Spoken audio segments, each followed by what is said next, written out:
So a boy does a whole hyped intro and we hear nothing? I am outraged. What is up though, one and all, and welcome back to the channel. Welcome back to Midweek Muster. We're at the tail end. I was getting emotional, right? And you guys got robbed of that emotional like enjoyment at the moment, blah blah blah. Because apparently updating my microphone settings broke everything. But I think we're good. I think we're ready to rock and roll. And one sec, I actually need to tweet out.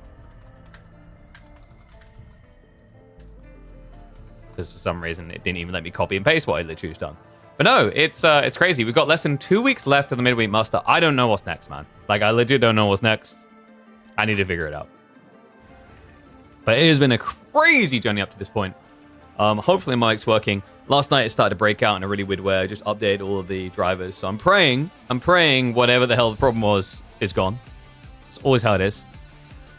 But is it always going to be the way of the Canadians? Because now we've just got an extra scary boogeyman at the end of the Midweek Musters. You see him at the top there, Wham01, first of his name, has been dominating the Midweek Musters at the tail end of this circuit. Will it remain that way, or does an Anatan, a B, come back and make the return? Could DeMu finally do it, thrust a trophy in the Midweek Muster for the first time after so many weeks of trying? So many players that could actually make it. I'm excited for this one, guys, and I'm buzzing.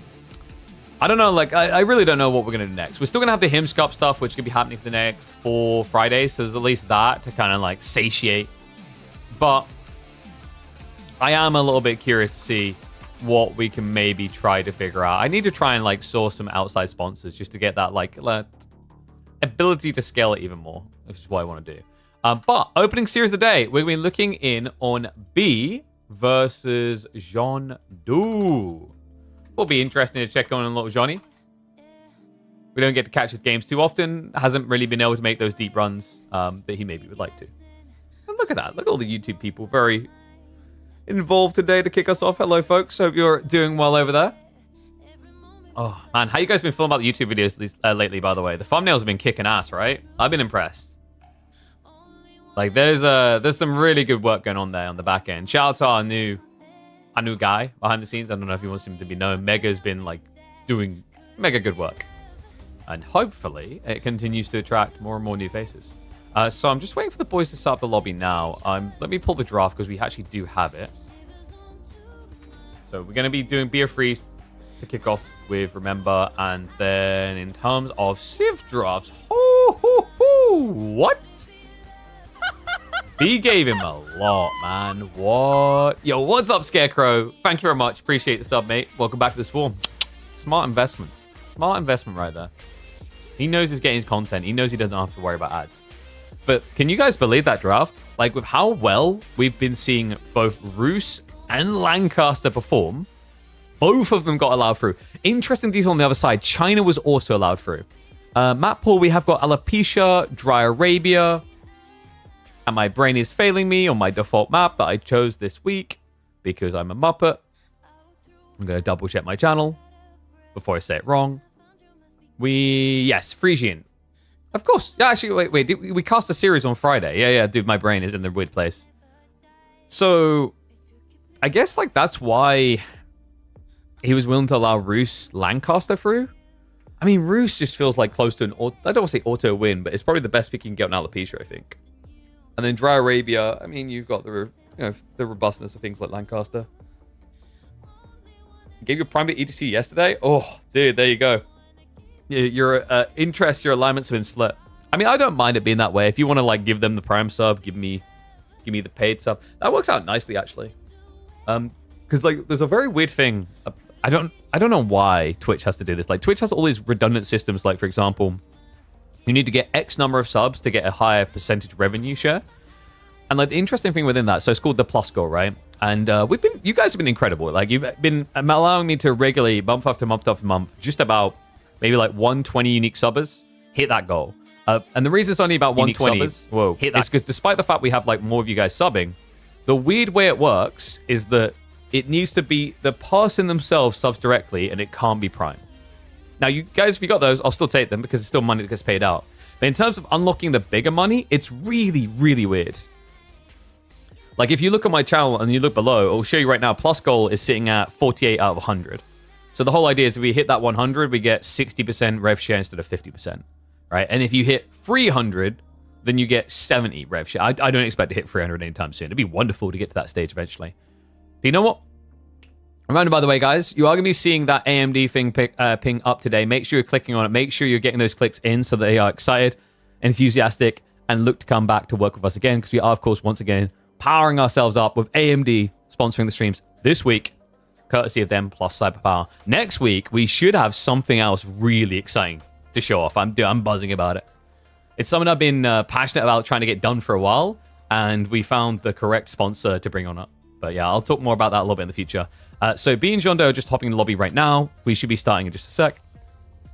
Finally, I start stream now. You can start working. I think we were like pretty on point as well. You know, like we aimed for midday and we hit it. What are you doing with the current KPMMs? I don't know. Hopefully finding a millionaire sugar daddy that exists in Age of Empires 4 to fund me double what we spent on this one. Have I got any sugar daddies or sugar mamas, please? I'll take the money. I'll run more of these tournaments. I mean, it'd be interesting as well. Like, if I could find those type of people, and we could increase the prize pool to, like, I reckon if we got to 1,000 a week, you'd probably get top-level players signing up. 1,000 a week is really, really up there, though. Like, for current context, those don't know, these are $300 weekly circuits. So $9,000 total investment, but across 30 weeks, which has made it, you know, sustainable. If I done $1,000 myself, I'd actually, like, I'd have to remortgage the house. That's no cap either. Just got to affiliate yourself. Nice. Be careful with the affiliate thing. Dude, I swear, if I always call affiliate like a trap, because the whole idea is like, you get it, and then a lot of people will get it, but they won't then ever make enough for the first withdrawal because they'll stop before. Really cheeky.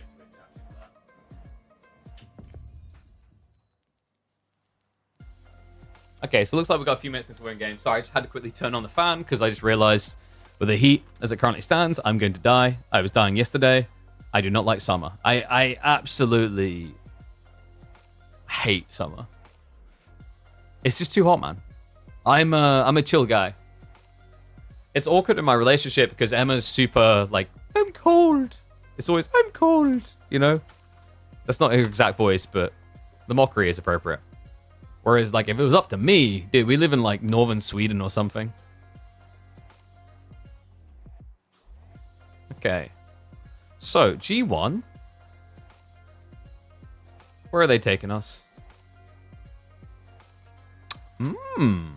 So, it's going to be the Lancaster Sushi experience. That's interesting. Sushi over Chinese here? I'm wondering what the thought process is. Ooh, is he going for an all-in? I think this is an all-in. Like early aggro. That is intriguing. I mean, you kind of have the timing, I think. Because the thing it used to be, like with the old Costa Yeoman, they were like reasonable as a counterpoint to the Chiganu spam. But new Yeoman are really expensive. So it's difficult to scale by comparison. And I think that command has not been updated. A reminder when you go through spoilers. Was it edit com bracket?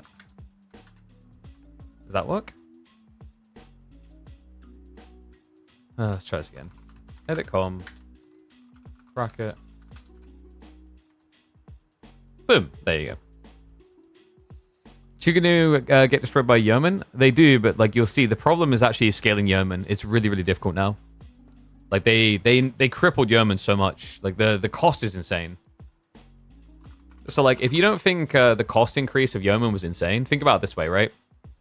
So they were like what, a 90 resource unit. They had an extra 5 in there, I believe it was.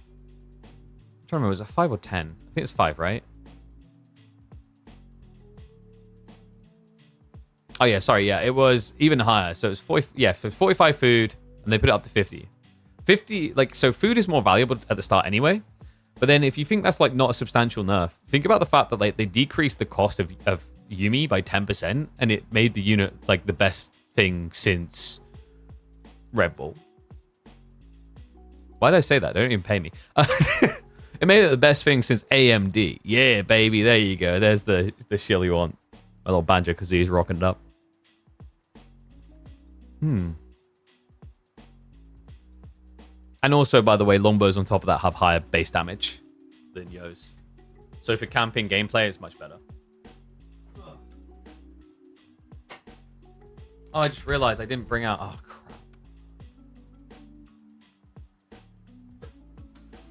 Oh, wait. No, I did. I'm like trying a bunch of flavors of something. And I thought I left them inside. We did not. We are rocking.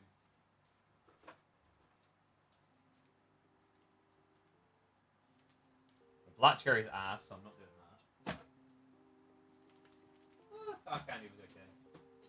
I mean, isn't pink lemonade meant... Is that meant to be grapefruit or just lemonade? If it's just lemonade, then yeah, I'm game. I never... Like, isn't pink lemonade literally just lemonade with dye or something in it? I think it is, right? Pretty sure it is. Alright, let's get ready to rock and roll.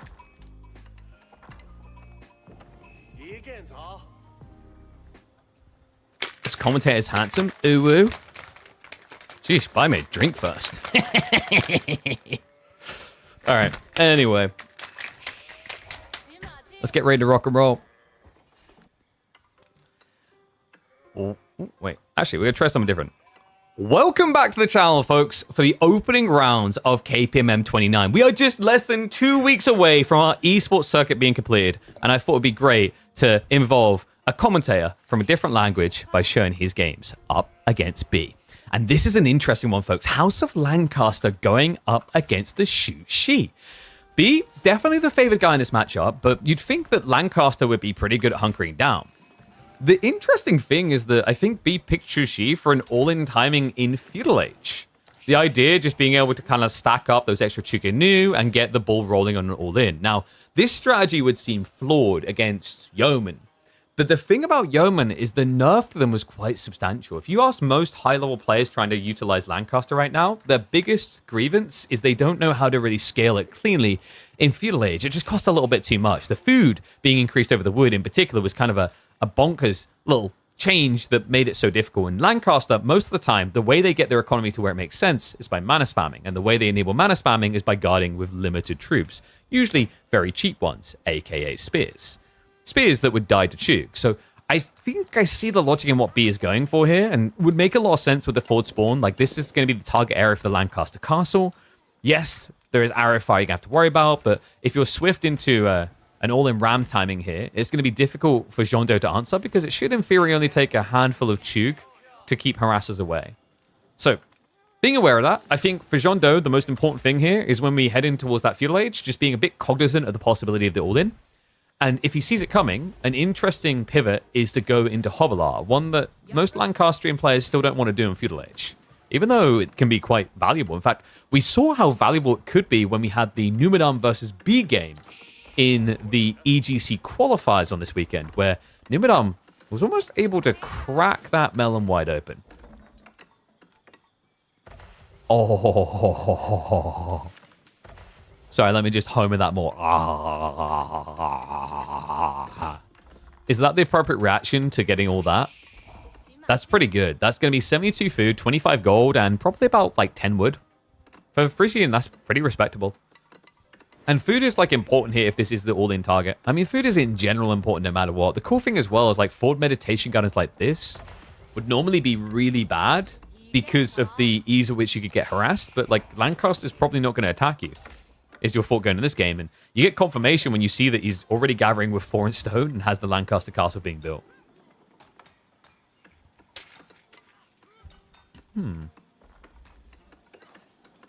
I wonder, like, is there another way B could go? Like, maybe greed instead? I just don't know if you really want to. I feel like trying to scale into Castle Age, it definitely has its credence, but we've seen a lot of Lancastrian players have become more threatening on the Civ recently, because at first, the idea of just fast castling and rushing relics was pretty good against this mana spam. But what Lancaster players started doing instead is they started just going like 3 manas and then mirroring FC, which was super high value because of just how good those Elsgard are at the start of the game. Like, very snowball unit, very useful if you get them quick enough.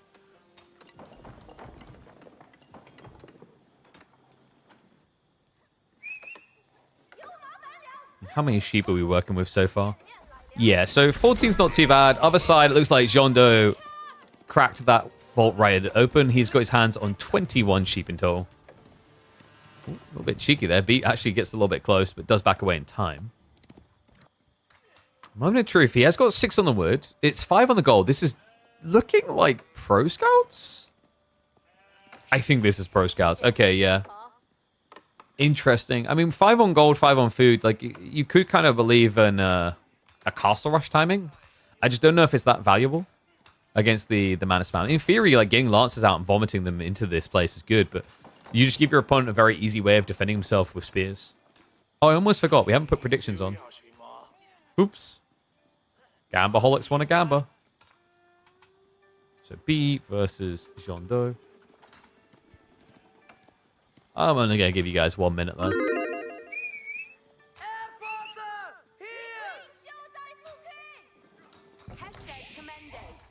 Damn, look at this guy as well. Anatan, he just done like a 5.5-hour stream. He's like, let me just come and watch my boy B.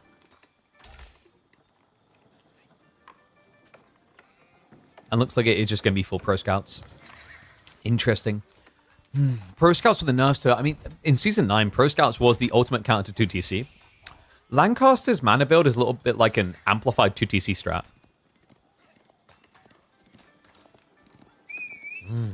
But you know what? I like to amp up my frames. Click that link. Now, big shout out to AMD. It's crazy, actually. Like, I think since start and the finish of KPMM, they've sponsored us for like 4 or 5 of the different weeks, which is crazy. Big shout out to them.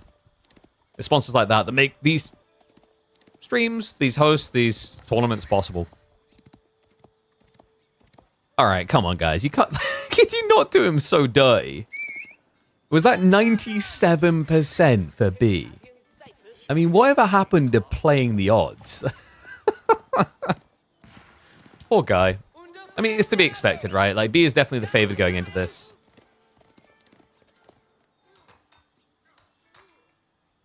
And he's getting level 2 mana. Okay, so I guess this is in response to the Pro Scouts. He's just going to take it all the way. I do wonder if he could have actually done, like, trip mana into aggro just to stop Pro Scouts. That would have been very intriguing. I guess the tricky part, though, is, like, your opponent's already got access to horsemen, so you can't build into your yeoman. You don't really want to go spears because of the Chuganu possibility. And Hobolars are going to fail you every turn in a cavalry off, right? So I guess I get where Jean's coming from. But the fact that he's just going 6 manas now, instead of just trying to find that castle timing, is a little bit concerning here. Look at B's eco. He's rushing the age up. He knows what he needs to do here. Pro Scouts is going to keep him competitive in the meantime.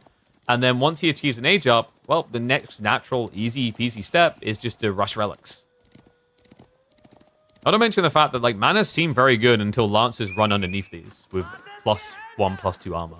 Because remember, the manas have a very, very slow attack speed and only do 8 damage per shot. So if you go double undermesh, all of a sudden you're mitigating 75% of the damage. Jeando can win this. Don't see why Lancaster wouldn't destroy Shushi in a vacuum. I interestingly enough think there's like a timing for a Shushi all-in against this strat. Because we were saying at the start of this, like, when you think about Lancaster, what they suck at doing right now is scaling Yeoman in the early age. And the only concern, I guess, would be the Muster the Nobles. I think that's your biggest threat to, like, a Ram Rush timing always. But yeah, Malnu Academy coming through. Makes a lot of sense. I think B just wants to prioritize getting the first Lancers out because he understands the pressure needs to be leaning towards Lancaster when you can clearly see they're prepping for an age up. Yep, Rack's also coming. So Jeando probably looking at a spear beginning, right, against Shushi Lancers. You got to imagine that's the logical way to go. Or is he going to mirror Knights? If he thinks he can do King's College, the Knights makes a lot of sense. And it's always an if here, folks. Remember what we said about the dive point. What? I mean, it's not the wrong thing. Knights are already coming due to supervision, but this feels painful. So he's going to mirror Knights against Shushi with White Tower. This means you're missing out on a huge advantage, remember. With the King's College, you're able to get your hands on the Collar S's, which gives the +6 damage, which is actually a 25% increase to the DPS of Knights. Now you're against an opponent who can get a 20% attack speed buffer, which in back and forth fights with Micro probably equates to more like a 10% damage buffer, but it's still an edge. And not to mention the other edge of the fact that B is already going to be, what, 5-6 knights deep, if not more, by the time you complete this White Tower. Now, the White Tower will protect a decent chunk of your economy, i.e. the gold workers. The food, however, is going to be a bit more free reign to dive. B, I think, yeah, that was a little bit ambitious to believe there might still be someone on the tree line. We have to remember that Jean is now up to 6 manas, which means he's generating a pretty healthy amount of wood. 300 per minute is good enough. And we are getting the regional inspection, so there you go. He's going to start farming out more now. We have got the monastery supervision. Check this. 8 seconds. 8 seconds to produce a monk. This is a wild timing. You know what? The Lancers definitely feels like it's going to pay off because even though Jeando got the Demi Lancers, he's likely to just camp at home with them through fear of being dove. I think that's what B was looking for. And it's working on so many levels. Like these knights everywhere. First of all, they're protecting the scouts for additional deer gathering. But then as a follow-up, they're also going to protect the monks. Okay, they didn't protect that scout, but don't talk about Timmy. Lancer going down is unfortunate. B with the Selectal Army does get punished. The gathering's looking good. He's got a long runway. But the big concern is like B will have to address a few things as time goes on here. Like you can have all the runway in the world with Pro Scouts. But guess what? Manas are infinite runway. So a little bit better.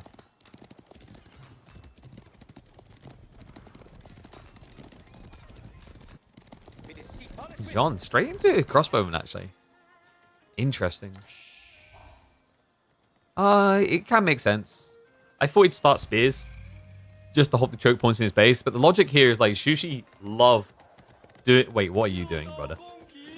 Anyway, Shushi love doing this Lancer spam build. It's just in their blood, in their veins. The first 15 minutes of gameplay is usually this. So by getting crossbows now, he has the ultimate counter, and he's beaten Shushi to that timing that they normally lean to. I mean, B is going to need a scale point for his own economy, right? After the relics, maybe we see 2TC. It could actually just be that Pagodas makes more sense. Good intercept the Demi Lancers. Knights are going to be there to react though, and Jeando a little bit slow on the pull away. It's going to be -1. And the Wallow? Way too ambitious there. Jeando now onto the relics himself. A scary army as well, mind you. So we're looking at what? A 3-2 split? In favor of B, sure, but not the overwhelming advantage he was looking for, especially when you're staring down the barrel of that mana spam.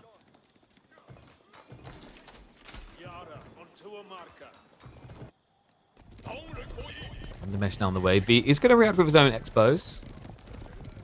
You know, there was an interesting Reddit thread I noticed this morning where someone asked, what is an expo? I was like, oh, that's kind of cute. And I realized, like, I'm pretty sure it's not even an RTS originated term. Isn't it an MMO originated term? At least that's where I remember first hearing it. But the thing that I found funny is, like, when I thought about it for a second, there's no logical reason why we call them expos over crossbows. When you type it down, it makes sense. You save time. But when you say cross or X, you're saving no time whatsoever.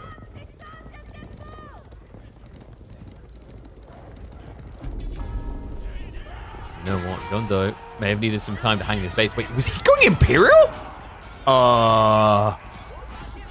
That may be ill-advised. Weirdly enough, actually, B is the one that lost troops on that clash. More, anyway. I think it's a scout dying for 2 knights taken out, but that is crazy. Jeando is rushing Imperial, while B is just pumping everything into aggro. Maybe Jeando was thinking that B would go for, like, maybe some greed play, 2TC, or go Pagodas, even farms. But he's been resilient to the idea. And this gets crazy because, and scary, because if B just finds the right timing here for a dive, he can catch you as you age up. Which means you'll have sunk 3,600 resources for nothing. Pretty much just offsetting the entire point of your mana spam. John is doing a good job of this, by the way. Bit overkill to be reacting with 13 Lancers to 7 Demi Lancers. What B needs to be doing is fishing for kills elsewhere because Sean is getting away with daylight robbery here. 2 relics into the berries. Fishing as well. And what? Are we looking at Wingard or Berkshire? It's a lot of knights, which might incline Berkshire, but I think the white tower is actually good enough. Demi-lancers. Now going to run into the crossbows. Yeah, just getting melted. At this stage, they don't really have as much impact. And it is. It's going to be Wingard. Here we go. Is he actually doing this to B? Reminder that B is one of our top seeder regularly. It's not that Jeando is bad per se, right? Like if you check his ranking, he does reasonably well on the ladder each time I check. In fact, we have a look right now. Jeando, yeah, 543rd in the world, which is pretty decent. Only 40 games played as well.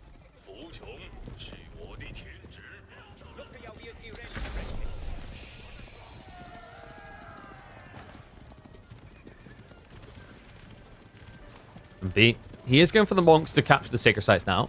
He just got the bad news about the age up. But the problem now is, do you have the timing to get in and punish?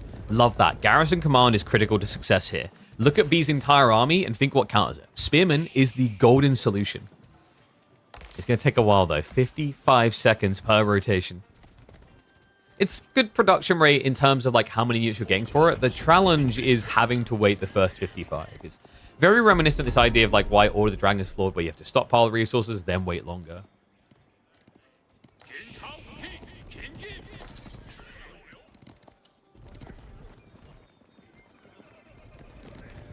B, does he just envision an all-in attack now?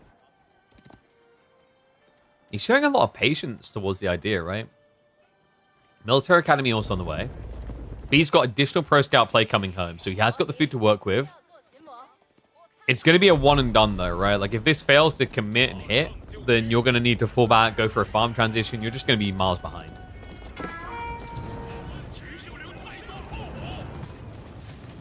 And yeah, no, Revolticon's cool and all, but like this wouldn't be the place because of the crossbows. You just die too quickly. Makes a lot more sense just to play into mass spears. It's pretty cost efficient as well. You pay 450 resources to get... how much was it? I hate doing math in the morning. Ends up being, I think, 740 resources worth? That sounds right. It's a lot. And you're getting on a superior production rate, right? Like, now with the tech up, because I think you just got Military Academy, right? Okay, yeah. So Garrison Command 30 seconds, right? And then usually a Spearman takes 15. So you see how this gets crazy. Actually, no, I think that's without Military Academy even. My brain. It's too early in the day for me. Yeah, like the more I think about it, I think Garrison Command might be a bit too good. Like 30 seconds to produce 9 units at a discount. And that's pre-Military Academy. He could increase that further. He could make that 20 seconds. Like this Civ just gets way too many spears way too quickly with this build, I think. Scuttage is now coming in as well. We've got elite tech for the Spearman. Starting to feel like a do or die point for B. Landmark's a bit too good. It really feels that way. I feel like you only ever go Berkshire when you're forced to. Mean hole's busted? Yeah, why aren't you picking it more? Come on.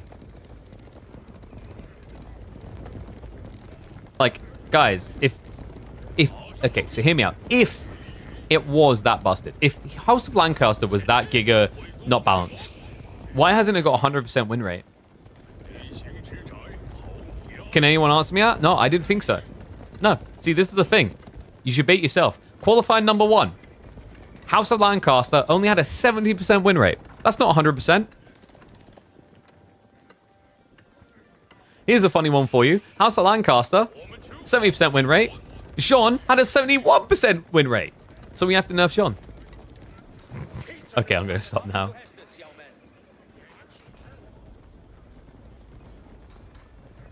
Why is it rarely banned? Because there's other ones that take higher priority. Like HRE, Rus, China. China is actually ranked up in terms of ban worthiness.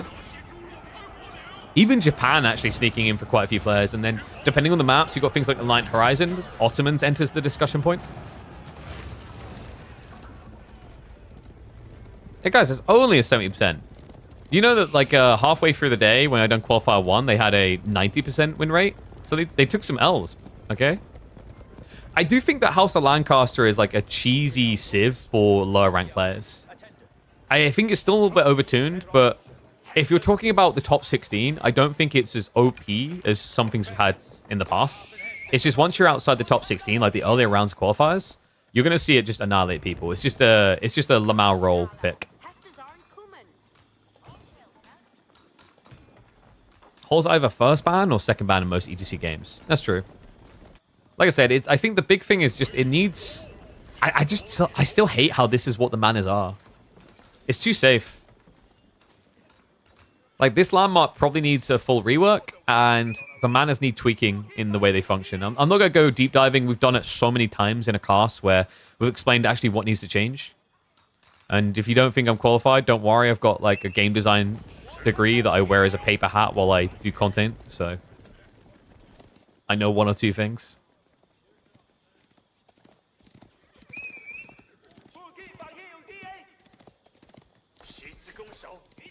And you're seeing how patient B's being. This feels really bad as well, because you know just more and more techs are coming. Then again, like, is Jean being overly protective in his current position? I think so. I don't know if he needed to sit here this long. Like, he's so adamant to wait for elite army tactics, but he's got 64 elite spearmen here. Now with the Chiganu, I understand, right? Like, at this point, it's a no-no. But I do wonder if maybe he could have had a few troops at least raiding. I think the biggest concern I have here for Jeando's chances of winning is, like, he hasn't actually taken advantage of his position to attack in any way, even in just small groups with the knights.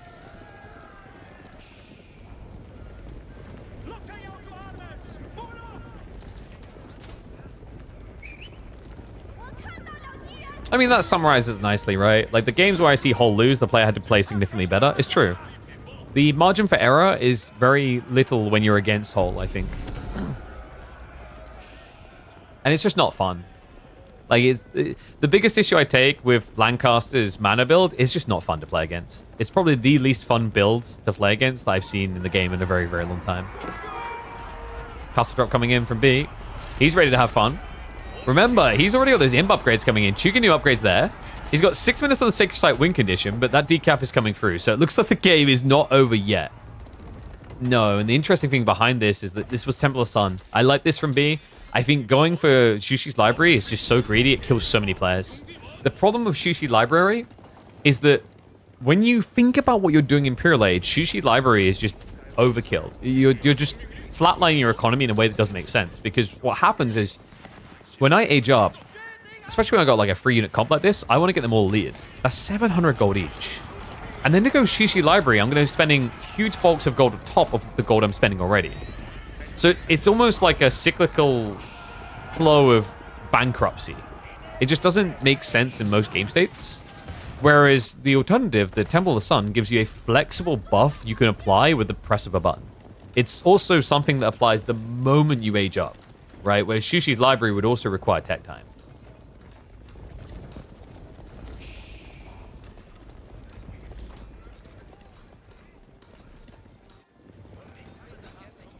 Now, Jean has started to deviate from the Spearman mass. We've got Yeoman. And Yeoman is a good solution against Chug. Probably going to want to get more of them. I wouldn't mind actually seeing Jeando just move like 20 Spearmen out and go for a little raid. I also would love to see him just focus on techs that come before university, because we still don't have a blacksmiths here, which is kind of wild. It's starting to look like a huge oversight. Yeah, meanwhile, B, obviously playing Chuganu, you always remember to prioritize it. And that's the craziest part for me from Jean, is you're against Zugzugs, the repeated crossbows, and you haven't bothered to get any sort of protection. Which means in these fights, these spearmen are going to be taking the full pure. It's going to be 36 damage per Chug into a spear. Which is a crazy rate of burst. Yeah, it means you're killing them in 5 attacks. Now, technically, it's like 15 attacks, but you know, because it's 3 instances. I mean, if Jean wins this, it'll be a miracle. I don't know. Like, I'm looking at this and I'm just skeptical. It's 54 Zugs. Even the Knights. This is ridiculous. Yeoman moving in. Sing shot's going to come through, but underwhelming damage.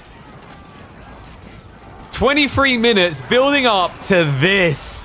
And he is dropping like flies. Talk about pouring petrol on the beehive nest. All of them just flopped to the floor. There's nothing left. Jeando just got picked to the bone. And B, that cost him what? Like 20, 30 military to wipe out 60 or 70. Crazy fight. And now the chase is on. The Lancers move in. The gold is likely to get harassed here. We do at least have a castle, so well played by Jeando to get that up. I think this blacksmith detail, it's just wild to me. He's got so much gold. He never even got the tier 1s.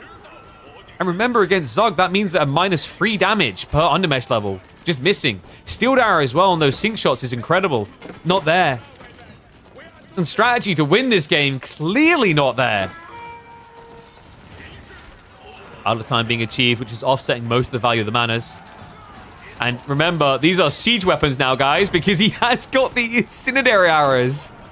Look at the speed he's blitzing through this castle. No blacksmith upgrades against Zugs. I can't believe we saw this to open the day. And you can see Jeando scrambling. He's trying to go into Hovelars. That's problematic. You need to get all these upgrades, which are expensive, and you've got limited gold now because it's going to be only the scuttage from the manas that gets you any gold gen. Not just that. Look at the economy. Why didn't he buy blacksmith upgrades? He forgot. It's very clear he forgot. It's like a bigger, more dramatic version of when someone doesn't get wheelbarrow 30 minutes in a game. And in some ways, you can kind of like understand how it skipped Jeando's mind, because early on, there wasn't really much fighting. That was the initial skirmish, and then it was just camp mode. But this far in, even after that fight, like, there's still no blacksmith. I think no hope. Yeoman can at least kite away from the Zooks. I just don't think you've got enough time. Can we march into the base? Lancers immediately start targeting down the White Tower. He's going to pull back from the spears temporarily before the re-engage. And you know it's a bad sign when your opponent could just stand ground with the entire range force like this. Lancers into the choke points on top of the Yos. And Jeando going to be leaving map number 1 with the L. Felt like he got everything he wanted, but can we just actually praise B above all for this? Like, the patience shown in this game was critical. So many players would have felt urgent to go in to do damage to punish Sean for what he was doing. But B understood the ramifications. It was going to be a one and done. He would lose the game potentially if it failed. Instead, he found a way to scale based on the fact that Jeando wasn't doing anything. He was just being a greedy mother ducker. Probably giggling like a school kid, getting all the resources and techs he wanted. Except 4 key areas of techs. And they're coming in now, but it's coming in far too late. The landmarks are going down. And this, folks, is probably the best reminder you will get all month on the importance of blacksmith decks. At the highest level, it's a detail that's not often overlooked anymore, especially against Chuganu, but every once in a while, someone needs a jolt to the system, a zap to the nuts to remind them exactly why you have to respect blacksmith.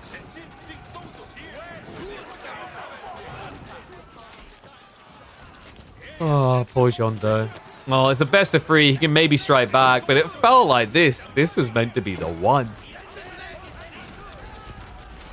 Maybe it could have been. Let me know what you think, guys. If he had the blacksmith upgrades, do you think Jeando would have ran away with the win?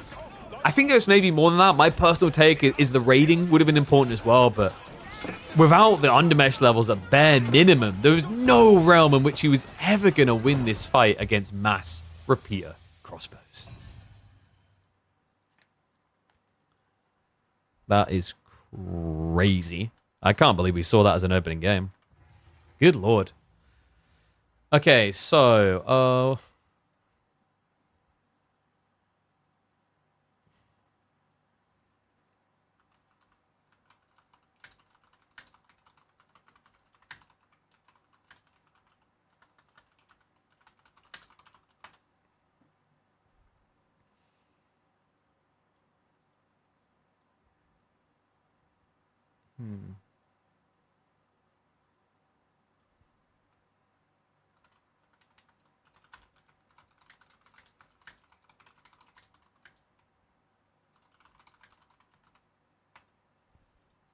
I don't know. I need to think on that one. I'll probably pass that over to our editor and let him figure out what he thinks works best as a title.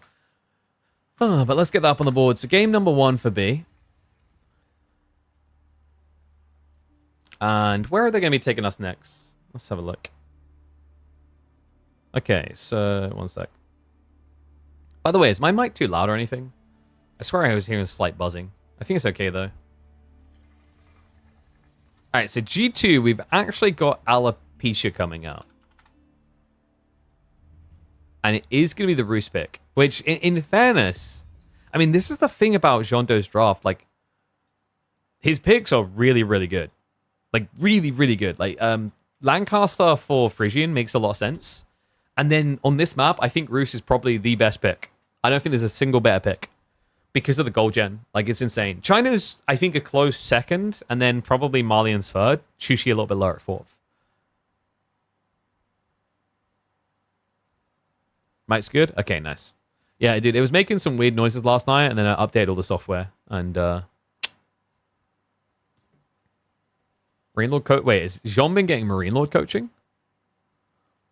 Alright. I would, like, ask for a refund. I'd be like, I could not beat B. That's the Ponzi scheme. He's like he goes to Marine Lord's like, it didn't work. And then Marine Lord goes, yeah, you just need to, like, the thing you need to do is you just need to just take a few more sessions with me. Only $200 a pop, mate. We'll get you there. And you're like, I'm pretty sure I'm being ripped off, but in for a penny, in for a pound. I don't know what, like, what's the equivalent in different languages, right? Because, like, in for a penny, in for a pound is a British thing. In for a dollar, like, in for a cent, in for a dollar doesn't really sound as good, does it?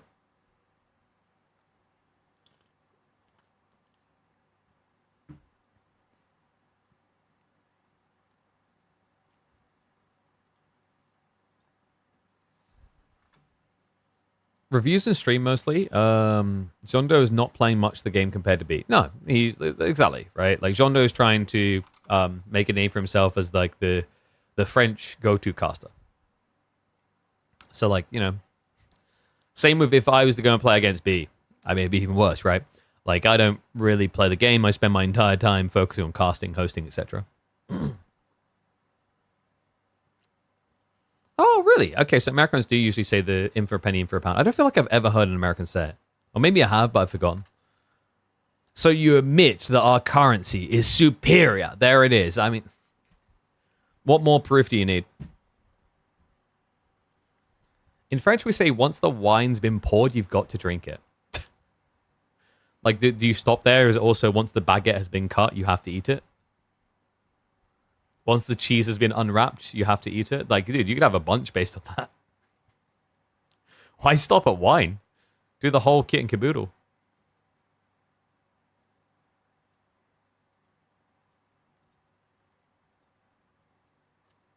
Sorry, I'm just double checking. I thought I got pinged in the background. Mondays are always like this, where I'm like, I'm literally doing the 3 or 4 different roles we do as, like, on our streams anyway. And then I'm also doing my influencer manager stuff as well. We keep busy.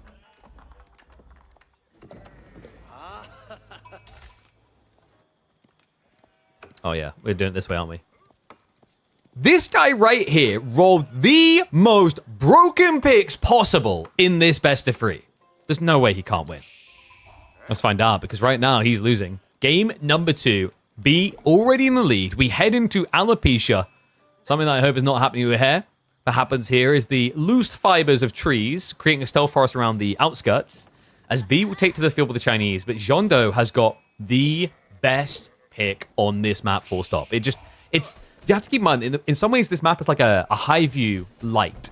And why that's good? It's all the stealth forest plus the tree lines. Look at the double hunting cabin.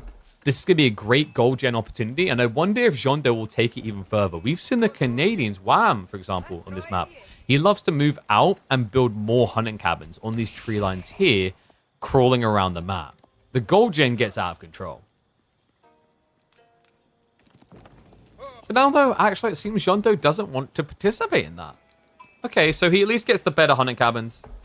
Sometimes it doesn't feel worth going a little bit wider to place these hunting cabins because of the out-of-time walking versus the extra trees. Because remember, if hunting cabins are sharing a tree, then both of them don't get to generate gold off of it. But when you add in the Stealth Forest as well, it made it worth the voyage to go further out for Jean here. I think one thing I would have loved to have sim for him is actually just going further, building a hunting cabin here, and dropping 1 or 2 sheep off so you can keep the villager out. Just unfortunately didn't bother.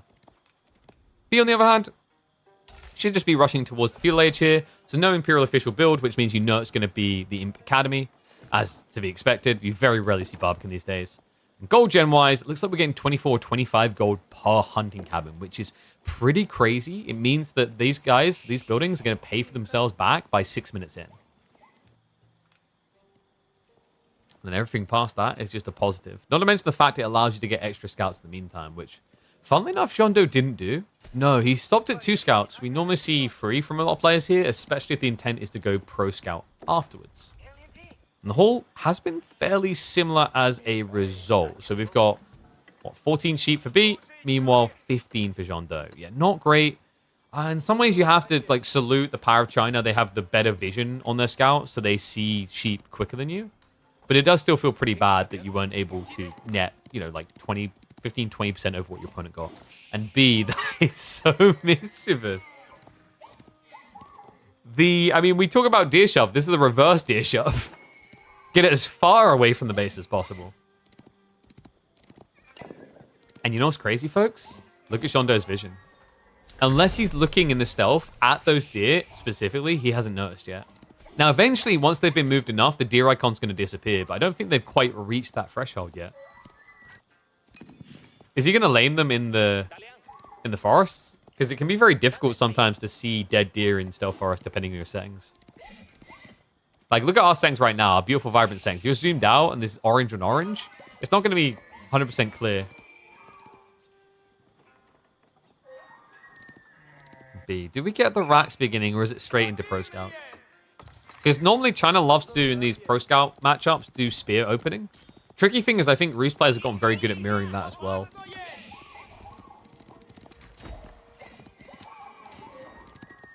And looks like he finally discovered it. So B's going to start laming. But it does mean that Jeando now knows exactly where the deer went.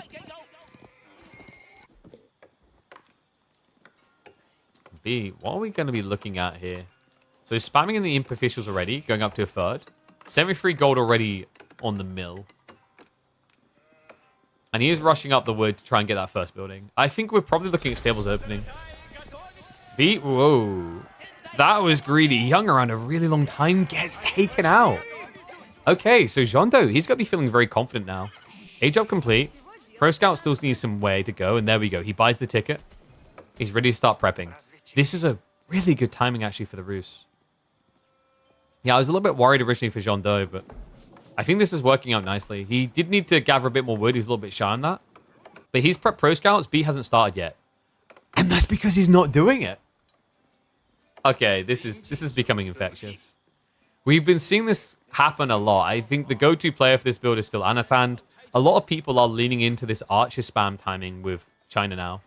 It used to be that this was the civ that always wanted Pro Scout. Now, what players have started doing is they've started delaying the Pro Scout. They still want it, they just don't want to rush it. Instead, they want to block you rushing it. It's pretty smart as well, actually. I think what makes this super powerful for China is the Academy Gold Gen.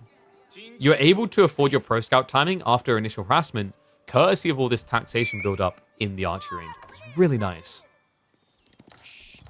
And Jeando, he does get the bad news about what's about to happen. Wooden Fortress cancelled. Yeah, that's smart as well. He needs units. He doesn't need defenses. Otherwise, he'll never get anything home. And B, I love that. One archer perfectly kills deer with one hit. So it takes them all down before they get closer to home. B, remember, he is riding a bit blind here, so he needs to just dive in a little bit and see what's actually happening. Otherwise, he could easily get ambushed by the knights. In fact, as it stands, he's not looking. Is he at least adding in Raxes? No, he's going stables. Yeah, because B now wants that Pro Scout timing. Honestly, I like Jeando's approach so far. I think he's hit the right mark. He recovered the slight fumble of like letting the deer get shoved away quite quickly. Now it's just a case of whether he can actually blob up military presence quick enough. And I think the knights are capable of doing that.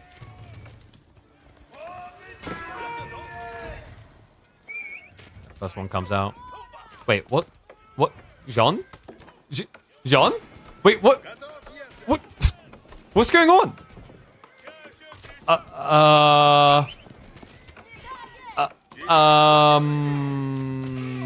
What? What just happened? I'm so confused right now. I remember I think there used to be a bug where like units would not chase their targets. Did that never get fixed? That's ridiculous. 240 resources down the drain and he got nothing. No. That guy wasn't a pacifist. He was just one of those gym goers that simply just does it to have the nice biceps. Couldn't handle himself in a street fight to save his life. No, he had vision, guys. He had vision on multiple fronts. So, like, Jeando saw a little bit deeper, but then the archers would have been attacking him, which should have revealed. Like, maybe it is so there is what it should do and what it is doing. So, like, to the point, what happens here is if you're being attacked, you see things through fog. That's how the game works, right? But it's possible on a coding level, seeing isn't registering. Either way, that's absurd. Like, the fact that Jeando didn't even look at that knight that entire time. That's pretty impactful as well. If you think about the ramifications. Blacksmith's there, Steel Arrow's already in. Jeando, against this many archers, your knights are not going to save you, right? They're just going to get burnt.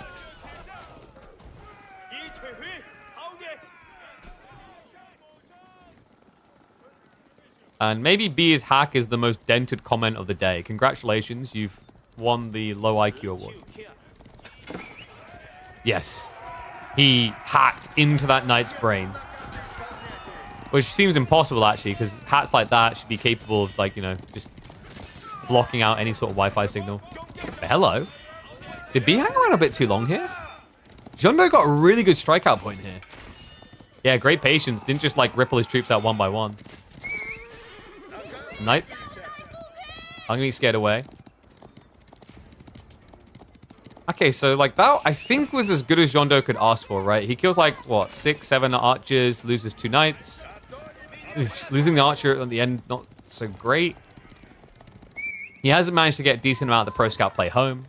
And B still hasn't played into it that much, right? He had Pro Scouts for a little bit now. Okay, no.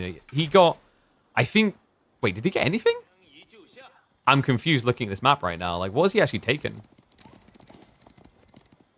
Oh, he must have taken from this side, I guess. Because the east side was Jean. I remember seeing him walk back with it. Undermesh now come from B, so he's respecting the fact that there's an archer switch coming. Jeando, I guess B came here to take these ones then. Because he definitely got something off the map. It's just he ignored his own. So they're just rushing far to take from the other side, which was quite common in the Pro Scouts meta, even though, like, it usually equaled a net nothing because both players are doing it, right? And yeah, to the comment, like, that's just kidding. The thing you got to keep in mind is, like, words have recompense. It's the same reason why I went off on the weekend at someone who probably didn't mean ill will, but would have triggered people who do mean ill will. Especially with the history involved there. You need to sometimes think about what you're saying. I'm all for memeing and joking, but, like, there are certain things that, like, reading the room, right? Like, you know, after everything that happened with Johnny Depp, you wouldn't just make random comments about beating people up. Context. So, speaking of getting beaten up, though, Jeando is running out of firepower a little here. We're up to 22 archers, and you're seeing B's already prepping for castle. Look at the macro. This is going to be pretty intense timing. Like, I'm not even sure he really needs to keep scaling. He could. Like, there's no real reason not to when you have this much of a lead. Maybe he's a little bit paranoid about the knight threat. And oh my god, Jeando took the bait. 2 injured knights come out. The second wave arrives. Nicely played. Now the start step away. Jeando's going to lose another one on the exit. This is becoming so expensive. John, I mean, I'm not really sure what gets you out of this right now. Like, maybe a horseman switch just makes more sense. Then again, does he really have that much food to work with? Like, what, 3 deer maybe? Maximum 4? Probably never getting any more home. And yeah, the archers are strong. This is like something that I think has become the backbone of Chinese success. This to me is their best strategy, the archer spam play. Sometimes with pro scouts, sometimes without. It's just such a powerful timing because you have to remember, like, you start prepping these archers and then you put a blacksmith, and because you got taxation on the archers, you already have a big chunk of the cost requirement to get into the blacksmith techs. And then once you have the first blacksmith tech, the next one is 33% discount because of the taxation on the first tech. It's a really weird snowball effect with this type of timing into the ideal unit for feudal. Jeando strikes out. I mean, it's a good timing to try and find an attack point. The tricky part is the tech difference. He has at least got the undermesh, so the knight is now threatening, but I love the micro from B. He just target fires down all the archers instead, understanding that they are just as much DPS at this point. So knights are going to be the last thing to be ticked off the box. And he's going to be feeling tickety-boo, because he's just about ready to go Castle Age and get a GG out of Jeando. And what is up? A GG out of me from Puccio. Appreciate the sub, mate. Welcome back. I mean, commiserations to Jeando. I think that game one maybe scrambled him a little bit. I don't know. I'd feel scrambled off that as well. Like, it's the type of game that you get towards the end and then you facepalm and go, how didn't I build any blacksmith techs against Shushi? Maybe that was sticking in his mind on this one, or just B's frustrating timing just a bit too much. I mean, Jeondo's idea going knights was good. I think just maybe the time to attack not.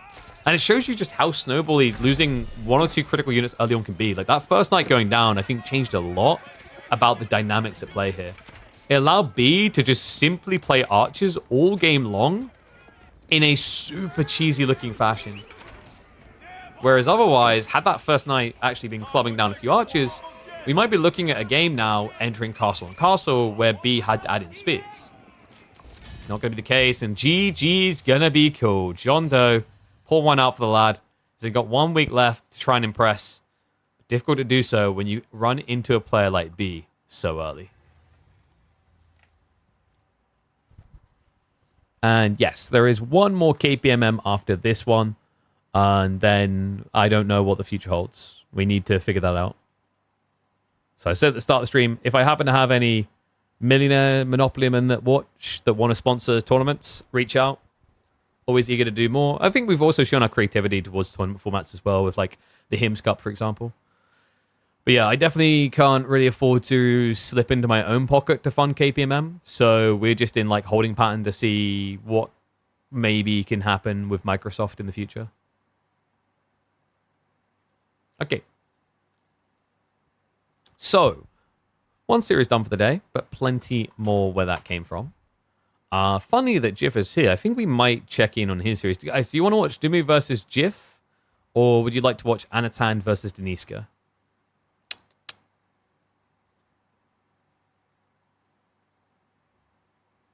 Poor Jif going from EGC DeMu series straight into another. Yeah, dude. Like, you think you at least get to mix it up a little bit, right? Apparently not. Just keeps dancing the same dance of death.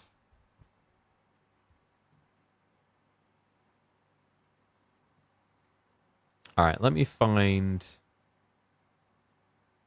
Wait, where is the draft for Jif? Jif, did you post your draft for the DeMu series? If not, can you do that now, please? As DeMu doesn't seem to have done it.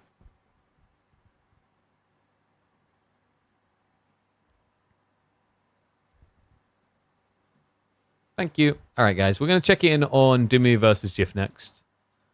So let me reset and wipe the board. Doink. I just pressed Control F9. I don't even know what that does. So I want to press Control F5. Control F5 is a hard, like, refresh. It just wipes everything. So Frisian to start off with.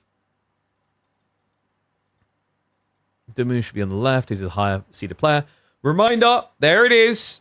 Click on that AMD link. We are working with AMD again this week to talk about their latest and greatest lineup of CPU, GPU configurations to have in your PC, actually, funnily enough. So if you guys click through the link, you'll get led across to the CyberPower PC team. They, by the way, are running a campaign right now. If we open it up here, boom. This is the PCs that they have on offer. Some of the best you'll be able to find on the market. I love this as well. You can get your hands on like a 9800X 3D with the newest 9060 XTs. £1,700 sounds like a lot, but for what you're getting, a lot of power in that, actually, at a reasonable pace, a reasonable price. 900 X3Ds are top. So plenty of PCs to check through here. You can go more expensive if you want to. Some of them look really fancy as well, like the Ultra R77 looks pretty sick. I love these wood panel designs. They do look pretty cool. But the other thing they're doing is there is a giveaway. So X Benchmark giveaway, and you can go across there. There's a bunch of different ways you can sign up to be in with a chance of winning a 9060 XT. This is the newest graphics card out of AMD. It is targeted more towards like the lean budgeted range. So I think it's about 350 US dollars. And the interesting thing is like this is actually beating the comparative card, which I believe is the 5060 Ti by a cost ratio. So it's 40% cheaper and only a few percentile points behind on performance. So definitely worth checking out the AMDs. And really big shout out to them for coming back and sponsoring the channel again. We love working with these guys. AMD has been a pinnacle go-to brand to work with. I think we worked with them now, I want to say 7 times, which is crazy. Actually, it might be 8. Oh. And thank you, Jeff. All right, so let's get that draft now.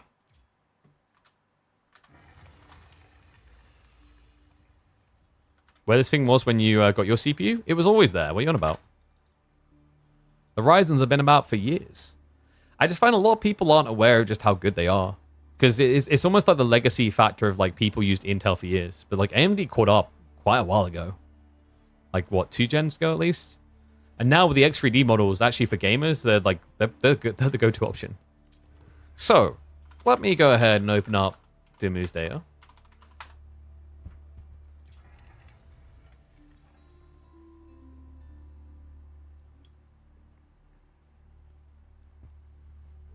Oh, you mean the GPUs for the 4080? Yeah, so like when the 4080 was there, like there was something to the 7900 XTX is what I have, and I believe that maybe was the 4080 or like a year afterwards. And the 7900 XTX for what you pay is actually incredible. It's a really good card.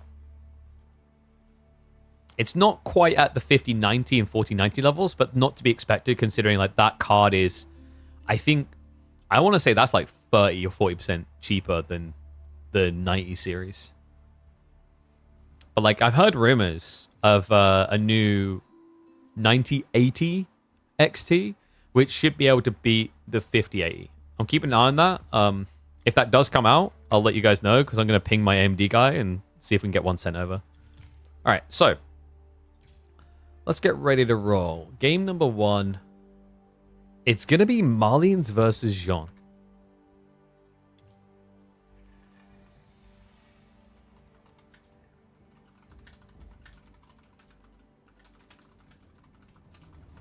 There we go. Let me mark that in, and then we'll hop into game. Somali Jean.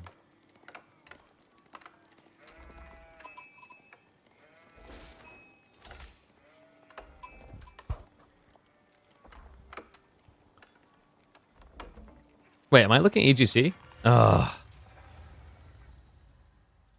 You're right, that might... okay, yeah. Thank you, Jeff. Goodness gracious, that makes it more confusing.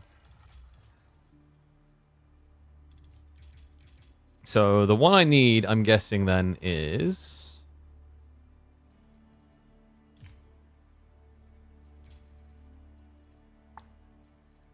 Ah, here we go. No? Wait. Oh no, don't tell me there's too many games played. Oh no, wait, when did you guys play this one? Did you play it? I thought you played it like Sunday. Was it Saturday? We may have been scammed. Ah, it's not going to be there then. That's pretty rip.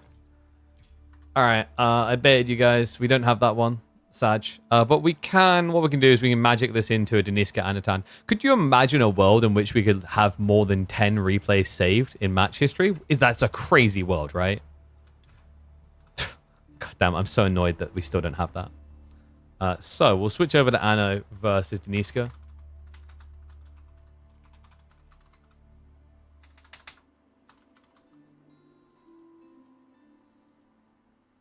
I'm really bummed out on that one. I was looking forward to that. So, just checking the results now to let you guys know how that one ended, actually. That was a 2-1. Yeah, so it was Chinese versus Jean, Jif won, and then Gorge was Otto versus Roos, DeMu won, and then Alopecia was Shushi versus Mongols, and DeMu won. So DeMu did go through, but looks like Jif put up a good fight. Why can't we, though? Because for some reason the devs haven't extended the match history logs at all. Even though I and many people have been begging them for an absurd amount of time, it's quite frustrating.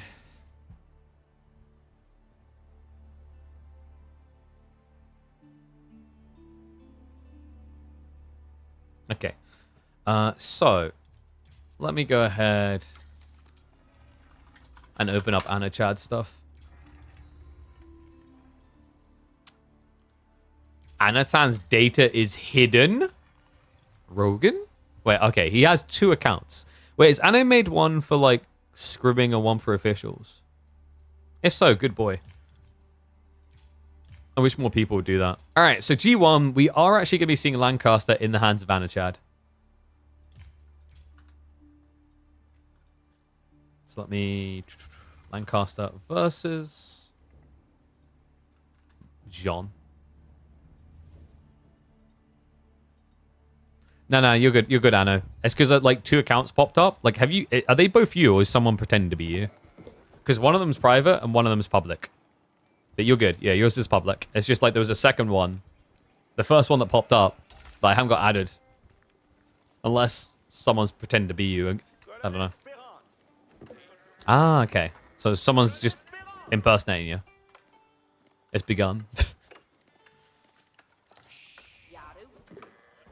Welcome back to the channel, folks. It's time to watch one of my favorite players on Lancaster right now. It's Anatan. And he's going to be going up against a familiar side of the KPMMs. Deniskya's been making a bit of a name for himself as a potential rising star here, kicking us off on Phrygian with Jean to try and contest Lancaster. And oh boy, is it going to actually be Shu on the other foot, though. Anatan is going to be the one contesting him. We've got Spearman opening to rush across to block the gold. Interesting. And Deniskya, I mean, where's he out on the map right now? On the other side? That's crazy. He's nowhere near. So Anatan, I mean, jackpot in multiple ways, right? So, like, he's going to be able to scour around the area, the vicinity next to Deniskya's base to find any additional sheep, which, by the way, there's a lot at the back. But that's also beneficial. He wants to do that anyway because he needs to see where the resources are to know where to attack. Oof. Rough beginning for Deniskya then. Because Spearman timing, as it stands, is going to screw him over. Look at what Deniskya done to himself. He went wheelbarrow. Now, he is at least going to recalibrate. It's going to be 4 out to the gold.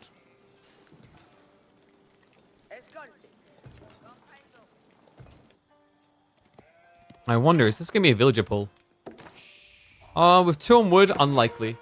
I think we're just going to get like 4 spearmen maybe, just to poke harass. The idea being, I think what Anatan wants to do here is just enable a timing into manas and then disable a timing into pro scouts. Which can usually be very difficult to do against like Jean French if they're quick on the goal because of how cheap pro scouts is. But this is a great timing, man. Deniskya, he didn't react accordingly. He had the wheelbarrow coming in, but it's not there yet. So he's now going to start pulling villagers over pre-wheelbarrow. This is painful, man. I'm glad he realized that. It's like, oh, wait, yeah, I've got this second gold. Oops.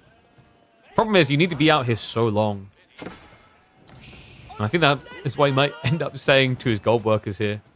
So long, suckers, because it looks like they're going to have to run away early. So still, not going to be anywhere near enough gold for an age up. Oh, man. Deniskya, this is like a critical lesson in sometimes just taking the L's and not snowballing them. He had an opportunity to cancel wheelbarrow when he saw the spearman coming. He didn't. He felt confident that he'd be able to get the resources. Now he's going to be running back out. Anatan did split the spear, so maybe Deniskya can get what he needs. No, wait. I think... No, Deniskya, please. Just gather. Okay, there we go. That's enough. He does it. But that was so painful that while Anatan had built 4 spearmen and a Rax, look how close he is to now mirroring the age up. I say mirroring. I actually think that Anno could potentially be there faster. Just needs to put more people into gold. We shall. 5 it is. Probably looking at the Lancaster Castle instead of the Manor, instead of the Abbey Kings. Because there's still like a paranoia that your opponent's going to attack you with 1 or 2 knights eventually. Actually, maybe he can justify an all-in with Abbey of Kings. Because like for there to be a threat of knights, there needs to be gold. And the 2 golds are right here. There's nothing else. Yeah, this is an old Frisian where sometimes you got a 3rd gold vein spawning nearby.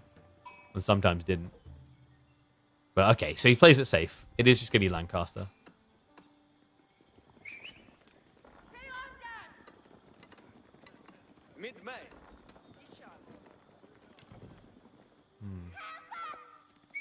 I wonder. Does he go for max mana or 3 and then fast castle? I think against Jean, like the idea of just doing 3 and fast castle is pretty nice.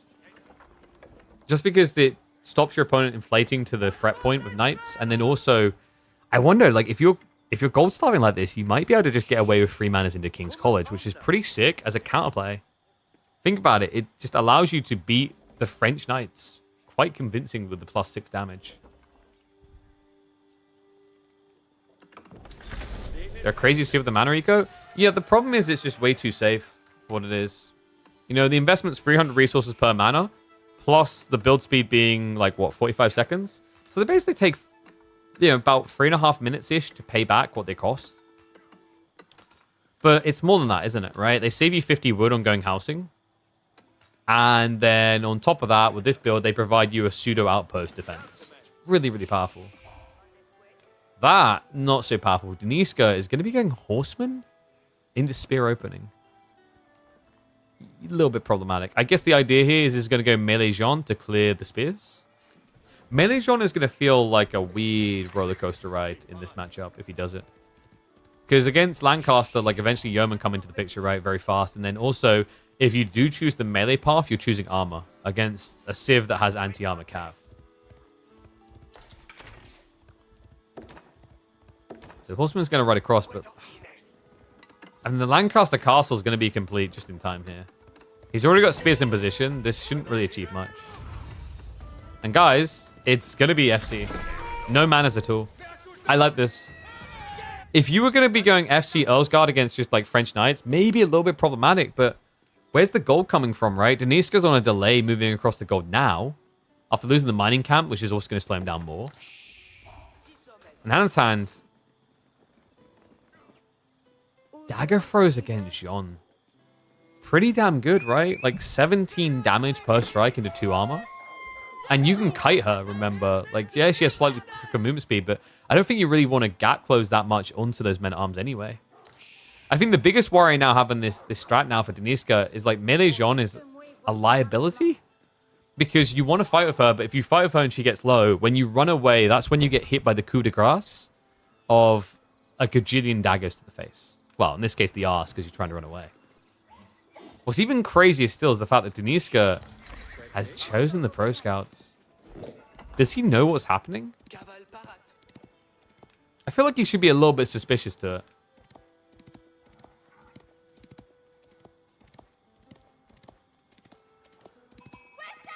You open raspberries and there's a caterpillar on it? That's kind of a little bit dirty, but I guess not too surprising. I don't know, you could complain, they'd probably just like refund you the raspberries you walk in with it. There's been more crazy ones, like, did anyone remember the nightmare stories of like a batch of grapes that had a spider that had laid its eggs amongst all the grapes? That's the real spooky crap.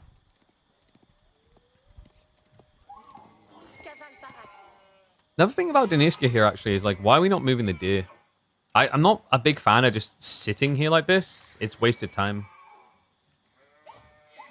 And White Tower is coming, by the way. Like, this is the funny thing. You're not deer shoving, and the guy who doesn't have Pro Scouts is.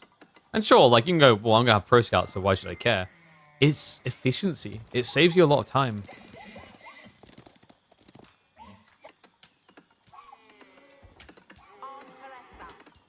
Sue them? Well, let's not go there. The problem with the idea of suing quite often is just it's way too expensive. There's a reason why being right often isn't how you win in law, right? When in business.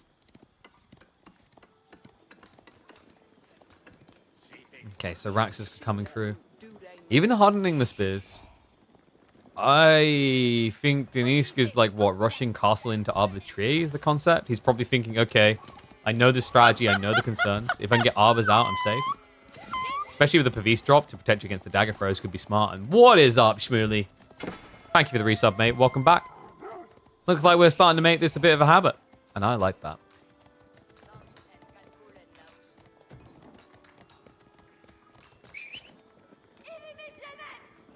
Looks like Sean's going to be found. She could actually die if he's not paying attention. Like, he could pin him. Okay, just ignores him. And it sounds like whatever. Turns around now, funnily enough, after getting cleaved. And look at these dagger throws. It's a lot of damage, guys. You're hitting through the armor. After armor reduction, it's 15 damage per strike. So yeah, like, you get your hands on 15 Ulsgaard, and they'll insta-kill John. Pretty rough to hear out loud. And quite a feasible number, considering that Deniskya has chosen to just rush the age. Does this work? Like the castle rush against Lancasters built like this? I think without Pro Scouts, sure, maybe I could see it. Like the Deer Shop was actually accessible as well, but going Pro Scouts slowed him down, like, I guess not too much, like 240 resources. And that's why it probably felt worth it. And he's moving for additional din now anyway. Anatan, I just think this build is just so toxic. Why did the daggers throw so far? Why did they do so much damage to everything? The problem with these details, folks, is it means that Ulsgaard are actually able to beat out crossbowmen. You move quicker, so you can just kite them, and then you turn around for dagger throws and you kill them from out of range. Right now, he's just focusing on the villagers to try and stop them from even coming out. Jeando's going to go for the contest. Not going to be able to stand there long, though. There's a lot of DPS whacking into her. The knights have arrived, though. Hello, Deniskya. Gets a reset. However, the spearmen are nearby. That will scare him back. And the dagger recharge is coming in. So we have got a tech up complete for Deniskya. Behind this, Anatan, he's now going for the relics. He still has more Ulsgaard on the way.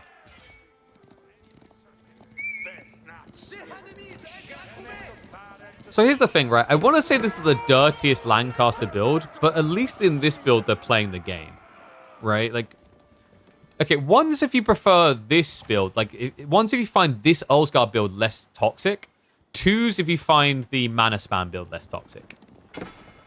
Because the thing I can at least appreciate about this build is you're actually playing the game, right? From a very fast position as well. Like, sure, you're going FC. But it's not like you're sitting there for 15 minutes with mana saying, hit me, and whoa, he hit him with his broomstick. Beautifully done. Anatan, he actually split for the micro. So targeted different villages. I would say this build is more oppressive. It's almost like with the mana spam build, there's a sense of inevitability, but it's... You know what it is? It's like that character from Watchmen. You know the one where... Rorschach. Where he's like, why aren't you doing it? Just kill me! It's that type of feeling when you're against manas. Whereas the Ulsgaard is just the click of the fingers and the explosion.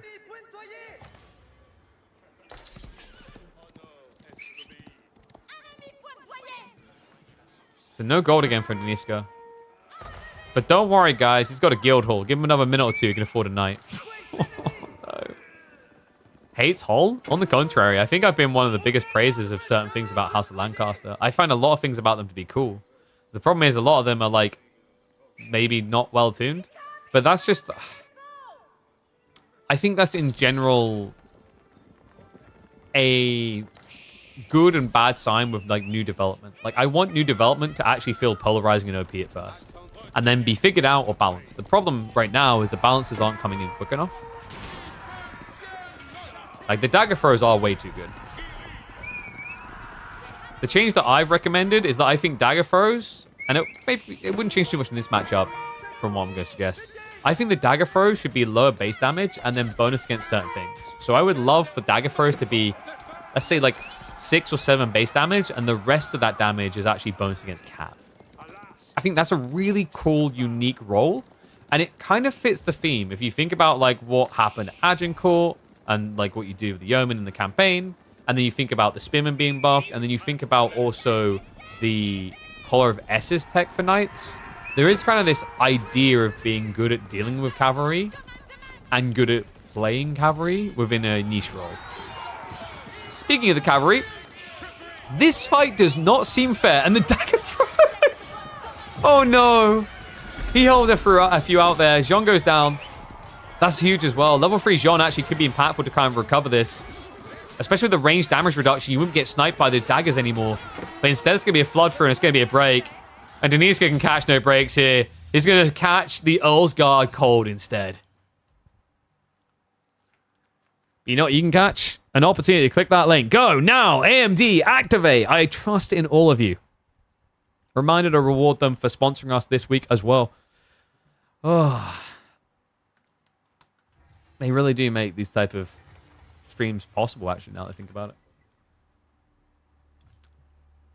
But I'm hoping what can be possible here, Mr. Anatan, is that Deniskya has a shot. Because that game did not look like a guy had a shot.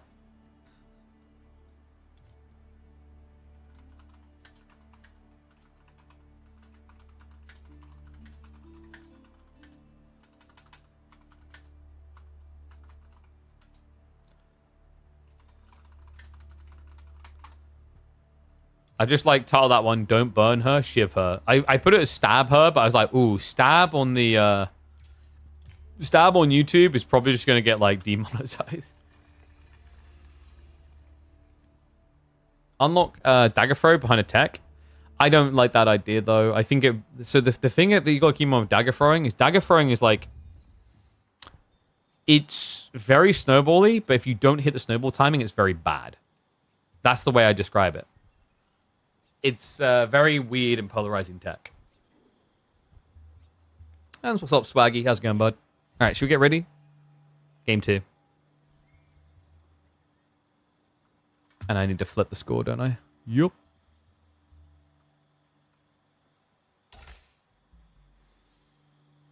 Well, Roos are OP here, so I don't know what else you want me to say. We're going game 3, right? Like, we got to go game 3. Like, I can't keep seeing this, folks. We can't keep having these situations where people get what look like busted drafts and then lose. But we've already seen Chinese bust some teeth once today in the Roos-Chinese matchup. Could happen here again. Anatan, infamous for these disgusting Archer all-in strategies with the Chinese. And we've already seen how impactful that can be against Roos. We are once again on Alopecia, a great map for the Roost, by the way. All the stealth forest, the tree lines, allows you to vomit out a lot of gold in the early and mid game via 100 cabins. And also gives you that permanence of gold income when everyone else is running out in the late. Meanwhile, for Anatan, probably going to be looking at that archer timing. I don't know if you want to pro scout mirror here. Looking at the deer spread, it's super wide on the north. Yeah, they're hidden up there. This one's pretty close to base. I think Deniskya could actually get a lot of value out of just deer shoving this home. Then maybe trying to mirror the archer timing. I think China's probably still slightly king when it comes to the archer spam between these two. But if you are at least mirroring with your own timing, I think you can defend yourself long enough to just like look for an age up, right? Get to things like horse archers. The reason why China can compete with Roos on archers is, yes, Roos get 20% more wood via the Wooden Fortress. But here's the funny thing, folks. To get that, you pay 175 wood. Meanwhile, as Chinese, to get that, you pay 105 resources because you get the cheap Imperial Official and get 20% supervision. It's a very weird dynamic. Yeah, like when you think about things that make Roos really good, and you talk about the bounty system, and then you talk about the extra 20% wood. And that's pretty much the bread and butter of why we think like Roos is very, very strong. There's certain other details, but like their economy really is a driving force. Then you go across here and you go, well, China does that too. China gets 20% more of everything, and they get the gold trickle via taxation. Like, this is very quickly becoming, I think, the new boogeyman. These two civs feel like they're the most banned right now, which is funny to see them both get picked. Ban-wise, you can see what the priorities were instead. HRE coming through, Roos on one side, Lancaster on the other. We even got Knights Templar slipping through. I think people should be happy with this new drafting format. We used to have 4 bans, and it led to, I don't want to say monotony, but more so a lot of civs that people desire to see never being seen. With 3, there's enough wiggle room for something crazy to slip through on most drafts, I think. So Imp Academy now coming in. And Deniskya, there's the Golden Gate. He has got the triple scout. Would love to see him just start shoving the deer in, but unfortunately, Anatan lamed them already. Of course he did. Can't let this man have a single thing. I mean, funnily enough, I don't know why Anatan bothered. Judging by that last game, Deniskya would not deer shove anyway. Ah, yes, thank you. We need to update the map. We're not on Frisian now. We're on Alopecia. There we go.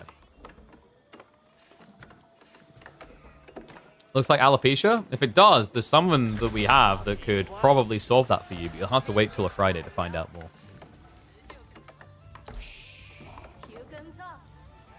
So what other civs actually make sense here? Based on their draft, I'd say like you could have maybe seen Byzantines or Japanese here. Byzantines probably not as much. I think like when you look at the drafts, Deniskya probably had more versatility, like with French, Rus, maybe even Japan here. But Rus is just the uncontested king, right? You have to remember with all these stealth forests and all these tree lines, you can just generate way too much gold in the mid game. So we got a boy capturing all the abandoned outposts, so no deer shove. A little bit surprised that Deniskya didn't try to get these ones from far over. Or at least lame his opponent's deer. Like he's kind of left everything here for Anatan. I know. There's no one on gold. I sense a disturbance in the force. I'm pretty sure I've seen this before. It's 10 on wood. It's 2 tax men. Third just came out. That's going to allow him to generate the tax, but also then supervise an archery range, which is just being built now. This is painful, man. Deniskya, has he even realized what's happening? Nope, he's building the wooden fortress. Now, remember, we had a game between B and Jeando earlier, very similar in the opening. The difference was that Jeando saw what was happening in time and denied his wooden fortress to buy the archery range. We're not seeing that here from Deniskya. I think that's fine. Or rather, no, stables was not archery range. I think that's fine because if he wants to go archer, he's going to need the extra wood. But remember what we said about this matchup, right? Like, yeah, you've got 20% more wood. So does your opponent. You're not ahead. And what makes that scary is that China has a very clear spike point to get ahead. It's not just the initial timing we're seeing here where they've got more troops out already.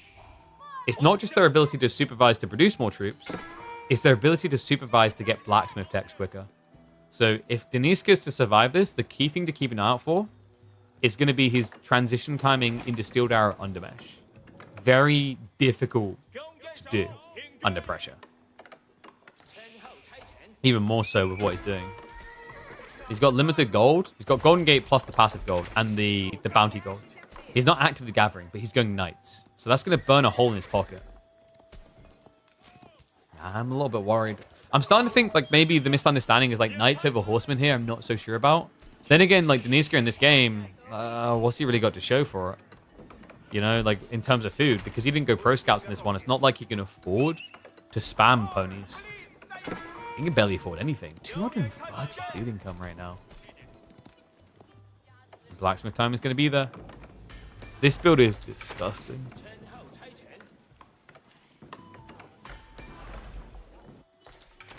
I really do believe this is like China's dirtiest build. Some people are still like crazy about the Fast Castle Lancer with mass pro scouts. This one just snatches the game away within 10 minutes.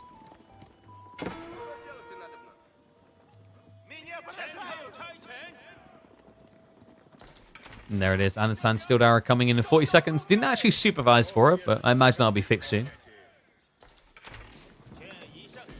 I mean, maybe he doesn't care. It's not like he's being fought right now. Knights are on the way for Deniskya.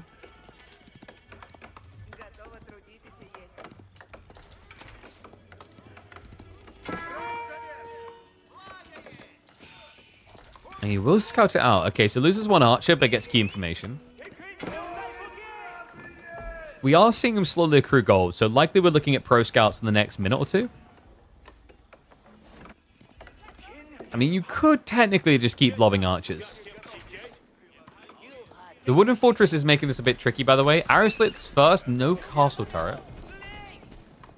But you're noticing what Anatan's doing. Yeah, he's just turning this into an arms race. He just wants archers. He keeps pivoting to try and deny wood gathering. And it's painful because Deniskya doesn't have wheelbarrows, so he's losing a lot of efficiency when he has to shift like this. Just keeps patrolling. Like, I'd actually love to see Anatan just leave the scout here and then walk around the other side because he'll have the vision to snipe in.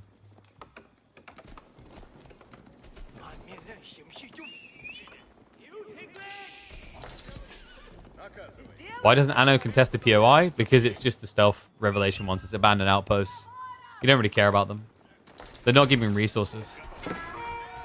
Oh, looks like Deniskya's had enough of this crap. Dives out. Archers are going to have to stagger back. They have got a second wave coming in, and the Knights are already getting a little bit low. So it looked like a good exchange at first of Deniskya, but Anatan just doubled the number in the fights, and this is where the Steel Dagger really matters. Knights getting target fired down. Deniskya outnumbered. He knows he's going to have to leave this.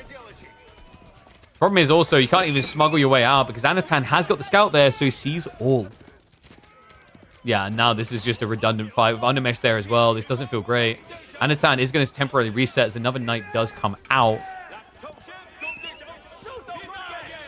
The funny thing, though, and this is like the absurdity of this type of timing, is like, look at Anatan's economy and what he's holding in reserve. He's starting to stockpile a lot of gold off of the taxation while still winning these fights.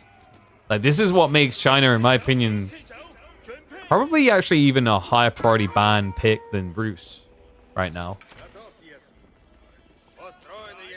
I think Roos is more aggressive and volatile in certain matchups, but China is more broadly applicable. It doesn't really feel like China has many weaknesses right now.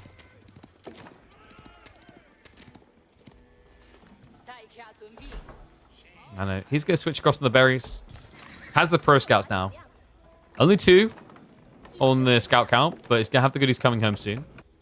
Meanwhile, remember, Deniskya never win pro scouts. He does not have food to boot. In fact, he's dry. He has to move out now for active gold gathering and all the way down to the south for the boar. Now, luckily for him, Anatan is not in the neighborhood, so it will go unnoticed.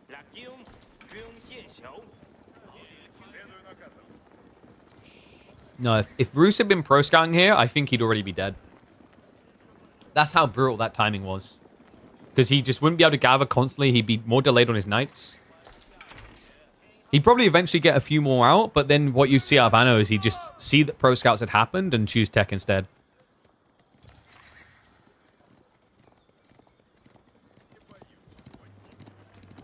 Deniskya has at least found his way towards blacksmith techs now.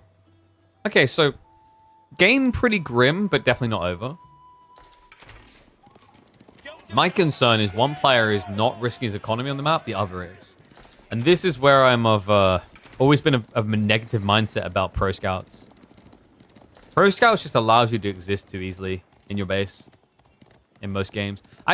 Honestly, I get why it has to exist, because if you get away, if you do away with it, you're just going to return to, like, what?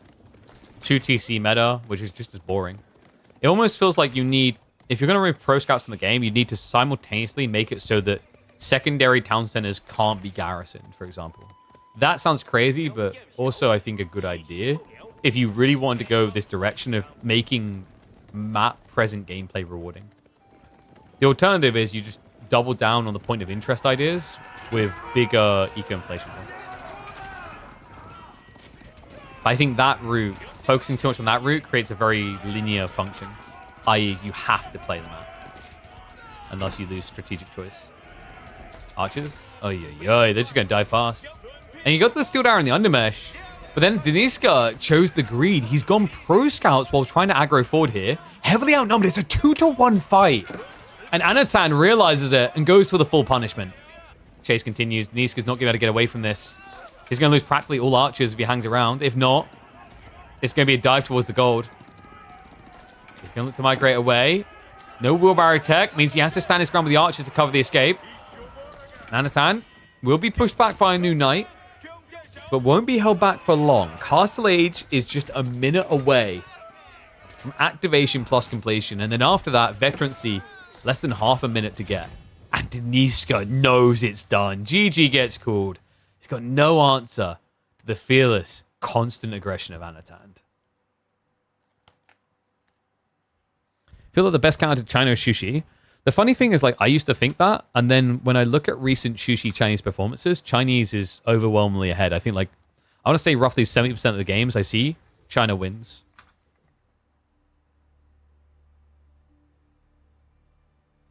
Like, increase the number of units you put in TC. No, I'm saying you get rid of the garrisons. I'm saying secondary TCs cannot be garrisoned at all. So remove pro scouts from the game entirely, but then with secondary town centers, you cannot garrison anyone in them. I think that creates a very intriguing game dynamic.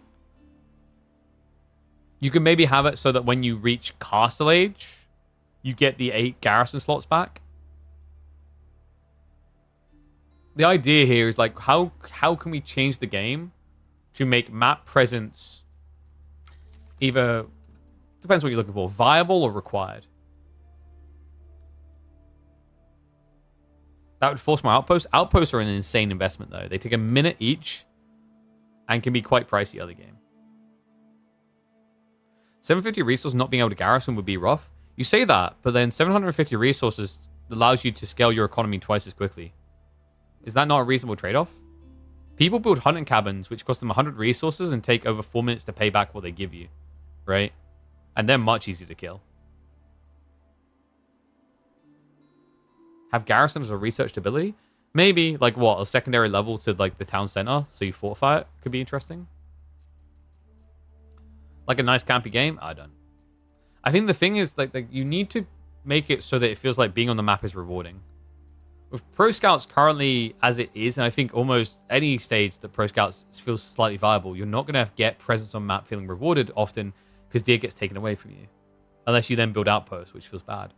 Like, if your opponent's only Pro Scout, you don't have to build outposts. But then there's other things like the boar. You know, the boar, we see it used on alopecia, funnily enough, which is pretty cool. But a lot of the time, the boar just doesn't feel worth the risk. I think Roos is the most consistent civ to do the boar play, and it's because of how tanky the wooden fortresses are. Like, they are just unkillable chunks, you know? All right, so let's have a look and see what we've got next. So MSN versus Lash is pretty late. We have got Starflark versus Myriad, though. That one sounds really fun to me.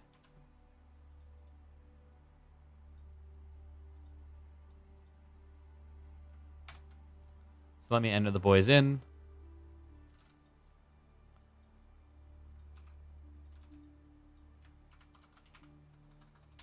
You guys ever realize that if Myriad ever gets a partner and settles down, you can call him Myriad? Do with that what you will. You guys are just going to start calling him Myriad already, aren't you?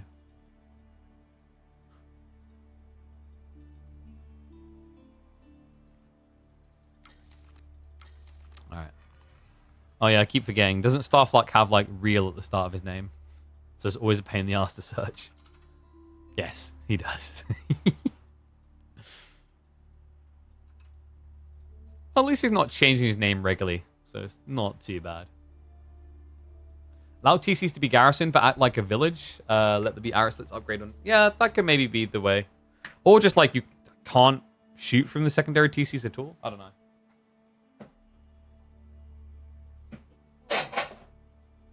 My drink is not cold anymore. I need to get some, like, there's got to be something that I'm thinking of. Like, isn't there those metal ice cubes that, like, stay cold for a really long time? I need to get something like that. My drinks are getting warm way too quickly. I hate warm drinks. Always have. Like, I'm surprised I drink any type of tea or such. Okay, so let's have a ganders. G1, we've got Frisian, and we are going to be getting this ABBA pick out of the gate. ABBA that's been looking pretty KW. Get a mini fridge? I have a mini fridge. But, like, you want it next to you so you can pick it up and drink it when you're drinking it. Because now I've just had to put it back in the mini fridge, and it's going to take, like, ages to get cold again, you know? Stones for whiskey, they keep their cool. I think those are maybe the things I was thinking of. Should it have a Smurf called Fake Starflark? There you go, dude. We've made you think about this. Gotta evolve it. So, wait, whiskey stones. Let's have a look at this.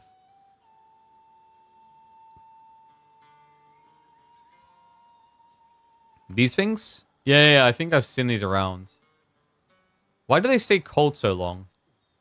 I remember, wasn't there like some people that went on Shark Tank that had something like this? And there was some very complicated, like high-level reason why they would stay cold for hours and hours and hours. What are they made of? Typically made from soapstone, granite, or stainless steel, rather. Soapstone is the most common. Yeah, so I mean, it's just something that holds the cold longer. Oh, there we go. It may also be used and sometimes contain a gel that freezes to provide extended chilling. I think that's what it is. Like, they have... There's either ones that have a gel to keep their cool longer, or there are ones that it's something to do with the chemical compound, i.e. the metal and the what's the word for the components of the metal composite that like keep it cold for very long.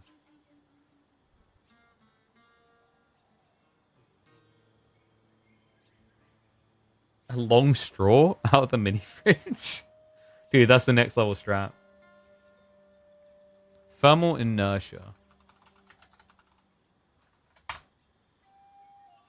Materials are resistant to temperature changes. Okay, yeah. But like, because the idea is like you might have things and whoa, click that link, click it, that one right there, guys. I need you to click that link. Have you clicked it? Have you clicked it? You better click it. See, this is the perfect time before we get into the next game that you need to be clicking that link, because the more of you that click that link, the quicker I'll get back into the next game. But I think the idea here is like if you're able to change something that has high resistance to thermal change, then it takes longer to reset to the previous state, right? So like it might be that, you know, compared to making an ice cube, you have to keep some sort of like metal-based cube in the freezer twice as long, but then it takes twice as long to lose that temperature, right? Not heard good things about whiskey stones. Ice just works better. Ice has some downsides though, right? Like if I'm, for example, using like mixture drinks, it's going to screw with the percentage that's actually like water, which will dilute the flavor base. I think that's maybe one of the reasons why people does that. I understand why they do it with whiskey, because remember whiskey, like, you know, if you've got a really nice whiskey, do you really want to be adding water to the whiskey is the thought there. There are some that you can add a little bit, like a drop, but if you're a whiskey purist, you definitely want these because you don't want any water contaminating your very fancy drink. All right, should we get ready for the next game, though? Let's get ready to roll. Man, that chat, is the chat window a bit big? I feel like you guys are a bit too small. There we go.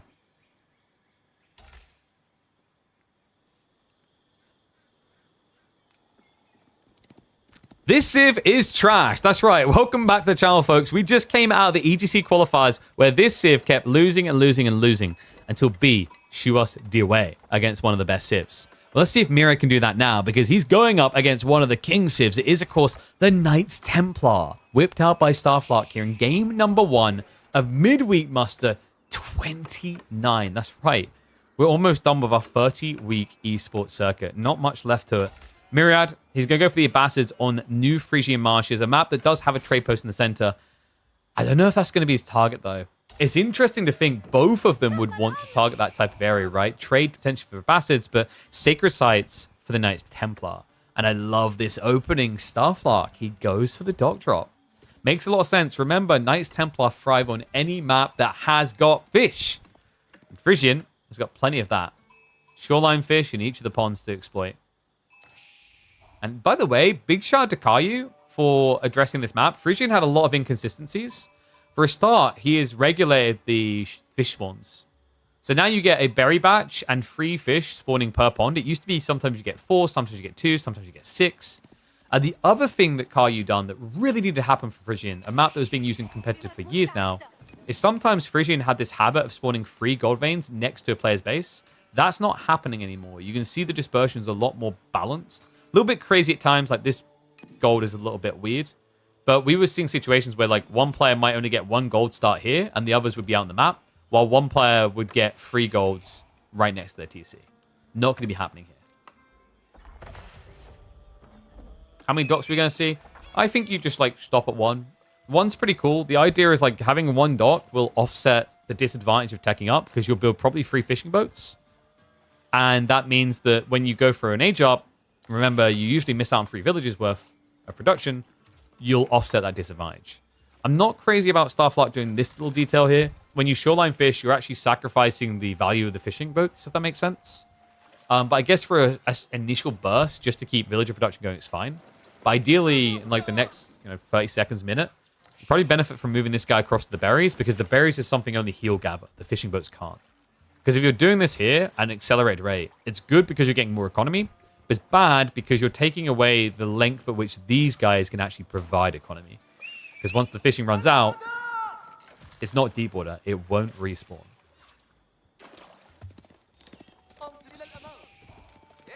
Starflark has actually got a decent amount of sheep as well while all this is going on. So actually pretty even. Myriad got 16 versus the 15 of Starflark. That's really good. Considering like Abbasids, typically you expect them to do a bit better long term, as they should never have to go home. Then again, I think that's where you'll probably find Frisians quite different. The logic of like, oh man, I need to take my deer home, my sheep home rather, applies quite often on maps like Dry Arabia. But on Frisian, if you're worried about that, just rotate the backside of your base. You'll find usually 4 sheep there. And that's the extra sheep you need to just stay out longer.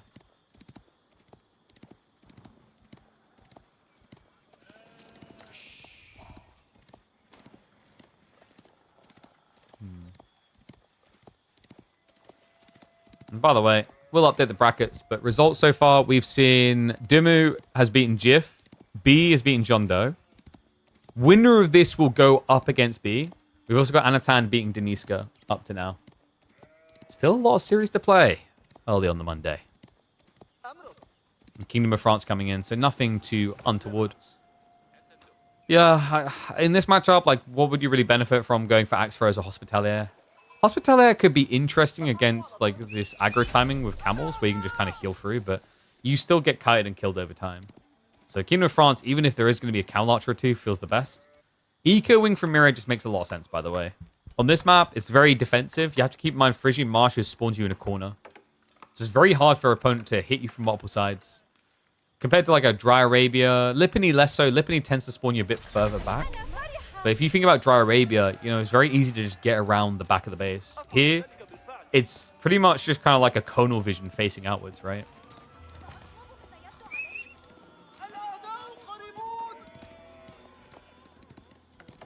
I wonder, where is Myriad going to be targeting that? On the gold or the deer? Oh, he goes deep. This is free TC then. How interesting. I thought Myriad might just stick to TC because I'm expecting Knights Templar to get very aggressive. And Starflark, does he know exactly? Yeah, he does. oh, no, he didn't stand ground. Oh, that's so unfortunate. He could have lamed that for quite a bit. I mean, the thing is, you probably get caught out. Like, the best situation is you patrol here to here because your opponent wants it near the stone and the fish. So we'll get it up. Another nice thing about Abbasids on this map, folks, is because you're guaranteed to get a berry batch spawned next to every single pond, mills are high value. Normally, having to spam mills feels bad to get the fish because 50 wood lost for food gained. But here, what ends up happening is every time you place a mill, you spend 50 wood to generate an extra 100 food. It's such a good trade. And wait, did the sheep actually get... Oops. Even more food. Starflark's still only on the 1 pond, but he has got pilgrims now. And it is going to be Chevalier plus the rush towards double pilgrim. Interesting. I don't think Myriad can go free TC here. I think free TC kills you. But now you have a problem, folks. The first pond on Frisian with this new addition, and this is a detail I'm not sure if I do like, is always further away than old Frisian. Look at how far his base is off. We used to get on the old school Frisian, you get like a pond spawn about here within a screen different distance, right? Like there's a screen and a half distance roughly for the TC. Why stone another TC? I think he likes to keep the option open, but it's about getting the aggressive gathering rate of fish. We do have Horsemen coming, which is to be expected against Chevalier, but I'm starting to wonder, like, if this was only going to stay on 2 TC, has the Eco Wing really been justified. I get the idea is like eventually you're going to want to set up farm, so sure. But there's a timing in mind here for Starflark that feels really good. Like, look at the Chevalier and Archer count already.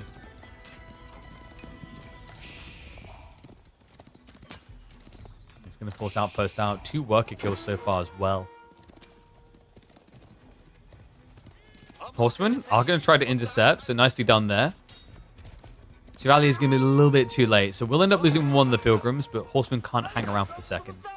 Still, Myriad's goal here is just a raid. So if he's denying these gold drop-offs from the Pilgrims, he's denying the cavalry raid of Starflark.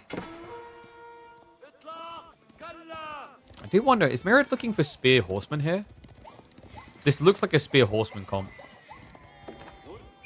Yeah, there you go. Adds them in.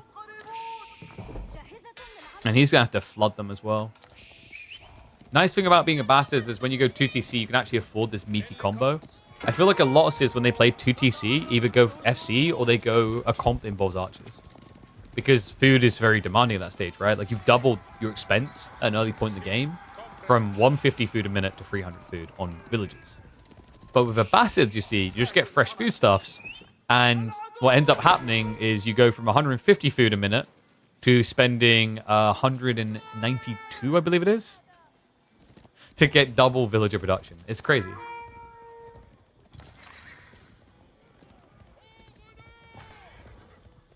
And kind of makes sense, like, historically. If you guys remember back in the day, especially when we used to get Abbasid mirrors, do you guys remember what it used to be? It would be non-stop horseman pump, and then maybe 1 to 3 camel archers just to provide the debuff.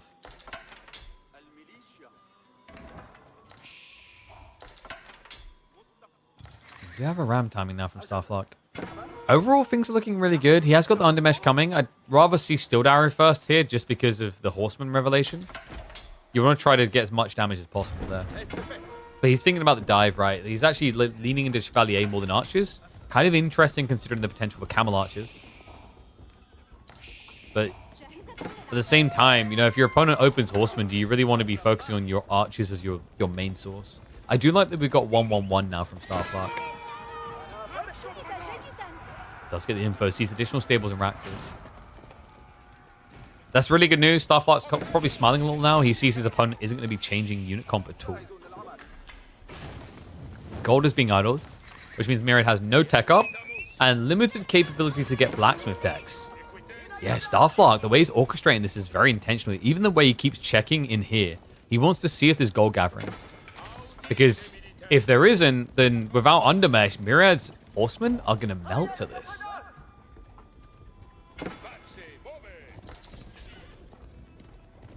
Should Myriad add a tower near second TC to garrison the villages? I don't think so.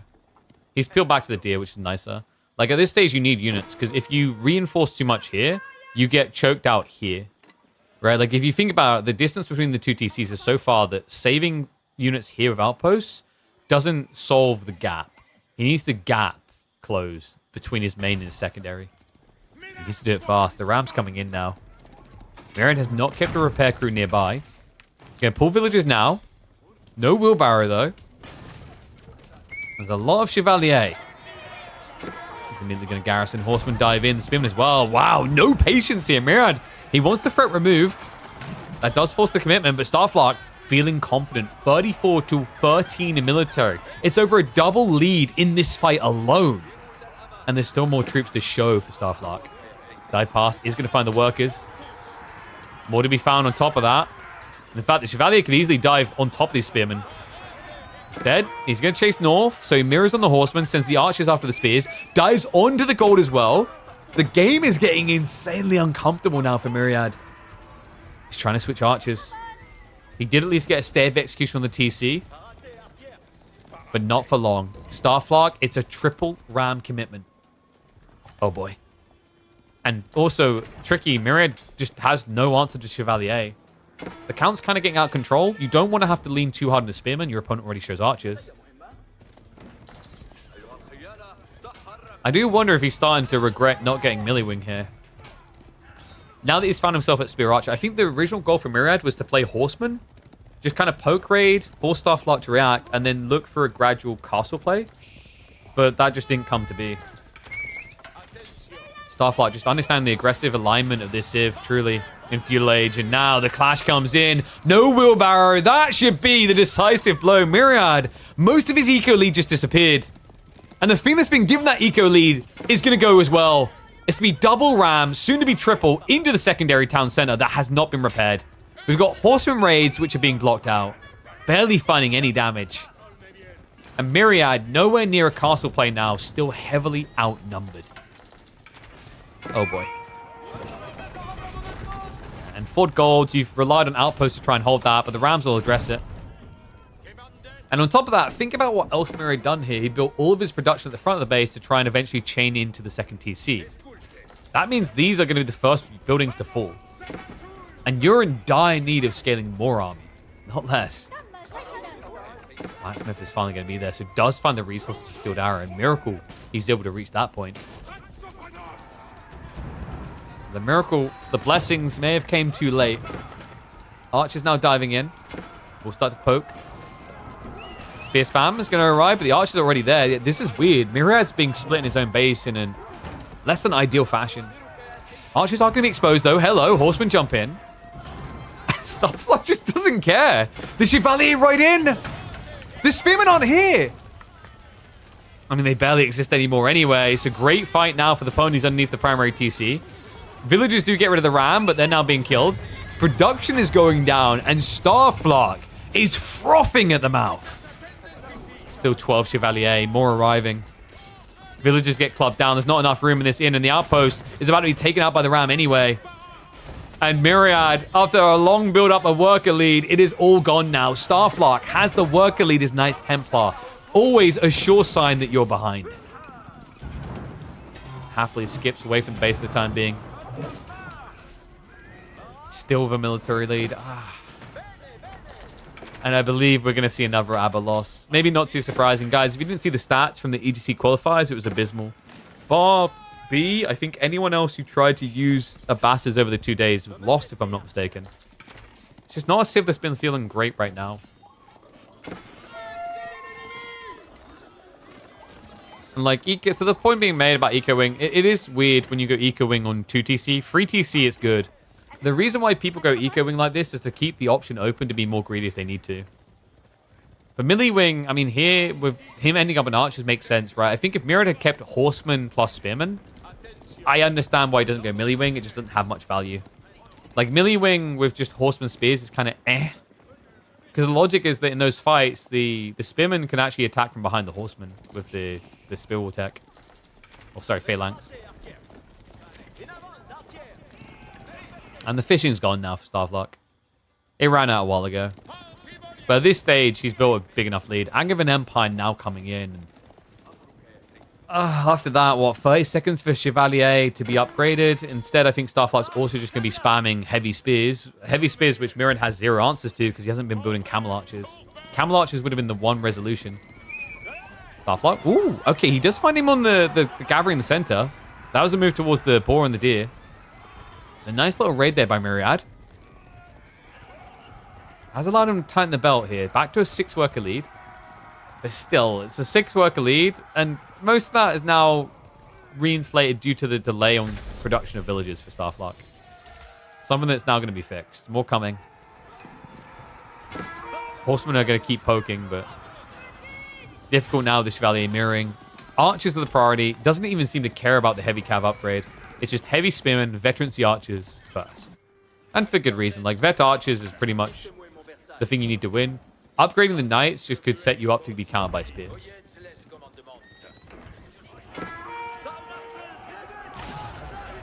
Cancels the rams.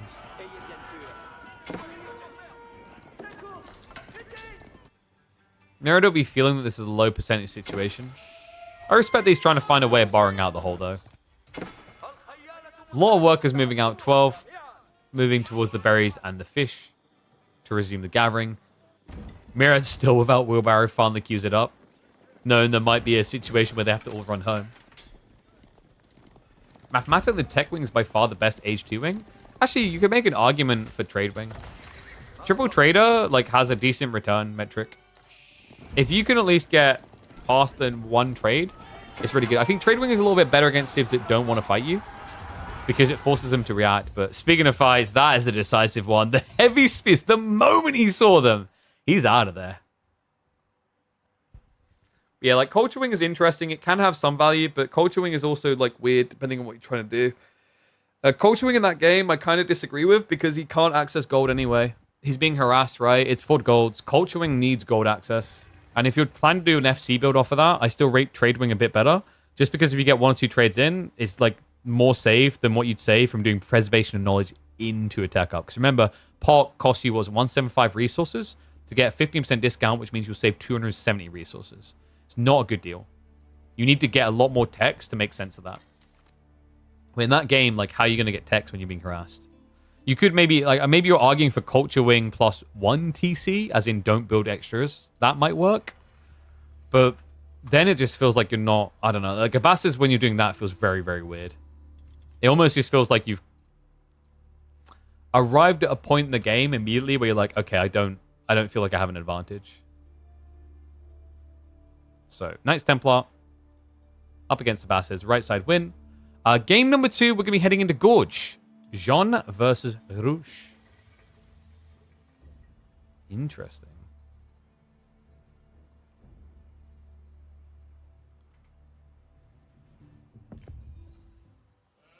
Let me mark that up and we'll hop into game. Boop.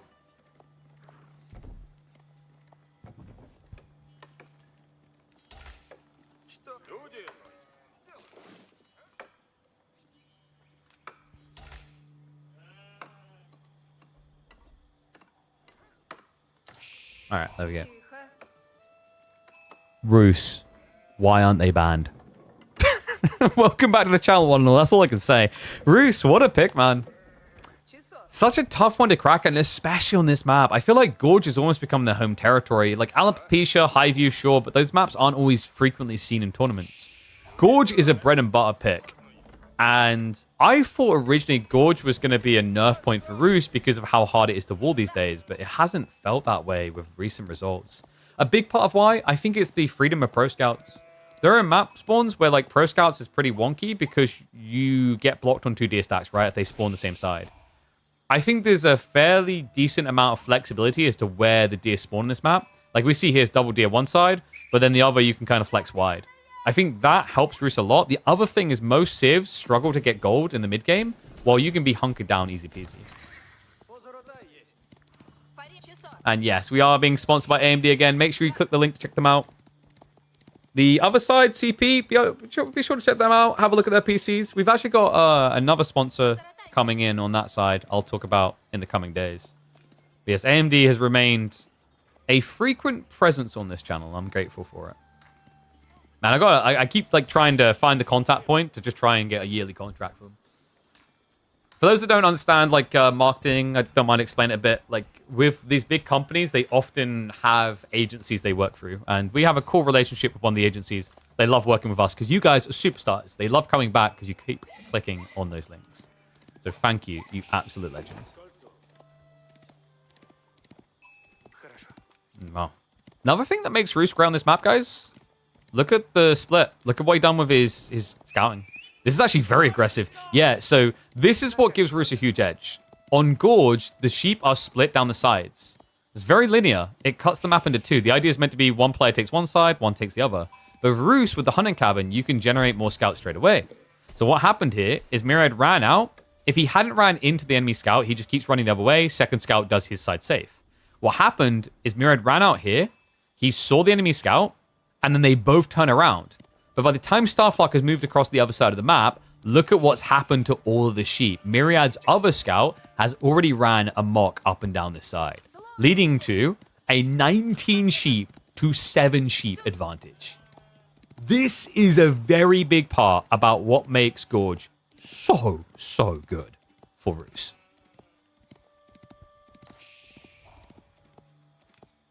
I'm sorry, wait. I'm just going to call that. You need to start multi-streaming on Kick. The ads are annoying. I mean, there is a solution to ads. And hilariously enough, you've got a little crown icon next to your name, which makes it even easier to solve. We do multi-stream. We just haven't streamed to Kick. Might be something we explore in the future. I don't know. Like, personally, I'd say if you're watching all the time, which a decent amount of people are, 100 hours of content a month for $5 or less is a pretty good deal. Actually, it's like now that I think about it, it's an insane deal. How expensive is like Netflix and everything getting now? Netflix, where it's like, yo, you can pay this price for 720p. Heck W. Anyway, Scout. Oh, he gets him. Okay, that's pretty cool. Considering that like Jean quite often wants to go pro scouts and looking at the gold gathering, that's exactly what Starflark wanted here. He already built the mill. And you know it's pro scouts because he hasn't got wheelbarrow. So painful. That just ends up being a further 65 resource investment you have to make.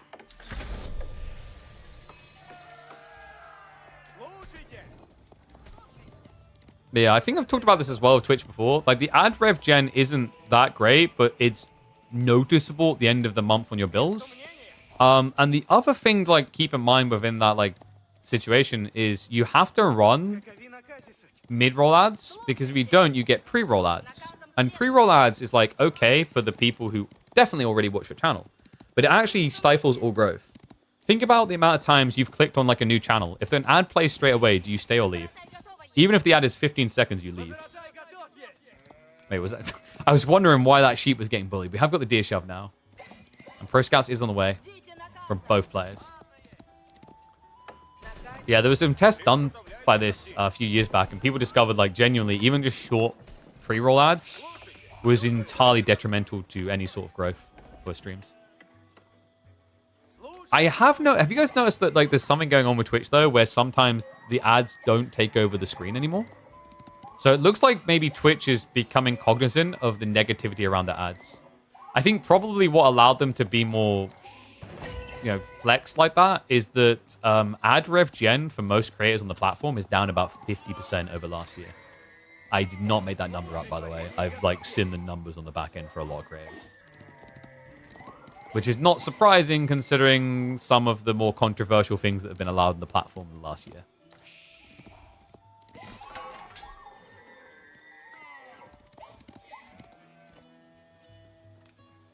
Looks like we have got Archer Jean. Interesting. So Archer Jean here, just in case maybe there's, like, night-on-night action, so you can snipe down injured. And melee Jean just wouldn't feel that great against horse archers anyway. I think you get kited too much. Great denial. It's going to block the deer from being shoved all the way home. And already lamed the north side deer. But Myriad going with spears, to be expected here against the French Knights. You need it. His goal here is to remain as lean as possible, not building too many spears, just looking for castle behind us. Problem is, he's guarding the wrong side. Yeah. He sent most of his scouts to the south side. And now the spears have to run all the way over there. Knight can probably force the drop from one of these from Myriad. Yeah, he'll just have to Scarpa. Love the budget pro scouts. I mean, you just have to. It's what makes Roos so good.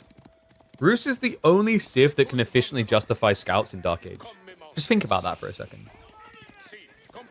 It's actually crazy. You know, it's obvious when you say it out loud, but, like, most of the time you don't think of it that way. You know, you've seen, like, H3 do two scout builds, right? Or, like, French do it. But they always have a cost. And some civs can offset that cost. Like, for French, you slowly produce more villages, so you can actually justify 2 scout more than most civs. But Roos just build a hunting cabin to generate more scouts. That's 100 wood. That sounds expensive until you remember it's going to pay for itself. It's not really a negative, is it? It's actually an overwhelming positive. Especially for a civ that wants to do pro scouts and thus would need the hunting cabin anyway.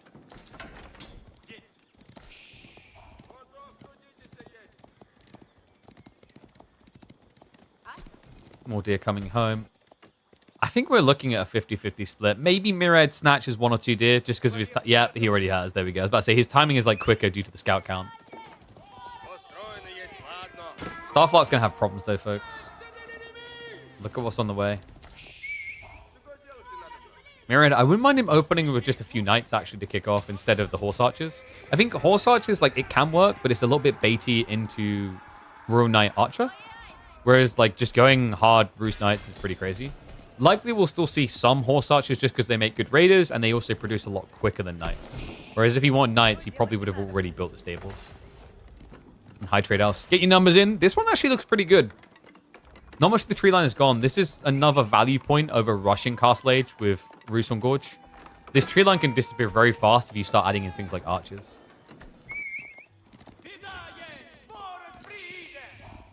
This he still coming around the back with this? He is. Slowly. Soon. Soon we will be home, brother. Or dead. Either or. And there we go. Archer range beginning. Like what? Double archers plus stables could be pretty cool here. He's also concaving the tree line to make it harder to actually be dove. You have to do it this way because otherwise Jean can like sneak in and just like double tap, then kill with her Q. We do have ball play, which I like from Starflark. I love that he's playing flanks while he can. Once this tech up completes, it's going to be difficult. So that board just kind of needs to be munched through very fast now before the horse archers break out. Starflark, I mean, you don't really want to be going castle yet, right? Like at 6 knights, it feels pretty bad. I think against the horse archers, you're probably going to need to double down on archer spam here. The alternative is Starflark focuses knights so he can flank raid. But that's where Pro Scouts becomes your boon. It keeps you safe against raids because all of your resources that you need are on this screen right here. Like this right here is Myriad's world. If the rest of the map didn't exist, he'd still survive off of this. Welcome to Roos.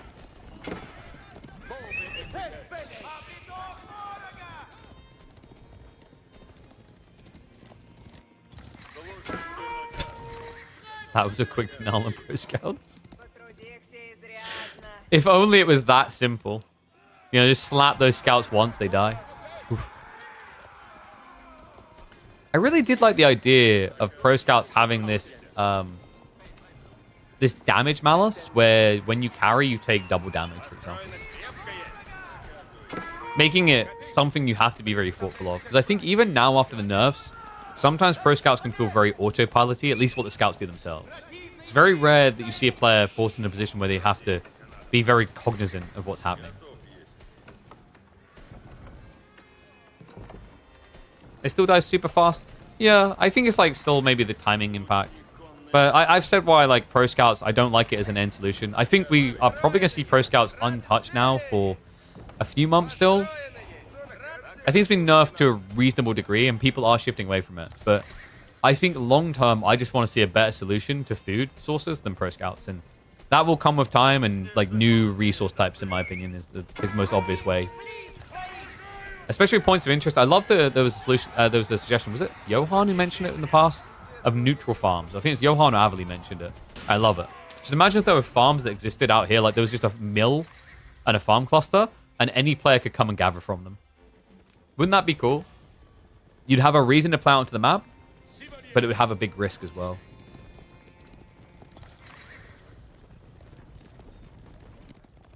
Wall's going up from Starflark. So he's going to be aging up, to be expected here. The walls are definitely intriguing. In some ways it protects you, in some ways not so much. Horse archers still have a rotation possibility here. And good intercept, just cutting the archer reinforcements. Starflark's army doesn't really look threatening. Like a gold mine for food? Sure.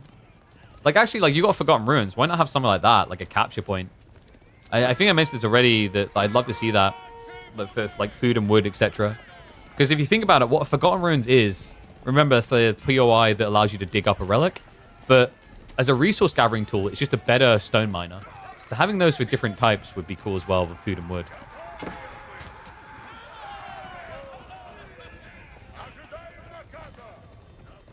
Horse archers. There's still some deer out here, actually, weirdly enough.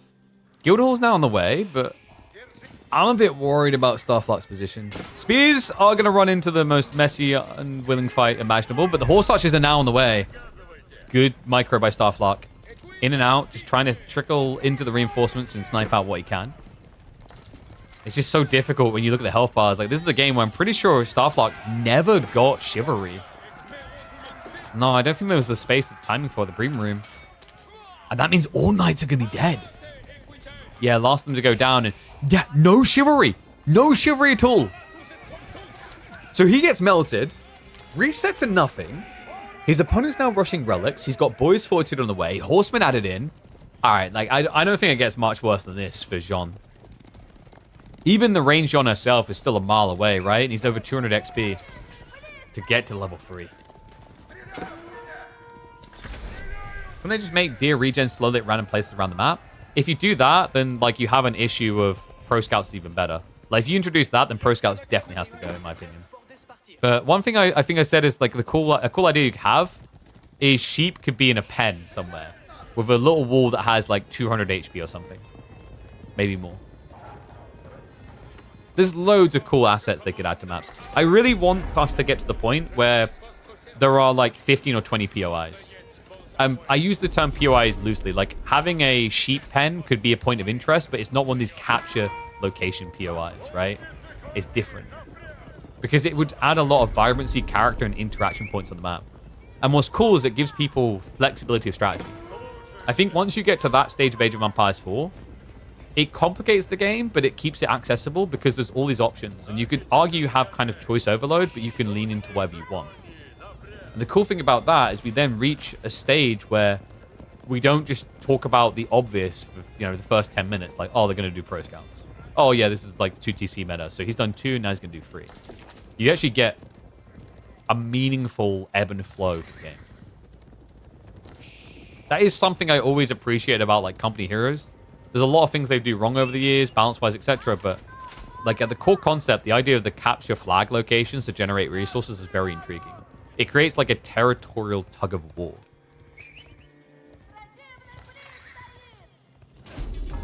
Okay, so how's Starflark doing here? The crossbow idea is intriguing, and it would work, but Myriad already knew it was coming. Look at the horseman count. I think Starflark needs spears. He's doing horseman instead, but, like, spear arbitrary probably makes more sense for a guy who's stuck in his base. It's likely that Starflark's thought process is he can't stay in his base, though. He's going to be running out of gold pretty quickly. He's down to 300. The guild hall is going to take ages. So the reason why he's going horseman arbor is to try and be present. That's going to be difficult. We're going to cycle on the east side. The berries. Looks like the outpost is going to scout it early, so we'll be able to move away. Really, the main target Myriad should be looking for is actually north, due to all the gold. Farms are also now coming in from Starflark. Myriad hasn't been forced to do so himself. The high trade house is nicely making him plump here. 119 gold in the end, by the way. And now the dive comes in. Mass horseman, horse archer. Catches Starflark with only a few ponies. He's going to bait him in a bit deeper. I mean, the horseman can just flood now, though. Go, go, go! Here we go! Veterancy kicks in. Perfectly timed there for the dive. Jean melts. And Starflark is done. No doubt about it. The patience there by Myriad. Reeling him back, making it look like he'd forgotten to get veterancy. And then the thrust forward the moment it triggers. We're getting a game 3, folks. This one's going to go all the way. And thank goodness. Getting sick and tired of 2 O's in my round of 16. Gorge. You see how much more difficult it is to play these days? And I'm so glad it had these changes. Once upon a time, wolves galore. Now it feels like even this is a struggle when you need to move out. And we get a deciding game.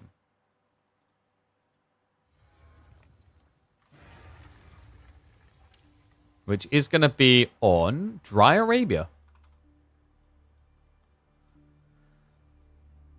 This was over the moment I lost my scout early. Yeah, like, losing your scout is pretty problematic, right? But, like, I think even then, earlier than that, still, I think, like, Roos is just oppressive on that map due to the double scout opener. Like, you were, what, 70-30% split on the sheep, I think? Which is really, really tough. Especially for a civ like Jean. Okay, so final game's going to be interesting, actually. We're getting Chinese versus Japanese. Love it. I mean, China's got to be favored here, right? But Japan's not as much of a pushover as they were. I think they're actually faring a lot better than previously.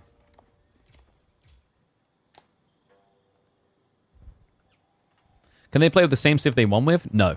Like, win or lose, if you use the civ, it's out. The interesting part is that our new drafts, once you're in BO7 territory, for us, that's grand finals, after the 6th game, you are allowed to use civs you've lost with previously. And that's where drafting gets very intriguing. There's not a redraft, you just get to reuse. So, for example, if you lost your opening game with China, now you can use China at the end of the series. Pretty crazy, right?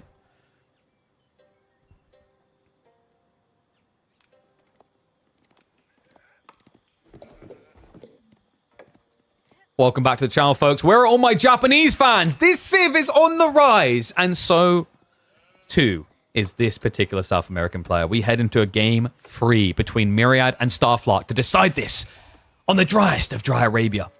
Orange is going to be that Starflark boy playing as the Japanese. I mean, I've been loving Japan's vibrancy as a Civ now, especially with not just this spear spam opening. The other really big thing that's been driving them forward in win rate has been Yumi's relevance now. We'll have to see how good they're going to be, though, in the hands of the Chilean as he goes up against the Hungarian on the Chinese who lives in the UK. I had to do that to confuse you guys. Yeah, red is going to be Myriad as the Chinese. And oh my, what? That doesn't seem fair. That does not seem... Are you kidding me? Double deer stack right next to your base is China? Japan has got the split spawn. Starflark has discovered... Oh, no. He sees the further away deer first. Okay, he just discovered the other side. Yeah, but you're kind of committed to this one now. I guess it's safer this way because of the way it's playing out, actually. If you look at Myriad's rotation, he didn't see the spear. That's quite important here, actually. He might assume that there's going to be a spear shove, but he doesn't know which side it's going to be. He didn't see anything here, so by the time he's going to realize and run back over, the deer could already be back towards this location, which isn't great, but isn't terrible to try and like move out to gather. Okay, going both though? Starflark. That is greedy. Okay, so what's the thought process from Starflark here? Maybe you just try to copium this into a positive, which is that nice, my opponent, and I'm going to flip the name so they're on the right side. My opponent now thinks that he lamed my deer, so he's not going to check the other side. There is kind of like a Giga Brain checkmate move here.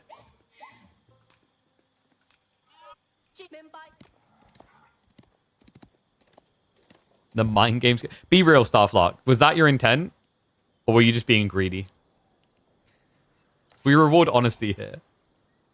You don't have to cocky Marine Lord it. Oh, it was all part of the plan. I knew exactly what I was doing. His puny brain could not comprehend my footages.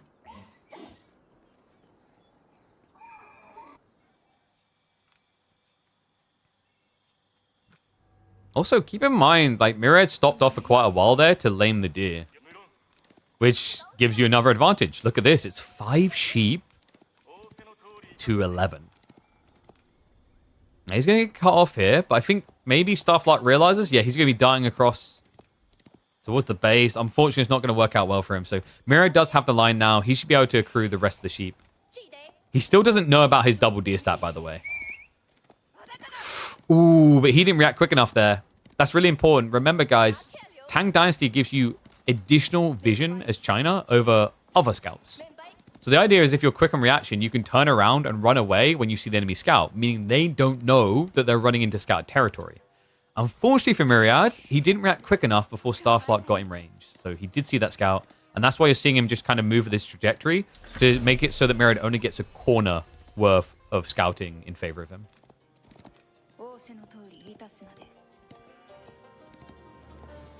Oh, so Starflark was being Giga Brain. Dude, look at this guy. I mean, it's working, right? Like, even on this side, this one spear still gets double deer back, which is so worth it. When you're still getting the other on top. Because normally you go free spear anyway. The idea is meant to be that free spear creates a natural V shape, so you can shove in deer efficiently.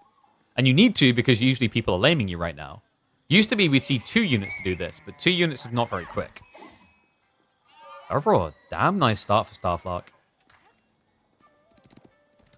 And Myriad. I'm pretty sure last time I checked, you had this many sheep, sir. He's still at 5.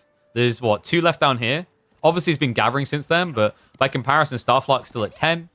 Myriad's going to be finishing at, what, 7, 8? And Starflark has already removed most of the deer value, right? There's only 5 left out here from his side of the map, out of a total of 14. Free spears, Japanese, seems obligatory for Japan every time. Yeah, because it fixes their eco issues. Japan has been sucking for the longest time because their economy in early game was really, really bad. But the deer shove meta has solved that. And it's funny because like the solution existed for a long time, but people weren't using it. Remember, the Rax buff actually happened quite a while ago, several months ago, if I remember correctly, where they decreased the cost down to 75 wood. And I remember saying to the devs at the time, I don't think this is going to change anything because fundamentally the problem with this civ is its food income sucks. And they don't have a way of getting easy extra food. Well, in comes a deer shove that gets you 2,450 food. That's perfect. That's what you need to FC. Even if you play like a long feudal, that's a 15, 20 horseman type comp. And he's going to stop them off the farmhouse. A bit interesting, actually, because you could get snatched here on the deer. As it's on the edge of TC range. Yeah, this is where like having farmhouses can actually be a negative because it baits you towards things. But if Starflark gathers it first, I think it's fine. And it looks like he's doing exactly that. He already did get survival technique, so has the better gathering rate. Pro Scouts in for Myriad. And the follow-up is going to be a move straight away into Archers.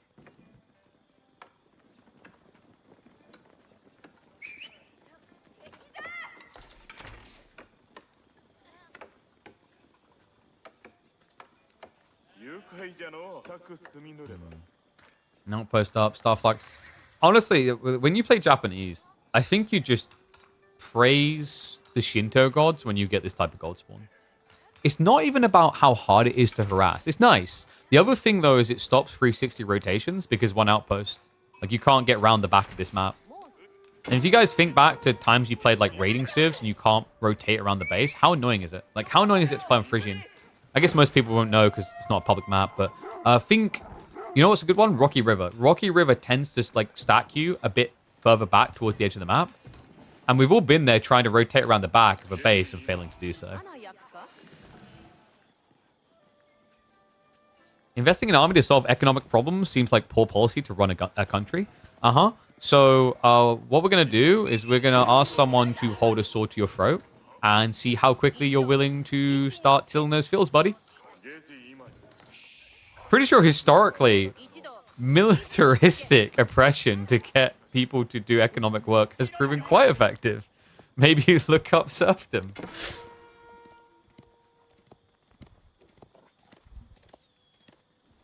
You know, it's quite often oppressing the people to work works quite well. The time it doesn't work is when you reach the overflow point of Vive la Revolution. But that does, like, that's not, you know, that's not now's problem. That's future KP's problem, you know?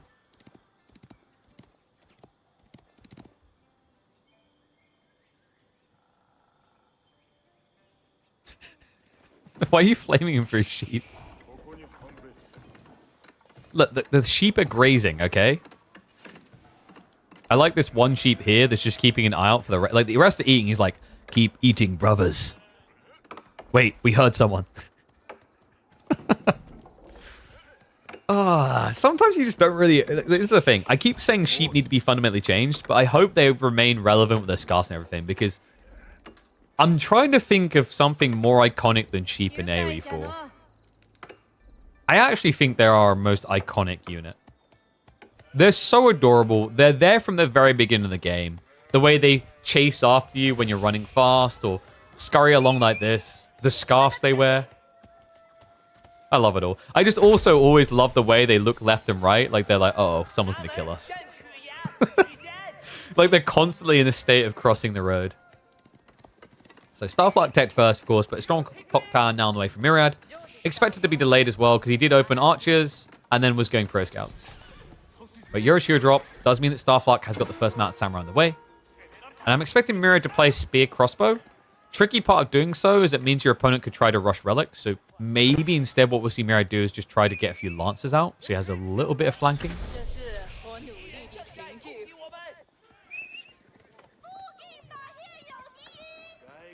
Always yap about changing stuff that doesn't need changing. You don't think that sheep RNG needs changing. I'm sorry, but you've been not watching Age of Empires 4 at all. You know that is like literally one of the longest running flag points from the pro level players and many other people. But sure, bud. Dude, like no way. No way you think that sheep RNG doesn't need changing. You think sheep are in a good spot right now? I think they're temporarily in an okay spot because of Pro Scouts. Like, that, if you think about it, like, the only reason we don't see as many washes off of sheep spawns right now is because Pro Scouts exist. Which is cool, but, like, then you have to, like, mediate. Is Pro Scouts the end solution or a crutch to solving the problem? That's why we were saying in the earlier game about, like, POIs, like, points of interest that could diversify the options is really cool.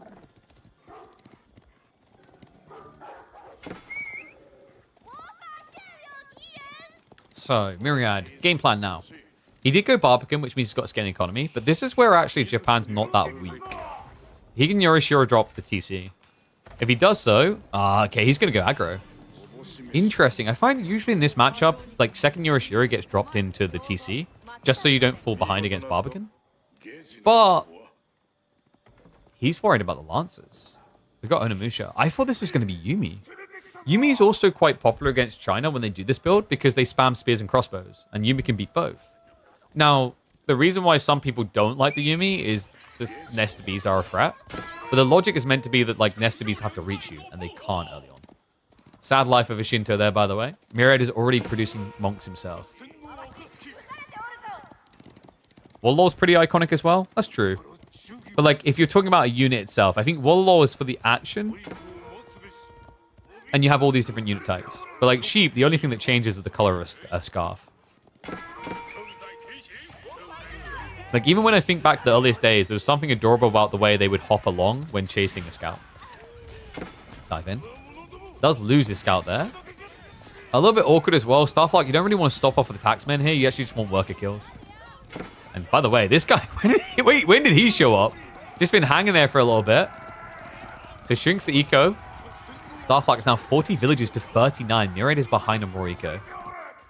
We do have relics coming home. The Onimusha wave is being prepped. It's almost like he's... What's he trying to force here? Because if you're showing Mountain Samurai, you're expecting spears, right? It does feel a little bit like Starflark is countering something that doesn't fully exist. Like, there are 4 Lancers, right? But like, that's it. I think for Starflark, the idea is he wants to be as mobile as possible. So while Yuumi would feel better against this comp, it could more easily put him in a position where he couldn't retreat. Maybe that works out for the better, considering that Myriad is now going into Horseman.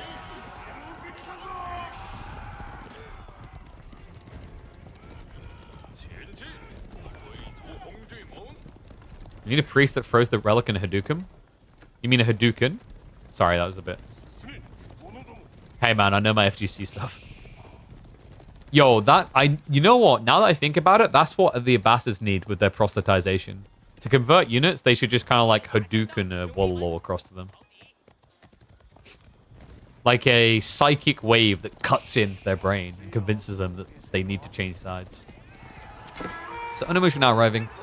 And you see the hesitation I had about them, right? You can retreat for sure, but it's very difficult to counterplay a unit right now. I led the Kabura. That's going to give him an ability to kite. Like, Starflark is essentially just trying to play a horse archer comp. He's ironically trying to beat Myriad the way Myriad beat him in game 2. I do, by the way, love the way the devs have started adding different types of Wallalows. For example, there is the unique one with the Buddhist we just don't see, where you get a damage buff. I don't know if that's ever going to work unless you change the way fundamentally relics work, i.e. I think one big change I said would be intriguing is if relics generated more resources the closer to the enemy base you were. So almost like risk-reward logic. Because then you'd actually put relics in places you'd use them more frequently. It's a mixed feeling type thing though. Like, because if you make Rollalls more frequent and more regular, you potentially devalue the epicness of them.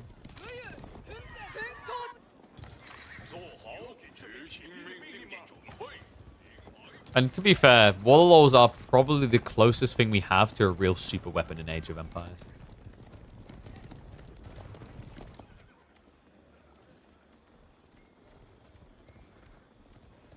So we still have only the owner. No Yuumi switch up, but do we have farms at least? No, so he's not adding in any additionals, but he did just unlock Daimyo level 2 if he wants it. And this is where farms could start to make sense. Would be a good timing as well, the berry batches. Actually, he's got quite a long way left on them, right? And he did go for the Euroshiro drop, which means he's not falling behind on villager production. Myriad has an insane amount of gold, by the way. That's crazy. 1,600 via the taxation. This is what it does to you. And Onosmusja, not good. Expensive units, remember. You actually pay a premium over what you would for crossbows. Now that intrigues me. I didn't even want to say it because no one does it. But Starflark is 100% right with this, folks. Onimusha counters everything that Myriad's doing. Horsemen, spearmen, crossbows, they all die to Onimusha. The key now is whether Starflark can mass them quick enough. Also worrisome. Looks like he's going to be raided on the north side. The walls are about to break. Not going to be able to get a secondary line up. Has got the gate to retreat. We'll need to use it. Cavalry is going to go in for a dive. I actually like that he's not trying to defend here. This army is too big, I think. He could cut reinforcements instead, which makes it easier for Bugacia to then win their fight. Already has the Katana Bannerman ready as well. And whoa, he doesn't even cut the reinforcements. He dives into the base. He wants the eco. Smart way of shutting this down, right? Because you could be running into Spear Horsemen, which would be difficult for these guys to contest. He dives onto the backside, and oh my god, Myriad. He tries to run east, but there's nowhere to go east. 22 villages, only enough garrison slots for 8. It's going to be a massacre. What a timing here. And look at what it does. Myriad pulls the full infantry comp back, only sends in horsemen against Bugacia. He reveals what he's up against next, but can't find damage. Looks like the villagers are going to be protected in the end. And actually, Starflark, I think he lost track. What? The Musha gets smooshed. I mean, he found value, right? It's a lot of worker kills, but also an expensive loss. You could argue he didn't need them anymore, but now it means you're full melee comp, no ranged. Starflark has now got extra farms coming in. Now, this is key. At his current amount of farms, he cannot sustain good Bugacia production. The berries are not forever either. So he needs to find that gradual transition. You're probably looking at, by 21 minutes, you want to have like 25, 30 farms. Mountain Samurai are fully discarded. So Myriad at this stage could start to consider the farm transition, realizing like that was a throwaway, right? It feels like it was a throwaway with how many knights just died. The interesting part of stuff like is actually adding an additional Mountain Samurai, but I'd be surprised if it becomes the mainstay for him versus just a support. It makes sense that you need something though, right? Like you just revealed Bugacia, so your opponent should be counterplaying that. Palace Guard is definitely an interesting way of going. I've seen late game, like, this is very interesting, actually. When Japan first came out, late game China-Japanese was pretty crazy. Because you'd have mass Bugacia versus mass Palace Guard. And PG could actually win that because the idea was they were more tanky, had more damage. But with Yuan, were fast enough to mirror. We're not at Yuan yet. And that's a very important detail to remember. Good read by Myriad. I feel like we very rarely see Bugacia. And back when we did have them quite frequently, the biggest reason people would lose against Bugacia is the same reason they would lose against Chuganu. They forgot their defensive techs. That's why getting these insulated helms, fit leather works, all these things are very important. Because Bugacia are very low base damage, very high attack speed. Crypt Sacred Site now unlock. And that... Okay, so this is one I always find a bit interesting, guys. Springles technically counter Bugacia, but also kind of get countered by Bugacia.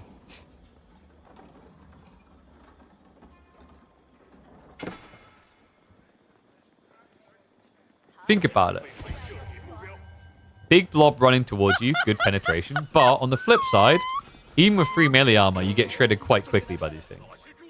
And what is up, Coppishnell? I see you, the resub, mate. Welcome back to Swarm, and thank you very much.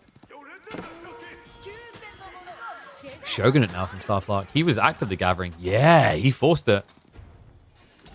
Okay, so this should be what? Maybe you switch all the stoneworkers onto wood now? Because I don't think you really have anything left to gather with stone. You can get a few spring replacements, sure. Maybe 2 TC? You don't have a reason why you'd still be gathering stone, actually. I think it is. Or he's just going to stockpile this for eventual, like, Imperial into Castle drop. Something that is kind of underrated at this type of point is, like, just actually getting short stone walls on the flanks to stop you from getting rotated on.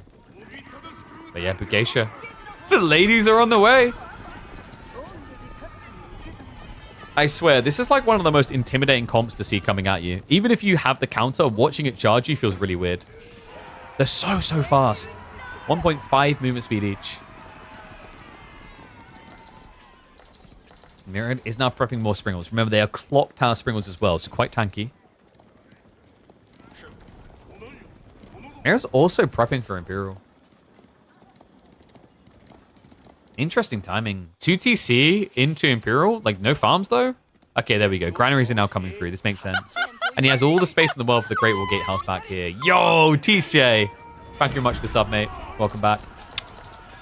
You guys just started a hype train. I got a Bugacia train to match your hype train. Keep it coming. We'll see which is more hype. Because these ladies are fun. It's been funny recently, like with Crackety the other week when we were casting, and he just kept trying to push the Bugacia narrative. And I had to chuckle. I'm like, I know the feeling. This is my favorite unit in the game. But it's so bad in so many matchups right now.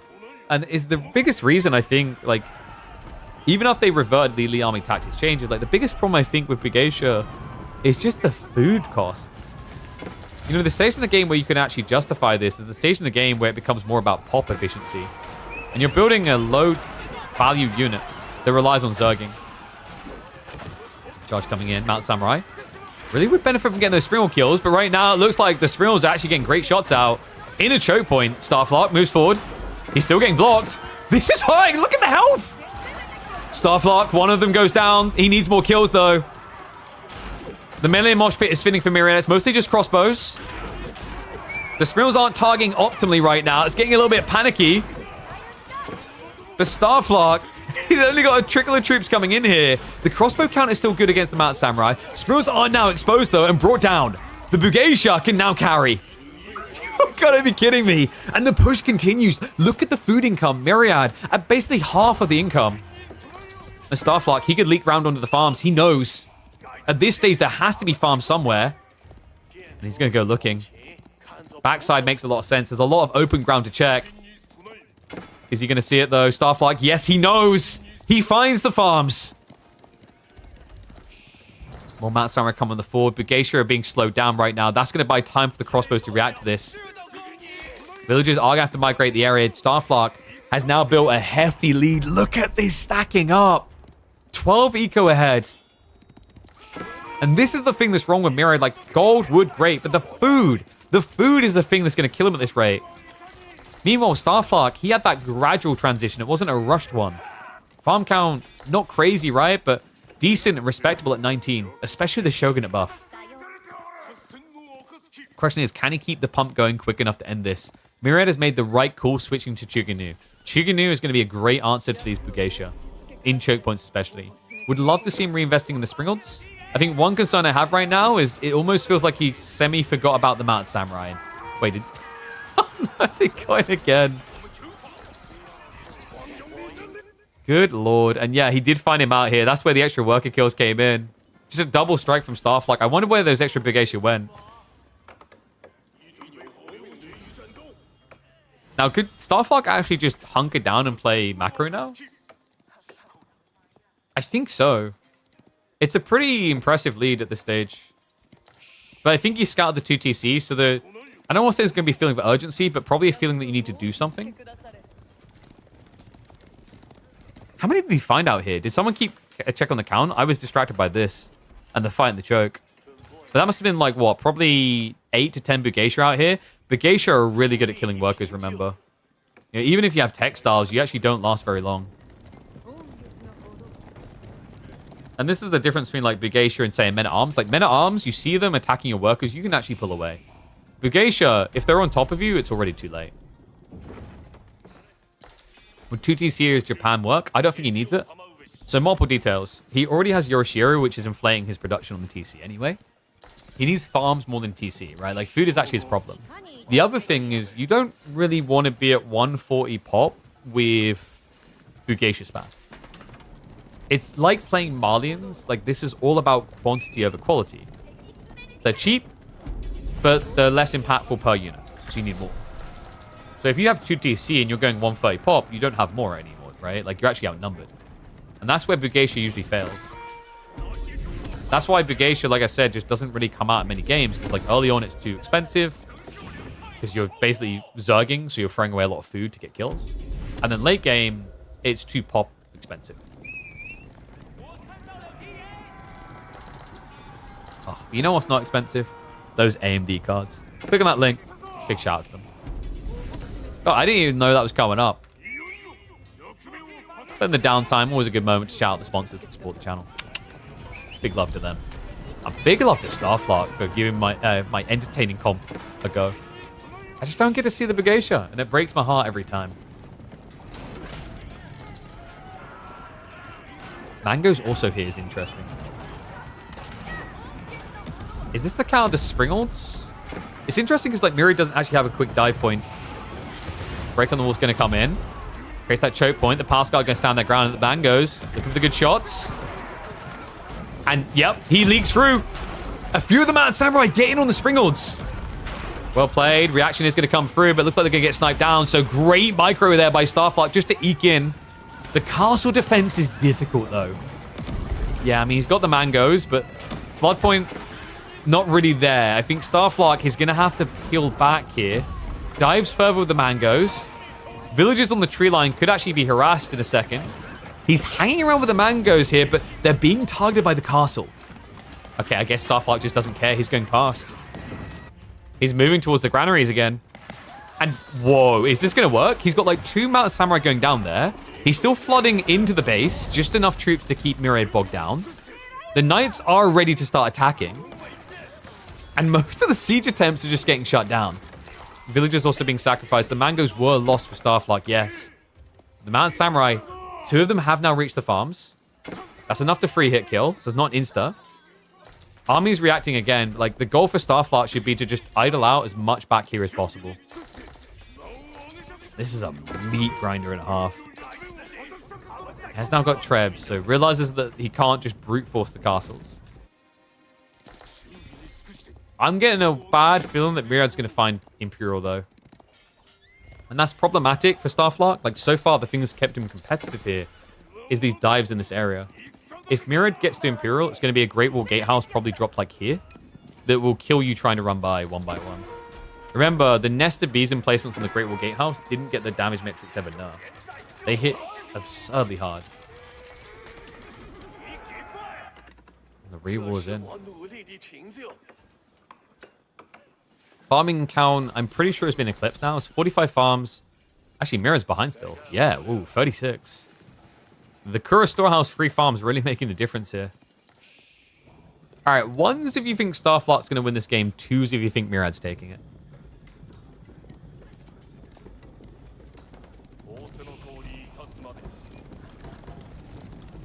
I don't want to write Starflark out on this. 3 Trebs is a decent breakthrough point on the castle. Mangoes as well. Like, I'm just getting this uncomfortable feeling that Imperial is inevitable for Myriad.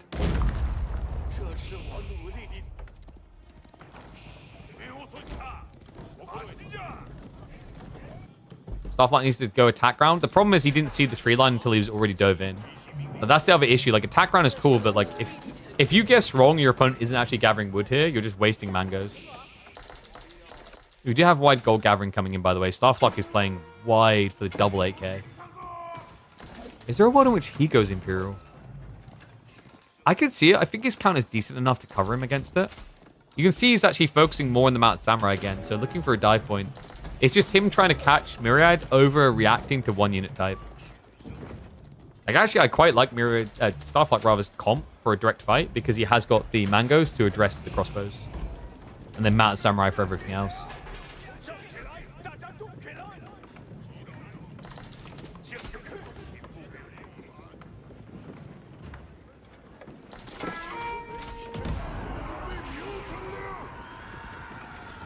Myriad steps up. Starflark's going to chase him home. Has to throw away the Palace Guard to buy time. Nest of Bees into the choke point, but the Trebs are already dealing with the wall. He's going to break in. Nice quadra Nest of Bees, though. Is that going to be enough? He's standing his ground. He trades out with the Mangoes. Doesn't kill them, though. More shots coming in into the repeated crossbows and the Expo backline. Bugacia are breaking through. Starflark. It's looking like he's found the flood point. A few Bugacia kind of start hitting into the eco. He's got Mangoes attacking there as well. It looks like a situation where Myriad is going to have to spend a lot more on a rematch. And Starflark is starting to stockpile reserves. Mango's now getting target fired down. But the Trebuchets are dealing damage to the castle. Nest of Bees is going to be kept alive for the time being. Starflark once again has to fall back beyond the breach. He does leak in with a few more Bugacia, so we'll find the gold workers. It's more out of time, more kills. And triple Sacred Sight now unlocked. Trebuchets close to finishing the castle. Myriad cannot keep this up for long, folks. Remember, the stone is not forever. In fact, he's actively gathering out on the forward side just to keep this up. Kind of a crazy meat grinder. I think Starflark, like, it's so tricky. It shows you how hard it is to break the defensive nature of China. Just their production rates, the farms behind this, the castle in particular. I like that he just keeps sticking to mangoes. They look a little bit underwhelming at times, but even when they're looking underwhelming, it's the way they're forcing Myriad to fight and focus a lot more on micro than Starflark needs to. Then again, maybe if Myriad doesn't focus on micro like that, are you kidding me? He steps up. Did he think Starflark was out of resources? That's crazy. Mad Samurai and Bugeisha are in again. He'll get back behind the walls, but this is looking grim right now. Check the macro. Starflark is ready to age up. What a timing and what a play. What an economy. Tanagashima Gunsmith now coming in. I love the position. This is to get that kick to the jugular that he needs. It's going to allow him to get cannon straight away into the siege. Even the possibility of, like, Robotiquins if you see your opponent's going a bit too hard into PG, but I think just cannons is good enough. And plenty of gold to get them forcibly built, not just the free tickets. Not just that, but this amount of gold gathering. Think about things like Order Tactics as a priority play here. So many farms. Starflark sitting up at what? 59! Myriad, 48. He's starting to close the gap.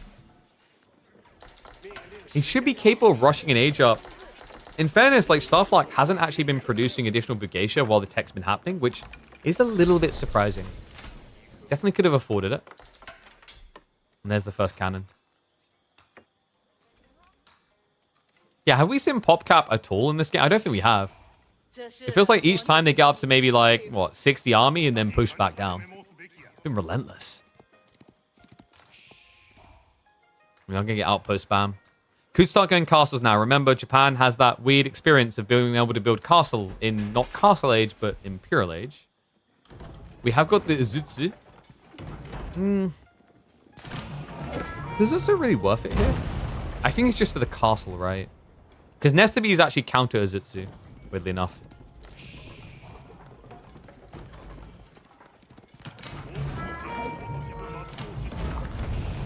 Rebs once again knocking at the door. Myriad. Ready for that age up. Is he? Oh my god, he's going for the... No, no, Myriad, no. Not like this. There's emplacements, right? Yep. Spirit shots come in. Myriad. China builds fast, but not that fast. The villagers get pulled. Spirit shots adding up already. That's slowing down the build speed. The Bugeisha! They get across! Myriad gets denied the gold! And the more villagers! Do or die by the castle, and it looks like it's gonna be died. The cannon emplacement comes in as well. Myriad desperately needed the gold and gets shot down. We're now up to 91 worker kills. Age up on the way at home. That's the one upside. He didn't get tempted to try and build the Great Wall Gatehouse there. He built it at home. But Starflark, everything looking up now, because everything is aged up. Elite Mounted Samurai, Bugeisha. Wouldn't be surprised if Oda Tactics gets queued soon. The castle is down. The Great Wall Gatehouse will at least slow things down temporarily, but look at where all the houses are. You can just pop block him. Triple Sacred Sight now still on lock. Cannon moving in. He found the blind spot. The Great Wall Gatehouse being attacked. Nestabi's reaction's on the way, but a little bit exposed. And cannons start to target him down. Mangoes are also moving up for the shots. Bugeisha are dragging the attention here. And it's a choke point fight with the Mangoes can be really good. The Bugeisha going to leak through. Mount Samurai as well. He do or dies by these Nestabis. The ones for the Great Wall Gatehouse are going to be great. The other ones, a little bit eh. And the Trebs continue to take out the production. The brute force is working here, and Starflark is doing it. Myriad, never an easy opponent. But Starflark has his number. A player who we've praised for his early game, his mid game, but usually runs out of steam maybe in the late. Never, ever ran out of juice in this game. A well-earned victory with relentless aggression from Japan against one of the best civs at hunkering down and playing for the late. Suggests a great week for SA Age of Empires. Let me know what you think about this, guys. The big brain maneuvers in the beginning from Starflark gave him the feed he needed, but what was just as impressive was the elegance with which he played into this mass farm strategy, understanding his timing and utilizing Onobugeisha in a way that many players don't or won't right now. It's a tricky comp to pull off. We saw it here. It feels like you're usually losing even when you're winning because so many people have to die to get anything done. But sometimes the body strategy is the best. Starflark, no doubt the best in this best of 3. Well played, Starflark. What a game.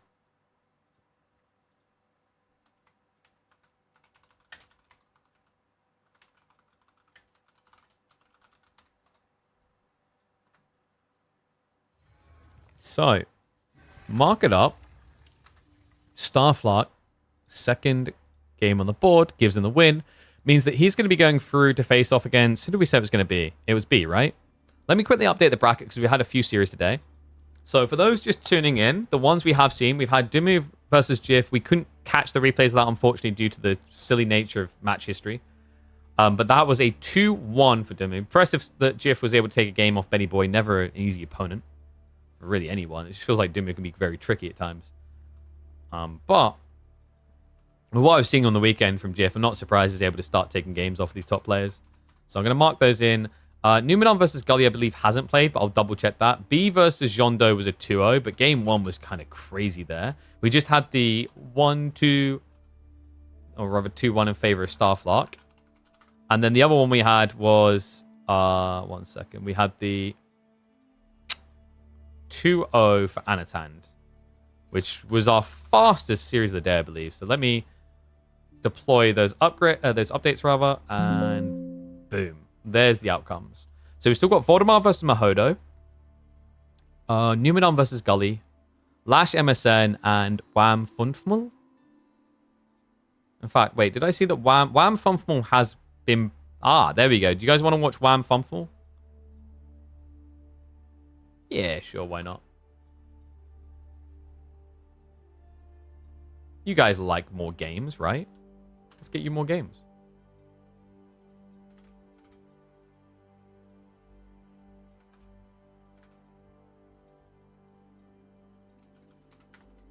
Then hopefully we'll get some other timings posted soon.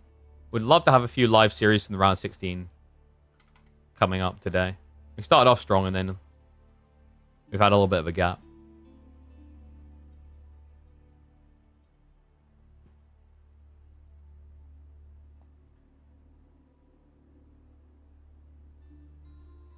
Oh, you never played StarCraft? Interesting. I never really got attracted to StarCraft. I think back then, for me, RTSs, I actually back then as a kid really liked the infinite types of RTSs. I've matured now to the point where it almost feels childish that I liked infinite resource RTSs that much. Right? There's a strategic necessity about depleting resources for game end state.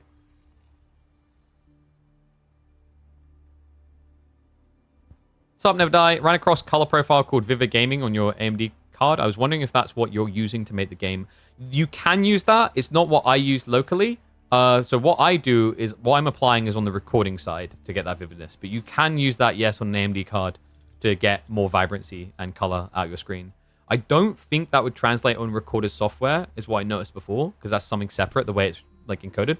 But it would apply more vividness to your screen recording. So it would achieve what you're looking for. All right, so game 1, guys, we're going to have Japanese versus Jeando.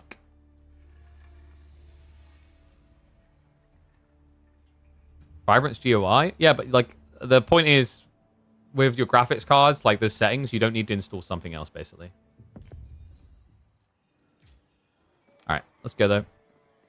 G1, baby.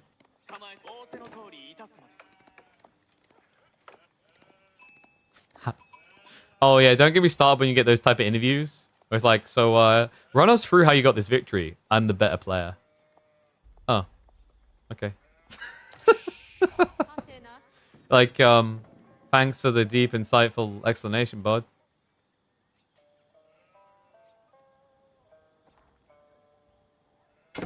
So, Japanese from Wham. A pretty solid pick for this exact play. We are going to get the Pond play at the start of Frisian Marshes. I don't know, on the other side, FunfmalViereck is going to be going for Jean Dark in this game, and we've got rack shenanigans. I guess this is meant to be denial to the dock. Let me see if I find FunfmalViereck on the ladder for his statistics. I don't know if he's going to come up because he's got the... Oh, God. I need to... One sec. I need to find his name and copy and paste it. So that I have the different letter. There we go. Okay, yeah, actually, not too bad. So, yeah, wasn't this the player that Don Artie was training, I think? So, good old FunfmalViereck. He is ranked 337 in the world right now. Last season, he finished 305th.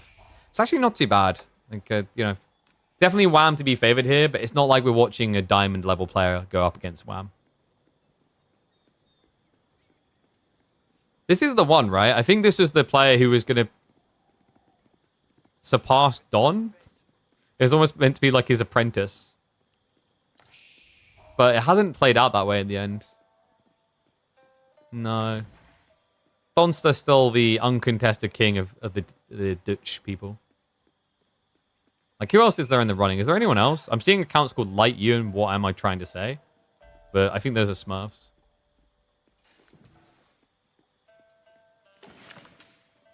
Oh, we are going to get the outpost commitment as well. This is quite a lot to shut down one of these docks.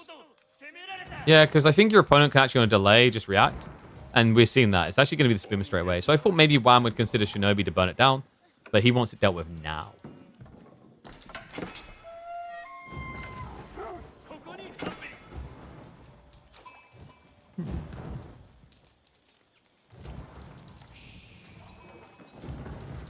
I wonder.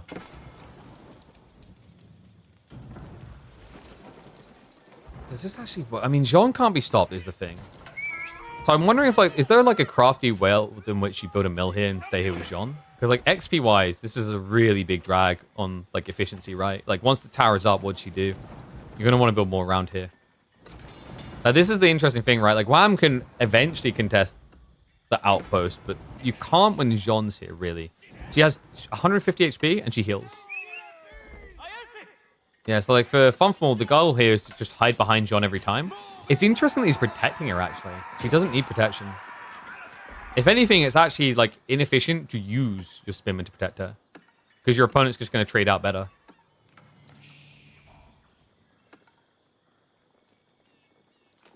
And this is the part I usually hate about the Jean outpost rush. The walk of shame. I mean, it's fair, right? You outpost rush someone, this is your shame. Walking all the way home. And, yeah, this happens normally with any worker. You get to that stage, right? With most civs, other than, like, Knights Templar, you're going to have to walk home. But it's so painful with Jean because of the XP. It ruins your timing. And Jean has historically been a civ entirely about tempo. You're losing a lot of tempo when you do this in Fury. You have at least stopped the fishing. Tricky part I'm seeing here, though, is, like, have you stopped the fishing? Yeah, because FunfmalViereck's like, oh, okay, he's actually still doing it. I could garrison the outpost and harass him, but then Wham could just micro. He could just gather a little bit of food and then drop off and garrison in between.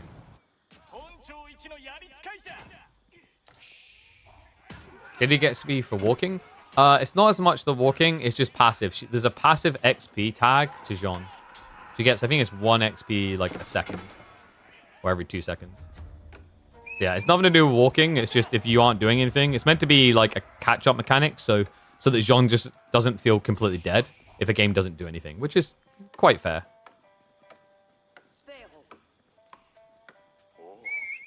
Now the rush down to gold. Wait, a rush down to gold after you've been... What? No. FunfmalViereck. Oh, no. Okay, he did at least pick up the 30 gold. Thank God.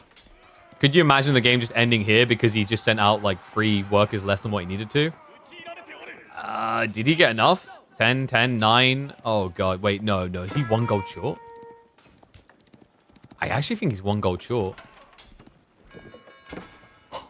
2 gold. No. Okay. The good news is there's two gold veins. He'll be able to get it. You could just send John if things are really risky. Doc, in the meantime, has been taken out. Spear spam is big enough to actually clear the outpost now, guys. And it's not bad that Wham has built this many spears, by the way. Remember, he is against a French cav civ, so you're going to likely need spearmen at some point anyway.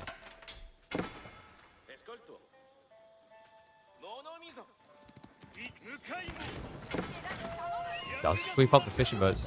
Yeah, I think in some ways, like, Funfmal can be happy with this because he killed the fishing boats in time. And yeah, I like the reaction now from Wham. Yes, he has enough spears, but what is the point? Okay, apparently the point is I want fish. He's actually going to go for it. I thought he might just say, nah, it's not worth the losses. Especially when they're Dark Age spears. Like, remember, because it's age 1, his torch damage is lower. It's usually 13 when you're in feudal age, only 10 here. So it takes longer. Funfmal? Wow, he actually bails early. Didn't even get the extra kill? Kind of crazy. Love the micro. Wham just pulls away the injured one to keep burning. And that's going to be Spear's dead. The Skull Cav coming in, but look at the timing from Wham. He's not really that far behind. Kura Storehouse now on the way.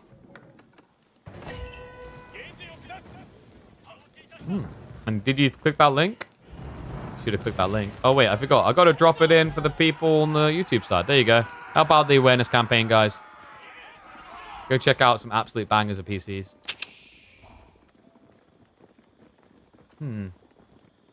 So who's ahead here? I kind of like Wham's position a bit more, just because he got back to the fishing already. He's going double pond now. And Funfmal doesn't even have a single knight yet. He does have a level 2 Jean, though, which is kind of crazy. It shows you how long the Dark Age has been going. And that was after she walked all the way across and all the way back. So we'll have to run away with the spears. Cool thing is, because you got the Stealth Forest, it should be very hard for Jean to get kills now, as she forgot to put her reading glasses on today.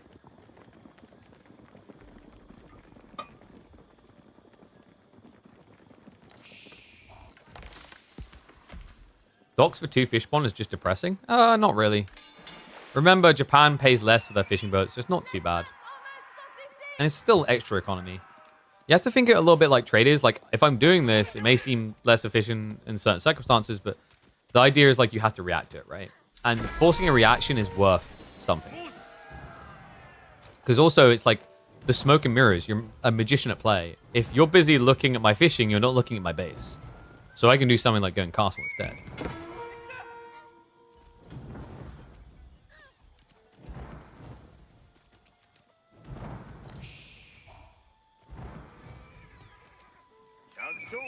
And we do have the outpost up. So I think it is now going to be the castle play. Wham never pushed in the deer, actually. He was trying to play out with the farmhouse and got blocked. Bit problematic, actually, because like Wham doesn't have much food now. That's where the fishing is going to be... Oh, wait. No, sorry. He's still got 17 sheep? What? What? What happened on the scout rotation? Jean has no food. And I know that he played fishing, he went berries first, but to still have 17 sheep is crazy.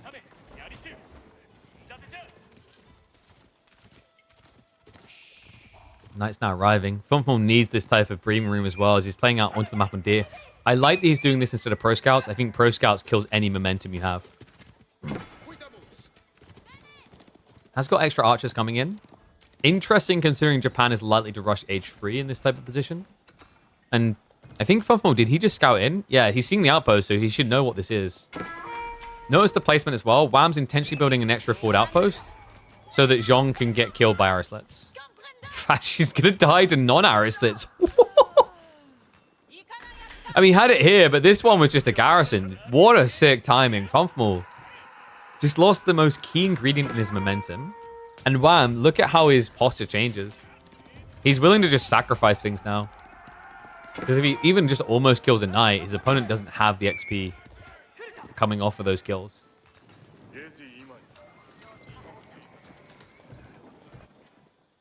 How much fishing until... It is just free.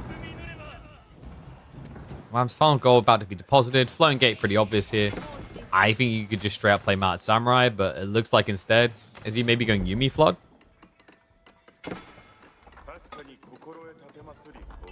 It makes sense, right? Like, your opponent's got quite a lot of spears. He's got some archers. Yuumi are also low value in terms of resource cost, therefore they're low XP. And then to make matters worse, like, your opponent is stuck with feudal knights. You can go for a range 2. The other thing that's pretty busted right now is there's a weird interaction with the Yuumi Bannerman. If you have 2 of them and one of them dies, you get double buff, which is ridiculous. So yeah, if you're in a position where you're like, I don't think I can kill knights, you just lose a Yuumi Bannerman and good to go. Now, that detail is going to require some time. It's only going to be level 1 Daimyo, and he's about, well, 100% of the way off getting level 2. So unless he actively stone gathers, it's not something you have to worry about too soon.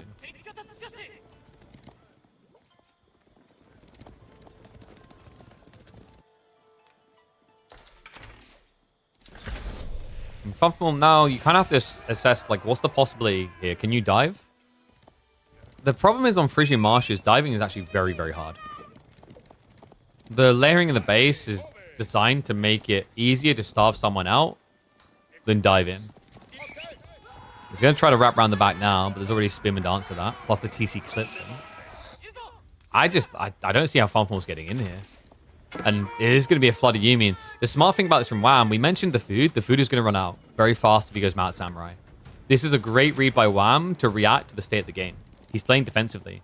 He's not rushing out. He's not securing deer, berries, fishing in mass. So logically, Yuumi is the best option.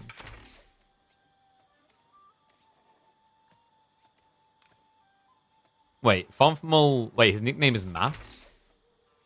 Sure, why not? I mean, RTSs are just maths, really, if you think about it. Just math, lol.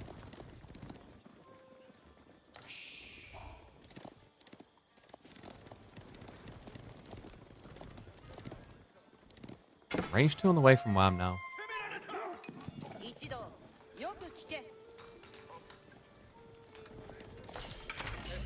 Ram timing? Oh, there's no fortifications. And also, in fairness, like, if your opponent's going Yuumi, it means he doesn't have much ram clear. But we're now seeing the Mount Samurai added in. 3 already queued up.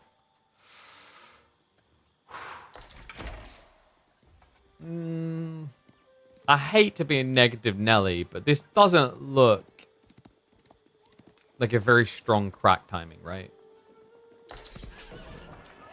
It doesn't feel like it.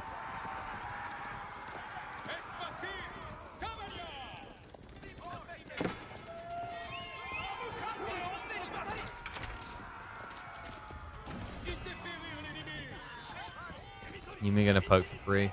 The other annoying thing is they're just getting in and out so fast.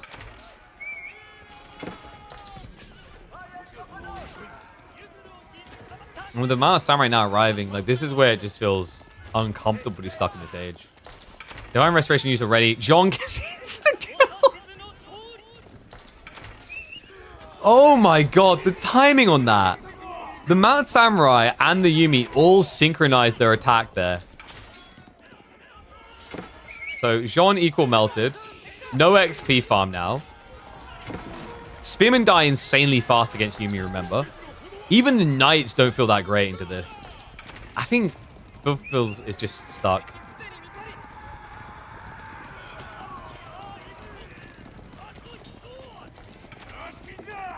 Yeah, so Wham, I mean, kind of expected to see him take the lead like this early on, right? Like, he is our #1 seed for the week. I think Funfmal, like, what I saw at the beginning of this game, like, we talk about the idea of strats versus tactics. Like, the outpost rush felt like a tactic, but the strategy wasn't clear here.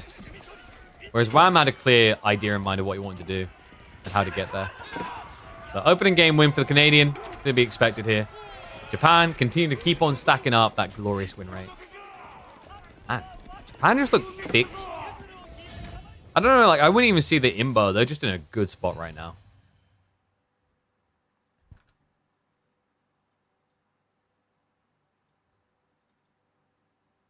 Okay. So G1 done. Let's see what the boys are going to cook up for us in game number 2.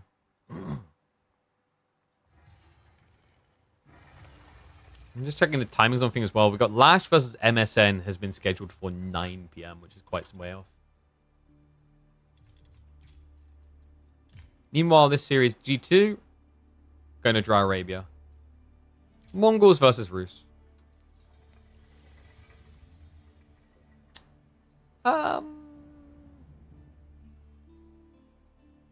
Is this like one of Mongols' worst matchups? Because you just can't do anything. Any specific builds making Japanese so good at the moment? I think the Yuumi flexibility now. They could actually play Feudal reasonably well. The Dark Age racks opening and the fact that Yuumi are like discounted and a viable unit now has given a level of robustness that just didn't exist before. I wouldn't be surprised if they slightly nerf Mount Samurai because of it now. But anyway, let me flip the score around. We'll hop in for G2. And then we might actually see about doing some high-level ladder games after this.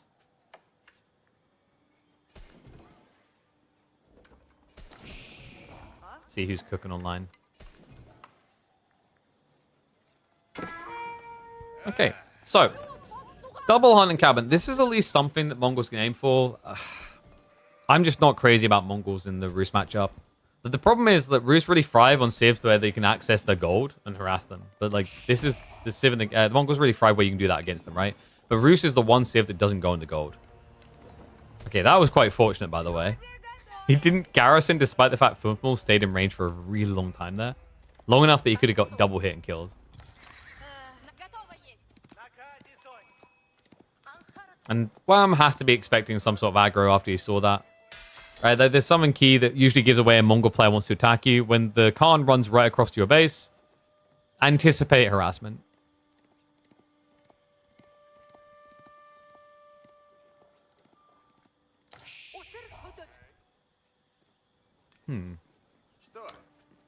Wham.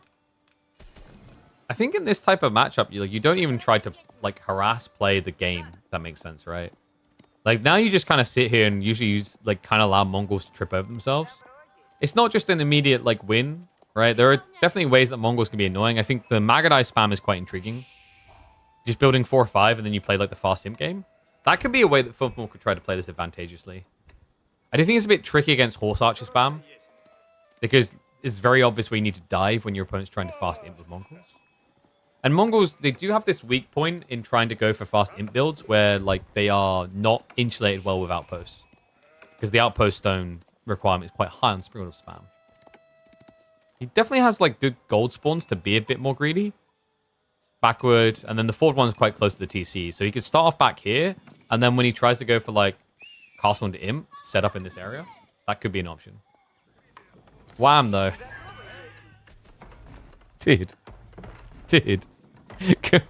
Come on. Oh, who walls like this at 3 minutes? Seriously? There's only one guy. Wham's walls. And the position is just painful. Funfmal. Realize he's fumped on this one. He can wrap the other side, but it's just not as much value. I think what he wanted was the outpost, and then he's going to be able to deny the 4 deer from being returned, and then burn down the hunting cabin. That all just went kaput.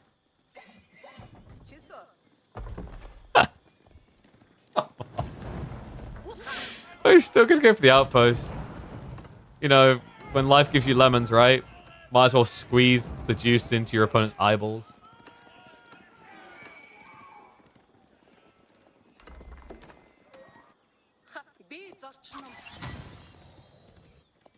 Wham. I mean, it's not the end of the world for him either. Yeah, he's already running across towards the enemy's deer location. Ah, this civ. Wait, was that meant to be a hunting cabin? No, he just needed a house on the way. He just built it in a weird place. The walls have been complete.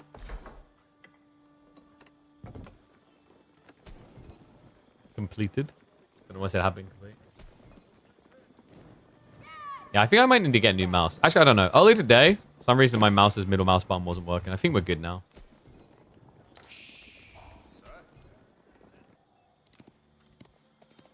Guys, you know what the best mouse is? It's those sick ball mouses. You know the ones where like on top it has a ball that you move to aim? Underrated. I think I'm going to buy one of them and then do like a road to max level series in FPS. I mean, I knew someone when I was a kid who he loved his FPS games like Quake and everything, and he legitimately used one of those. One of the weirdest things with those mice, if you haven't seen them, one of the weirdest things is overcoming the instinct to move the mouse. Like, you don't need to. Let me see if I can find one to show you. Yeah, okay, yeah, here you go, guys. So, these are the mice that I'm talking about here. Like, there's no harassment coming in, right? Oh, maybe there's actually Spimmin. Wait, did he run all the way around? All right, I'll show you the mice when we have a little bit of downtime. For now, we do have some good harassment. Funfmal has found a way to be unfun for Wham. So he's blocked both tree lines. Okay. This is getting interesting now. Wham does have the resources, though. Archery range is on the way. Okay, so this is a short-lived plan. The Spimmin will now get cleared out. Funfmal's going to need another strategy. Oh my god, dude. Like, the mouse button is definitely breaking. What the hell? I'm trying to pan, and sometimes it doesn't. Does get a worker kill, so not bad. Oh, so I'm just going to... There we go. Don't know if you could hear that. I just punched the mouse. That'll get it to work. Actually, it is. Proof that abusing your peripherals is how you fix them. Okay, so here you go, guys. I'm going to switch scene. So I can pull up the winner. These things. These abominations. So you, yeah, like you just roll it around with your fingers. It's very weird. So Archer's going to clear up the first spears. And we have got a second outpost down the way. That's not feasible, though, guys. The Archer can just shoot you over. And you're going to do it in range as well. It's not going to be hidden info. In fact, no, he even sees the villager coming. Come on. Always the toxic element of Roost. Whether pro scouting or not, they always see you coming. The interesting thing, though, is like this hasn't been pro scouts. This is a very weird game right now for Wham. Wait, did I forget to hit the record button? No! This is the odd game we needed. So, Archer should now be coming across. Only the one, though. And he has delayed arriving. But this is where it gets annoying. You can't even scare him away with the spears. Wait, Wham, no, Wham, Wham, no. Like, that's not how range works. Archer, please. Archer, please. Are you kidding me? 8 HP Archer saves the day? I mean, he could have pulled south side, but obviously more optimal that you don't. He can still deny that, by the way. The arrow slits, like, if you stand here... This is ridiculous. All you need to do is shoot him once and you win. No, that's still in range. Okay, so I think Wham can still stop that. Just a tiny... No, oh, okay, he gets him. Does he cancel now? Probably not, because he doesn't know what we do, which is that Wham isn't building more archers. What Wham has done is ridiculous. What? 2 TC, Bordir. The Canadian is vibing. Are you... I just can't believe that. I mean, when do you see 2 TC Roos anymore? It just never feels necessary. But kind of felt like we need to see something like this after the oddity of not having pro scouts this entire time. It's crazy.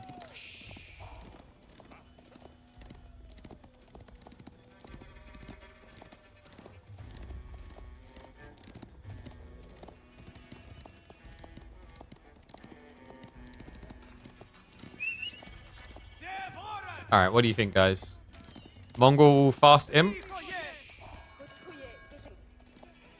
The problem is, like, Funfmal doesn't know that it's 2TC, so he might be feeling like he's in a pretty good position. It's always scary when this happens, because it just means your opponent has got a completely unharassed economy scaling on the other side of the map. With a lot of food to work with, by the way. It's not like this is just nothing, right? Like, he's got a lot ahead of him.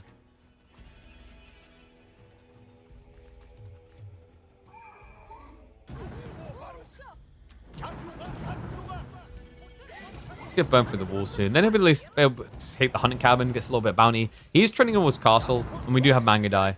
That increases the probability that Funfmal finds the second town center, which is really important considering that Wham is probably mirroring castle himself and already has way too many workers here. He's got 15 for 8 garrison slots. Yeah, funnily enough, there's a pretty good reason why you don't normally see people TC like this anymore.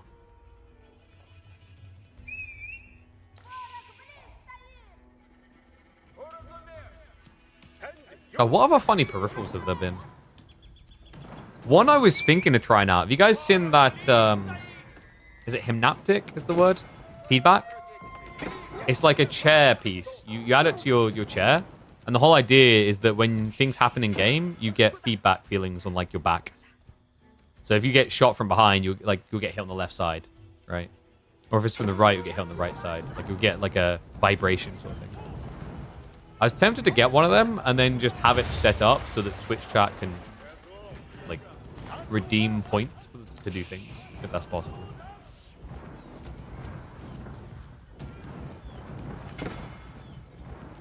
Okay, I've got to do something on the forward. High Trade House is coming in though, and oh my, that Stealth Forest. Wait, would it have been better here?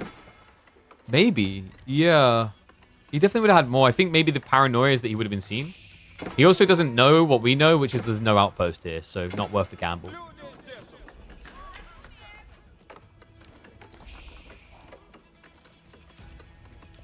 Nagadai have been raiding, but like he still doesn't know. You know what the craziest thing is, guys? There's a very easy way to find out your opponent has done 2 TC. Or rather, he's at least played Deer in some way. So you haven't seen any pro scouts, which should be suspicious. But if you looked over here on the map, you would no longer see any deer. Remember, they disappear when they die from the fog of war. So that's one way you can scout without actually scouting. But Funfmal never looked. Step readout complete. Wow, I'm only a few seconds behind him with a 10 villager lead, though. It's becoming a little bit hard to believe in the Mongol plan. I mean, he could still rush Imperial Age. It might actually be worth it. Just like those AMD PCs are worth it.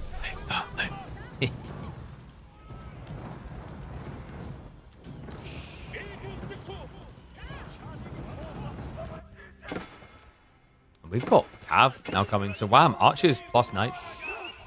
So he is looking to break out. I think he suspects a fast imp. Yeah, like it makes sense. And this is getting annoying. Remember, the Scouting Falcons allow you to just keep an eye on. The Outpost plus the Magadai can dunk in. Ever since they introduced the Khan Hunter, this has become super effective due to the extra range. Like, Magadai with 3.5 tower range sucked against standard tree lines. Against this type of tree line with 4.75 tower range, it's good enough to snipe.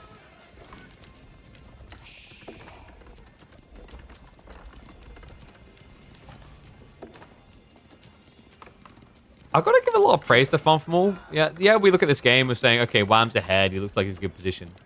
We can at least agree that Funfmal has made this game very annoying for Wham. Like, this has not been a chill, vibing experience for the Canadian.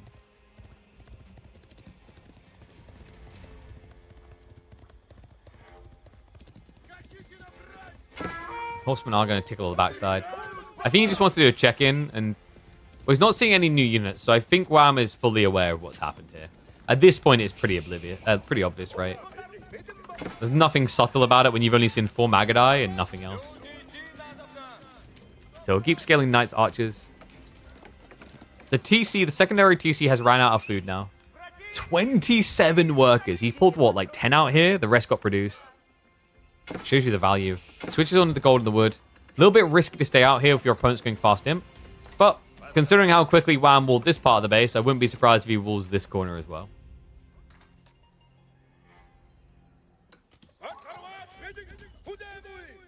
Can you imagine if you just spent all this time as Mongols going Imperial Age, and then you tech up and you accidentally click White Steeper instead? I would uninstall the game. I would legitimately uninstall the game. I think that's a reasonable response. Whoops, Relic. Can you deny that? Yeah, that should be fine. Horseman's more than quick enough. It's a little bit of a nuisance. Funfmal being slowed down the gold income. It's pretty obvious. Scouts are even seeing it. It's not like Wham has really been denied access to information. Yeah, which is crazy considering that Funfmal has a handful of Magadai.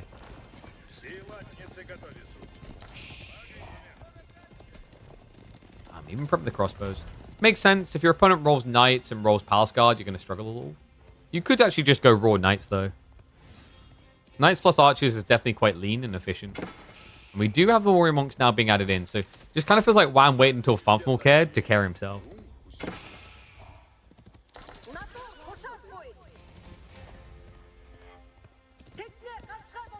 Wait. Has a thing on gold? What are you on about?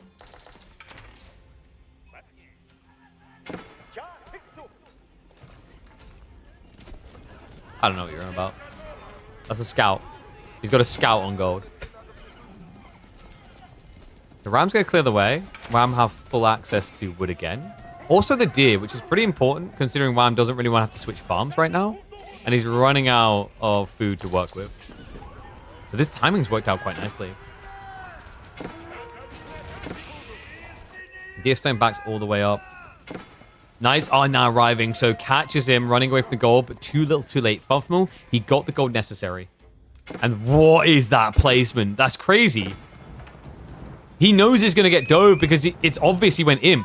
So Funfmal does something creative. He builds the Cognate completely exposed away from his base. And fortunately for him, just far enough away that Wham did not scout it. That is wild. The gamble on that, folks. Remember, like, the outposts have been built over here. This is where your defenses are. Doing that, this could have just been GG instantly if there'd been just one knight here. Oh, you mean the Gur? Oh, you're right. Yeah, he had the Gur next. Oh, good eyeball shot. No. He was covering the whole time. Oh, get me out. Do you realize how much the difference that makes? He gathered, like, what? Probably 2,000 gold here when the step readout. Like, at least 1,500. That would have been an extra 750 gold. That would have been a quick attack timing. He would have been done about a minute extra ago. That's wild. I do feel bad for Mongol players. Almost like step readout should be an aura building affecting all nearby Gurs. That's crazy. Oh, here we go. We've seen Mongols win from worse. 2 military units and Imperial Age at 17 minutes. Usually your opponent doesn't have 2 TC eco lead like this, though. Yeah, it's going to be marching to the base. Villages, way too many of them. The Seek Shelter. The Seek Shelter runs right by the Knights. Okay, so Wham actually didn't body block them from getting to the towers. He could have actually gotten even closer to the TC, but it's weird with A-click. Kills a few of the workers, though. Ram is here. Torches are out. He's going to look to snipe extras. He tries to repair, not going to work out. Archers have targets. There's now going to be a like double up on worker count. With scaling, remember, because it's 2 TC. And they've just ambitiously tried to punt at the Ram. Oh god, that's going to cost him again, though. He does get the extra Knights coming around the back. Wow, this timed it perfectly, right? Like, there's just nothing left. I don't know, kind of a crazy beginning of the game from Funfmal. I just think, you know, obviously there's the mentioned step readout. Great catch there, chat. But outside that, I think this 2 TC play, it should be allowed. It's crazy. It was allowed to exist for far too long this game. And to make matters worse, the step readout has actually been scouted by Wham. So even if this dive fails, he'll know where to find the gold to end the game. And this, folks, is a lesson on why scouting's important. You know, I think Funfmal got tunnel vision because he saw so much on the front side, but forgot there's a nice little slip-out gap around that back at all times. And he scouted it early enough, right? Like, by the time he went feudal, he saw the boar and the deer. That should have been alarm bells ringing. Instead, it's just going to be a ringing in his ear as Wham is looking to knock him out of KPMM 29. There we go. He finally reacts. Yeah, just basically a third of your economy not working. Have monastic shrines? Nah. Wait, nah. He's literally building rams underneath your TC.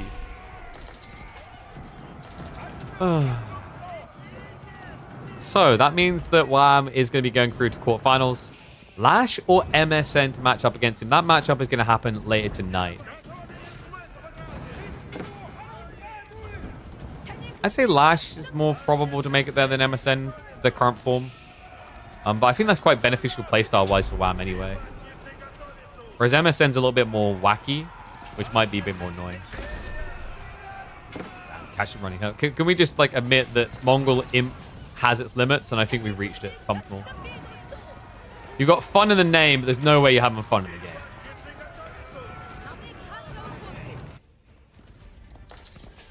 He's got horse archers. Like, who cares? It's 22 knights.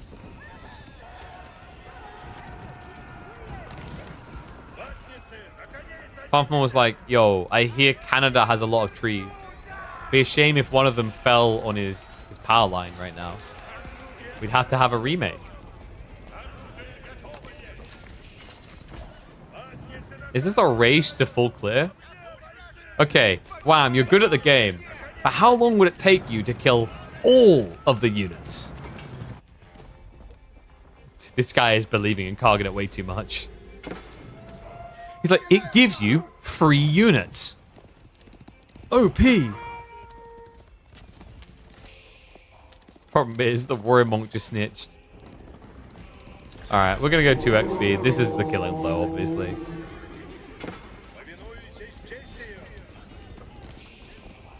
I mean, you can run away, but your landmark can't. GG comes out, 2-0 for Wham. God damn, he did not want to give that one over. He's like, I still have the Karganet. There is hope. No. Okay. I mean, sure, there's always hope. Like, I could win the lottery. But yeah, that was a bit ambitious towards the end. So, commiserations to Funfmal. And now, let's see what else we can cast.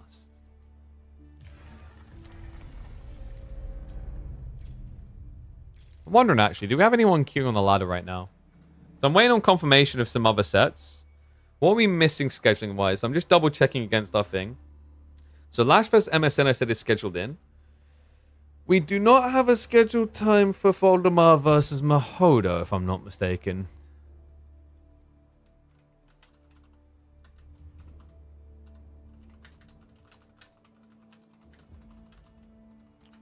I'm just double checking, actually. I'm pretty sure I didn't see a time scheduled for them.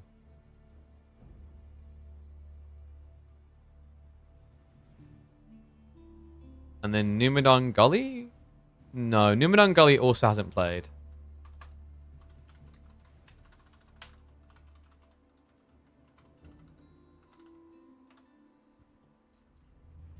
So I'll check in with the boys. I've pinged them both across. Would be nice to have them actually coming up now. But in the meantime, we can have a look at some pub games. Let me have a look here, actually. Who's he up against? Is that a high-ranking account? Ranked 221st on China. Zoom down quickly. Were there any games that weren't cast on qualifier number 2 that would be interesting to cover, actually?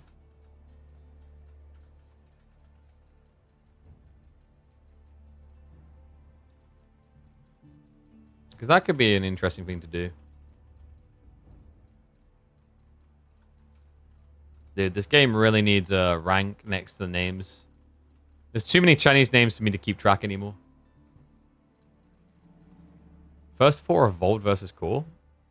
Why? Well, that sounds very specific. Were neither of those series cast?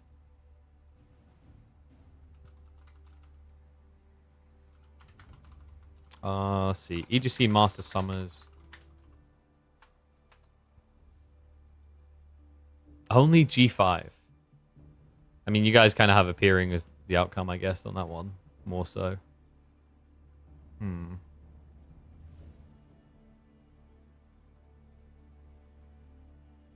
Lash versus the Toon. Was Lash versus Boltune not cast at all? We could maybe do Lash versus Boltune.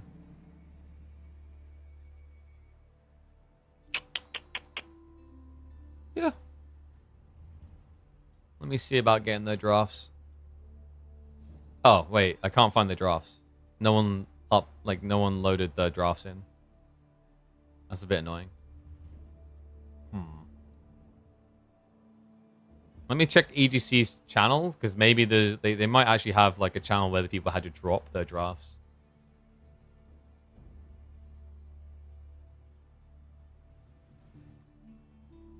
Master Summers. Cast and discussion. No. No. No. Okay. I guess we just make do without Lethraft. Sunken Lands beginning. I mean, it's either that. Do you guys want that, or do you want this pub game of Vortex versus Chinese player? I'll let you guys choose.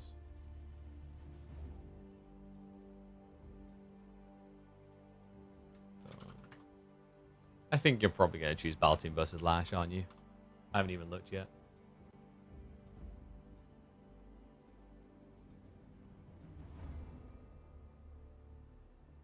Oh, wait, can you tell us a bit about how it works behind the scenes? Can you guys just watching Observer Screen over a Discord? Yeah, so when it comes to the EGC broadcast, we use something called vMix. It's a service you can get. Allows you to basically just like have production push through one PC and then relay to people, so that you can capture, for example, our camera footage from us, but then relay an image to us of the broadcast. So it allows you to simultaneously push out to the live stream platform while also pushing a version to the casters. Oh, sorry, Fat Bob. I must have missed that. You commissioned Hussein to fix Puny Peasants. Yo, that's awesome. That was a funny game mode. Be cool to see it back in action. Katie's incredibly broken. I'm not surprised. Because it's like insta wood drop off is going to be gigabusted. Alright, so anyway. Let's get ready for Lash versus Boltune. To keep us busy.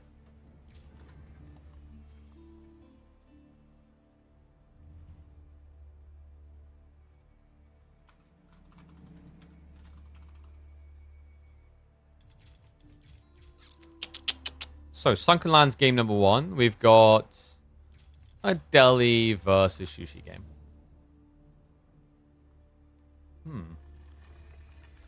Oh, bear with me one sec, guys. Actually, I'm quickly going to... We'll load in, and then I'm quickly going to grab some more water. I'm literally out. I'm very thirsty today. So, bear with me un moment. And then we'll hop into game. Be right back one sec.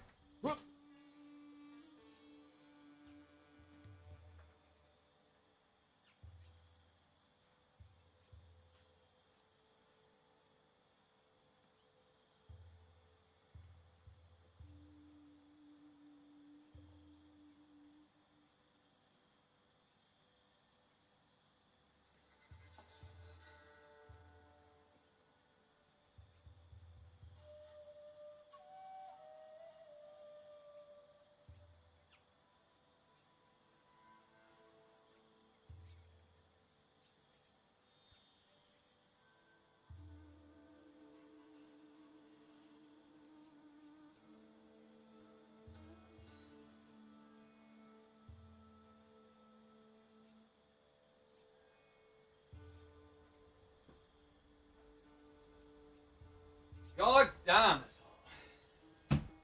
Can winter come already, please? Bring the White Walkers with you. Thank you. So we want... Oh god, I don't have a scene set up for this, do I?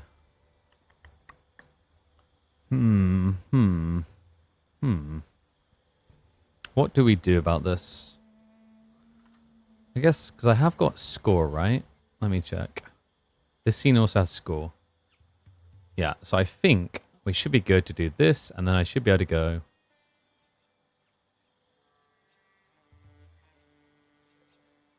Wait, did it not get add? Did they not? Did Cal not add summer to this? He didn't. All right, one sec. I'm gonna grab the logo. Please tell me they have their logo. They do. Okay, one sec, guys. Just gonna fix the logo because otherwise it's gonna look chalked. People are like, tech already happened. How was the viewership, by the way? Like, I didn't catch on the second day, but I feel like day 1 was a little bit low. It's qualifiers, but it was a very slow start. More KPMM today after this. Yep, the goal is to have more. We're just waiting for the boys to schedule. So there's like potentially 3 or 4 different series. Oh, wait, guys.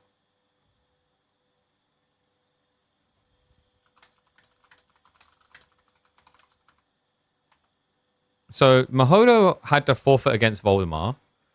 But we can either do this or do Numenor Gully Deckle. It's up to you guys, really.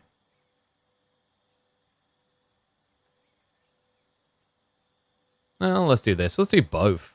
Screw it. Why not? Alright, 1 sec. I'm just going to load in the logo now. Here's a big-ass logo. And then we're going to do a scuff thing. Wow, I like improved the logo. It looks nice with the ribbons. And then like this will be what we'll follow up with. So it'll be Voldemar versus Anatan, B versus Starflark, Numenor or Gully versus DeMu, and then we've got Lash or MSM versus Wham. I'll update those a little bit later. Okay, fantastic. Let's get ready to get underway though.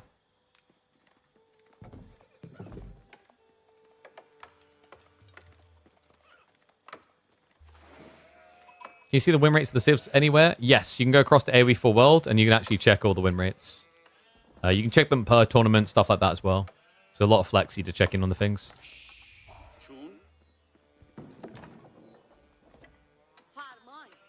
Oh, and we got the name cover still, haven't we? There we go. Boop.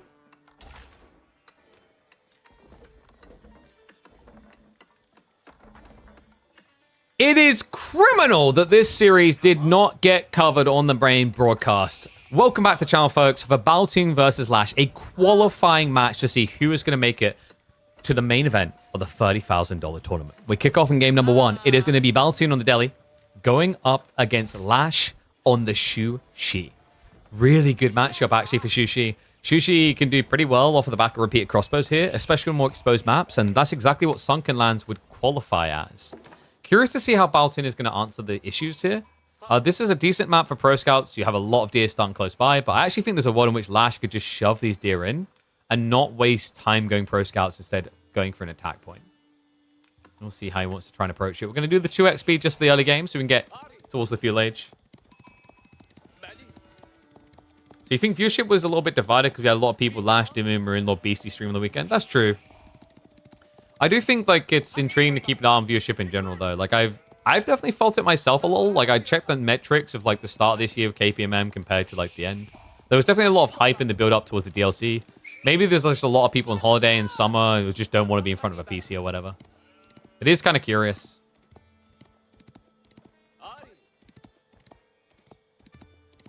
Like I don't know if it's the same across all directories, like viewership drops in the summer. Maybe. It does almost feel like the winter that you have to survive is in the summer as a content creator with that in mind, though. Meditation Gun is going to come in at home. Pretty safe one. Doesn't really get much from it, actually. Like, double gold plus the wood. Why would he want gold that badly unless he's, like, PSing? Interesting. Other side, just standard Dome of Faith, so nothing untoward. If you guys aren't familiar with the players, Boltune and Lash have been regular sites on my channel as well as many other. Boltune right now is ranked 11th in the world, a respectable number coming out of the Flexi lad. Lash, I think, has fallen a little bit. Yeah, Lash is down to 112. The grind has not been as kind to him. Wait, you're out protesting? Wait, did I miss something? Like, did I miss a protest? I heard some stuff. I know some like tweets made about El Presidente losing his mind or whatever, but I didn't know what it was about. I live in my bubble. Oh, the No Kings protest. Is that like a traditional thing, or is that something new I missed? Don't miss them clicking that link, though.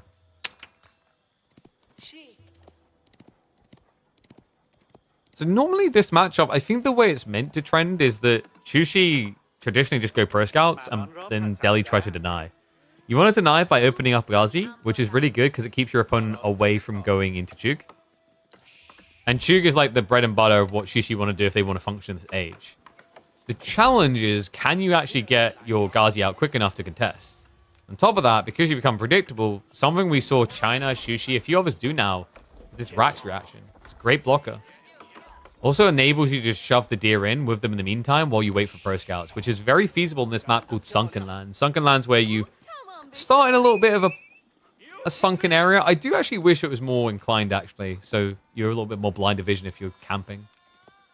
The other thing I love on this map is actually the stealth forest in the center, just kind of an ambush opportunity waiting to happen.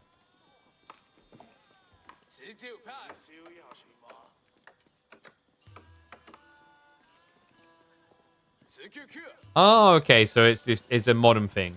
This like anti-king thing. Yeah. I mean, this speaks for itself. The funny thing is, at this point, I don't know if we should really go into politics, but whatever. All I'll say very simply is definitely I've noticed in the gaming space for the first time in a very long time, a lot of companies actually don't want to market towards Americans because of the tariffs. Like, it's actually hurting a lot of companies. Now, the bullish logic is that the companies hurt enough that they just give in and move production to NA. But I don't think that's going to really track the way that certain people are expecting. It's more likely that the companies just cut their business and move it elsewhere. Which is painful for both involved, but ultimately I'd say it ends up being long-term more painful for a country that's already struggling to provide for its working class. So, into the game though, baby. We have got Ghazi plus Archer coming to counter out the spears. Horseman already in the way, and this should be expected. Like, when your opponent wants to do pro scouts, he's inevitably going to end up at horses anyway, because he has the stables.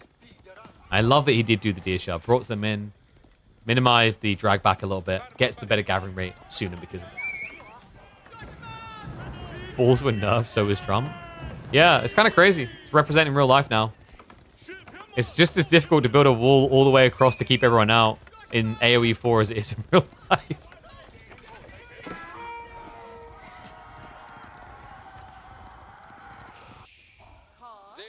Bouncing. This is an interesting map for Delhi, by the way. I didn't mention it yet, but Sunken Lands, with only 2 sacred sites, nicely congested towards the center of the map. In theory, you should have a really good cap time to start a timer. But also, that means you don't have the width to freely capture. I think there's a trade-off here, whereas Delhi, if you're ahead, you're miles ahead because you have that stranglehold in sacred sites. But if you're behind even slightly, you can't slip gold in, you can't go for a win condition. It just feels suffocating. Right now, he seems scared. I mean, Horseman count is mirroring the Ghazi. We don't have Dali horses yet, which means the Ghazi are just better. The Spearman makes it difficult, and especially with the Stealth Forest in mind. And that's where actually Boltune should have an advantage, is like Lash should technically be using these scouts elsewhere. But the weird part is actually that Lash is going pro scouts with just 1 scout. The other one is actually moving with the army. That is the leanest pro scout build I think I've ever seen. But it makes sense because of how close the deer are. He can sort of get away with it for a bit. Delhi has no blacksmith? This timing I don't mind it. Like, if he rushed a blacksmith, he would have been down on archer count, and then Lash can just contest him more easily on the sacred site. So it's not the worst of ideas the order has done it in. Because also, if you can secure the sacred site sooner, you can generate scholar gold faster. And then you amplify your scholar count quicker to offset the delayed blacksmith timing. So it's another roundabout way of doing things, but it gives you more map control early as a trade-off.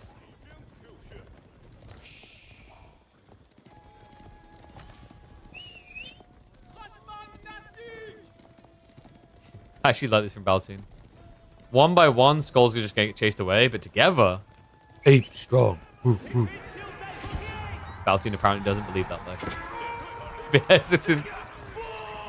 I guess the biggest concern for Boltune against Shishi is your opponent could actually have a clean blacksmith timing. Like that. Right? So you have to kind of act to a certain degree as if there is a tech coming at almost any point.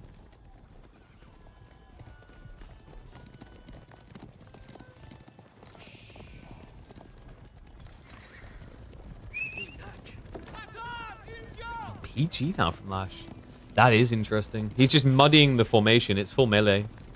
I actually quite like this idea, though, because now your opponent is going to have to focus a lot more on how he attacks you, whereas you're just going to be pretty much a-click extravaganza. The other thing as well is if this does just turn into a stalemate, you get the tech up, mass palace guard, zoom zoom.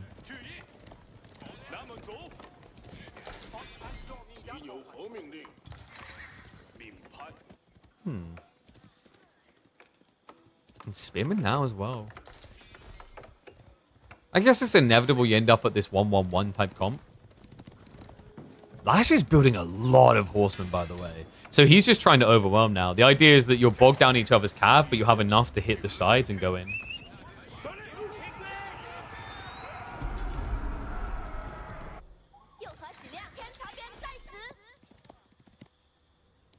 Lash is going wider as well. I don't mind the idea of actually just going both north and south, because against Masgazi, like, your opponent is either guarding flanks, and you lose some but win the center, or you always just, like, leak through deer. That's the biggest concern I have for Boltune, is his food's going to run out eventually. He has still got the deer at his base, which is the fortuitous part. He is now on the sheep, he's exhausted the berries. I think he probably feels pretty content until Lash starts taking his deer away, which should be some way off, because it's just not a really safe thing to die for just yet.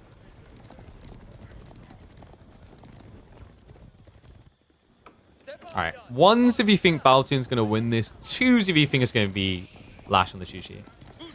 I'm tempted to start using the 2x speed in these type of games, just because this is a little bit of a stare down until they're ready. Wolves going up as well, so you see that Lash wants to get deeper.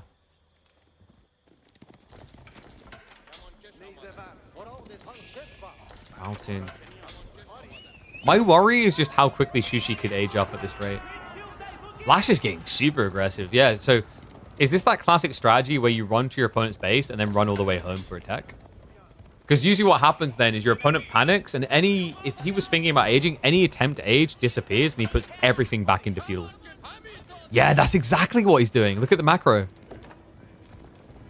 Boltune also is riding blind here, by the way. He has got the pro scouts for free now, so taking the goodies. But it means he can't see into the stealth forest, which makes it a big gamble to approach. Bloomery is going to be there. Lash, really not too far off of going castle now. Ghazi is going to try to snoop in. We'll see how big the army is. The biggest concern Boltune should have here now is the PG count. Like, 12 is a big deal. If your opponent now just rushes castle, he has the means and ability to immediately fight you.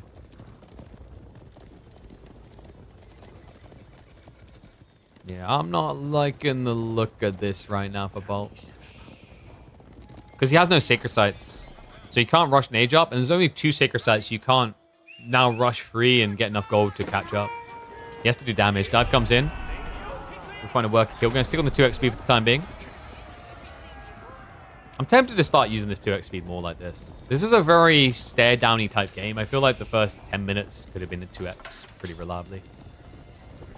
Now, this army is going to feel unreliable in a fight. There's PG. They're fully upgraded. The veterancy on the horseman's there as well. Clash comes in. We're going to slow down for it. Zoom in to see if Boltune can somehow out-micro like a god. The spears, there's still a few littered in there to deal with the Ghazi. And the horsemen are leaking over. The Ghazi aren't even trying to protect anymore. He sacks the archers. Horsemen pull back when they see the second wave of spears. PG are now going to catch up. And the amount of violence is anything but PG. He's still got 12 Power Scarp reliably. More coming. This is going to be a double barrel shot down the center. Boltune now trying to save up when he's actually going to likely need more army. I just don't think he was anticipating this much horsemen. Lash played this really well, man. I love that he just scaled into horses and PG, not just one.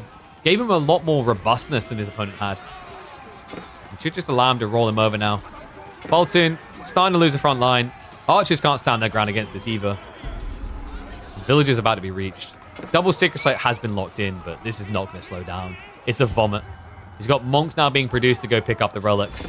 Meanwhile, 10 Palace Guard dive into the base with double ranged armor just to guarantee even the TC can't put a dent in them. Yeah, and the horsemen as well. Like, the horsemen at this stage are taking 1 damage from these archers.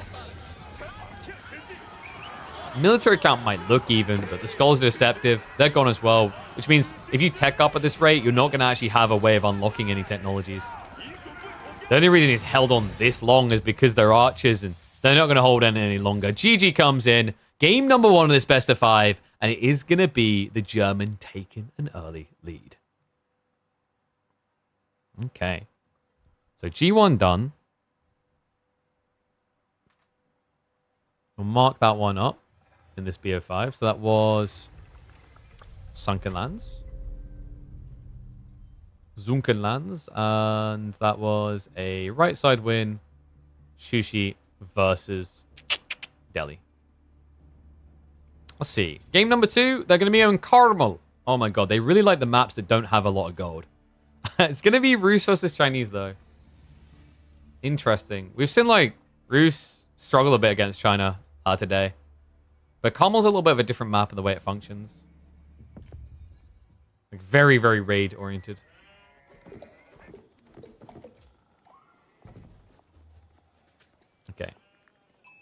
Is that the right one? No, there we go.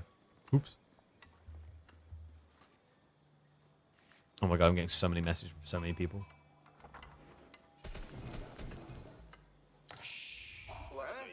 Okay. Oof. And in we go. Game number 2. Lash is already building a lead, but guys, the Roos is a powerful pick in this particular map. Let's see if he can strike back and even up the score, because currently Lash is leading 1-0 in this best of 5. And oh my god.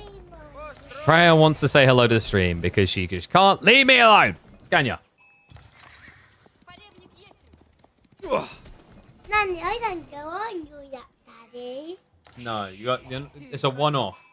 I do one on you. Say hello. Hello. Say love you, stream. Love you. Say it louder. What's it? That's Daddy's ball. All right, you go play because Daddy's got to go cast, okay?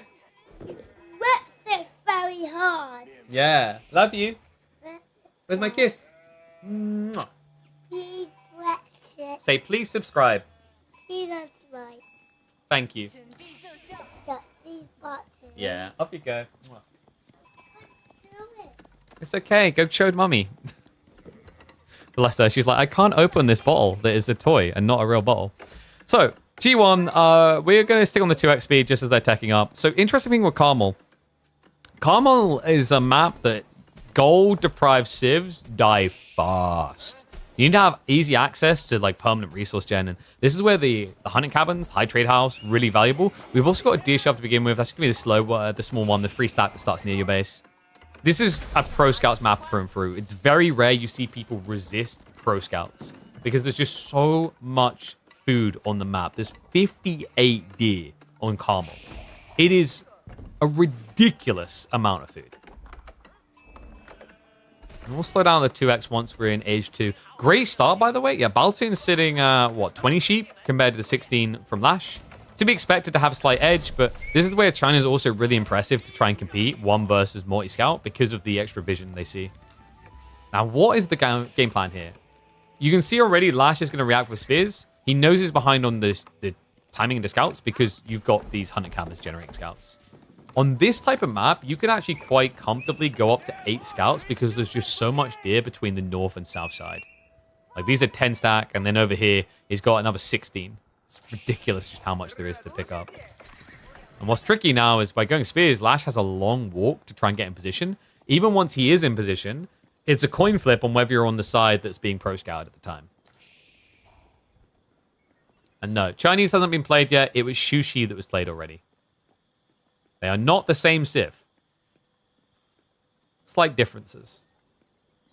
Yeah, I think most importantly in my eyes, China just feels better right now. China's just a little bit more robust, I'd say. Especially these archer builds opening up. Now, China, I gotta say, has been looking fairly decent on this map. They have really good timings into like spear crossbow massing. But Roos are going to come in a lot more aggressive and a lot more fast. We actually saw this matchup, I believe, between DeMu and CSO in the EGC Masters qualifiers. It was a series where Roos for CSO and China for DeMu. And we just saw like mass horse archer knights to overwhelm. He had a really sick timing around his pro scout build because I believe he actually got a deer shove in on the 10 stack, which was crazy to see.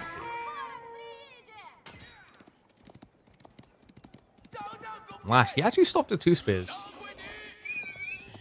The boar is going to be shenanigan. I mean, 2 spears can be really annoying for scout play. He's trying to force an archery range, and he achieves his objective. So Boltune does have to put in the range, which isn't that bad, guys. Like, remember, as Roos, you're going to want to go archers anyway. So whilst a little bit annoying to have to add it in this early, it's not the end of the world. It's something you're definitely going to use as you go further into the game.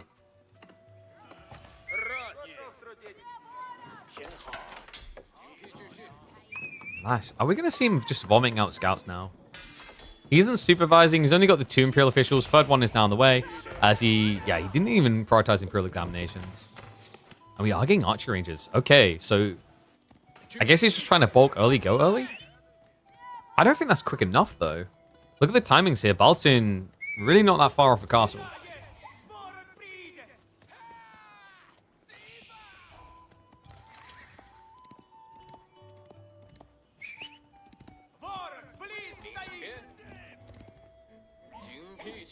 Whoa, whoa, whoa. You're trying to ask us if we follow poker? You just asked a bunch of people who follow an esports scene where, like, our S tier tournaments are 30,000 if we watch poker? Read the room. Check your privilege. Oh, yeah, I watch a bit of poker. I like to watch them and go, it must be nice to have all that money to gamble.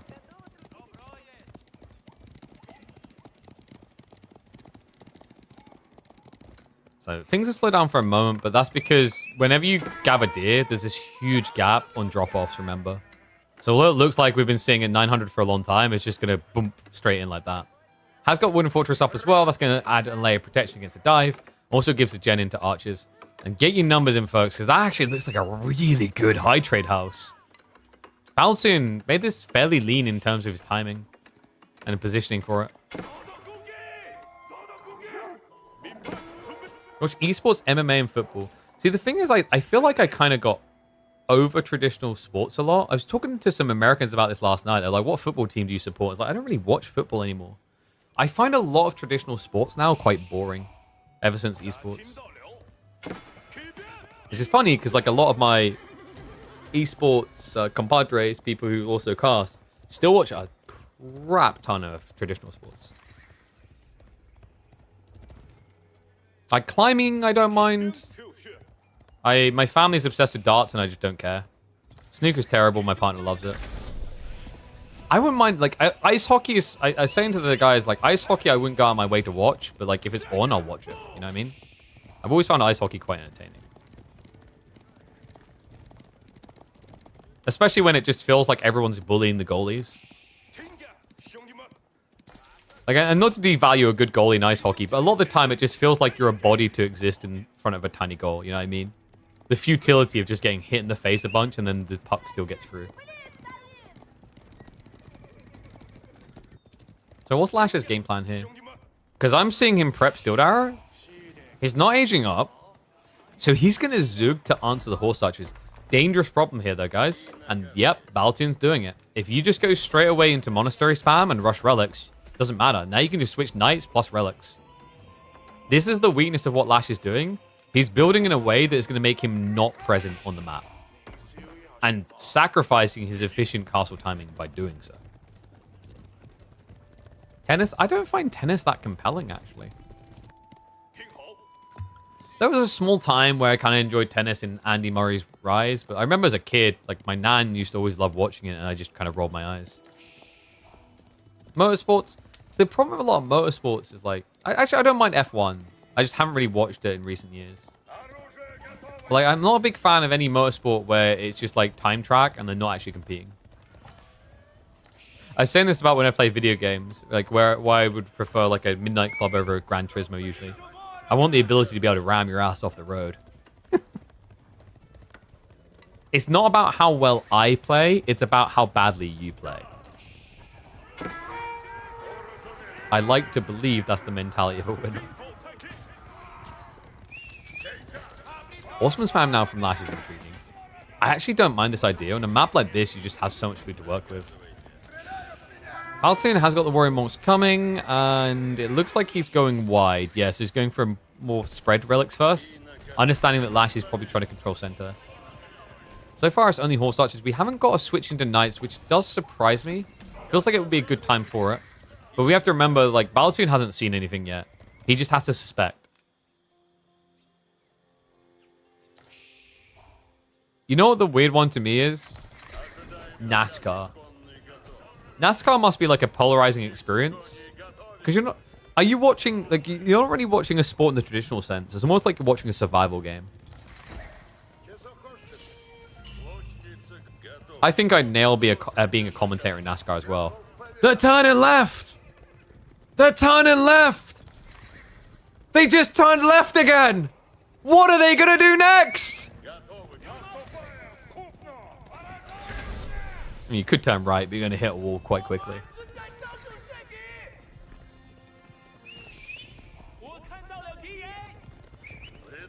I think people who like watching NASCAR, it's kind of like when people like watching hockey just for the takeouts, you know what I mean? You might as well just watch the summary video at the end of the week that someone does on a YouTube channel for that.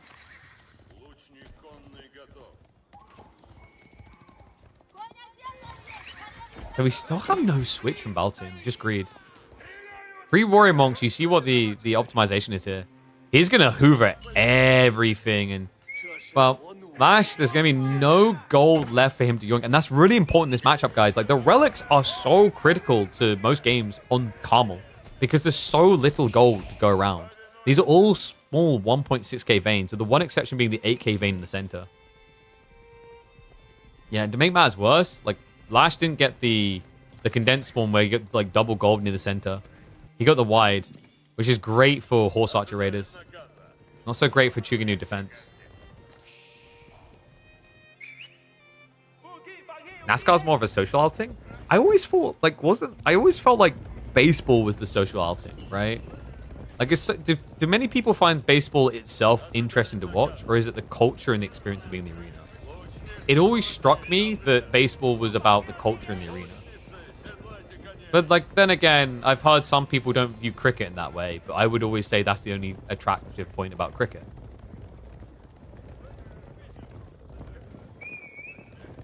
That's also where I think esports events, physical events, are kind of weird. Because a lot of them, it has to be about the social environment, right? Like, esports events even more so has to be about the social environment. Because in a lot of cases, you might actually just be trading out an easier and clearer viewing experience by going in person. I remember I had that with especially when I went to watch, like, World Series of Warzone. Like, a lot of the screen placements were freaking terrible, unless you had a great seat. A nice little raid here. Gets the 2 worker kill. Wolves already up, though. Lash, I don't know if I like this. Just so defensive. I mean, you kind of have to be against Horse Archers. Wolves are the best tool against them. The crazy part, though, is that he's not building Nest of Bees, and on top of that, Sacred Sight's now being locked. Boltune is playing this beautifully. High Trade House is 168 gold, by the way, so pretty damn good one. That means he's at essentially 7 relics. Now the 2 Sacred Sights is going to take him up even further. It's going to be like being at 9 relics, 10 relics worth of gathering.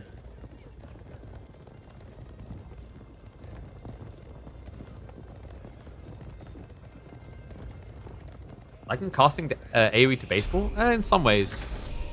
I think the thing that I've said about Age of Empires 4 is you actually don't need a play-by-play. You need someone who can actually do some play-by-play if need be. But it's something I've said to some of the casters in the scene before is, like, don't feel a need to, like, force a play-by-play moment. Especially if you're not great at it, if you're more analytically minded. The pacing doesn't fit it.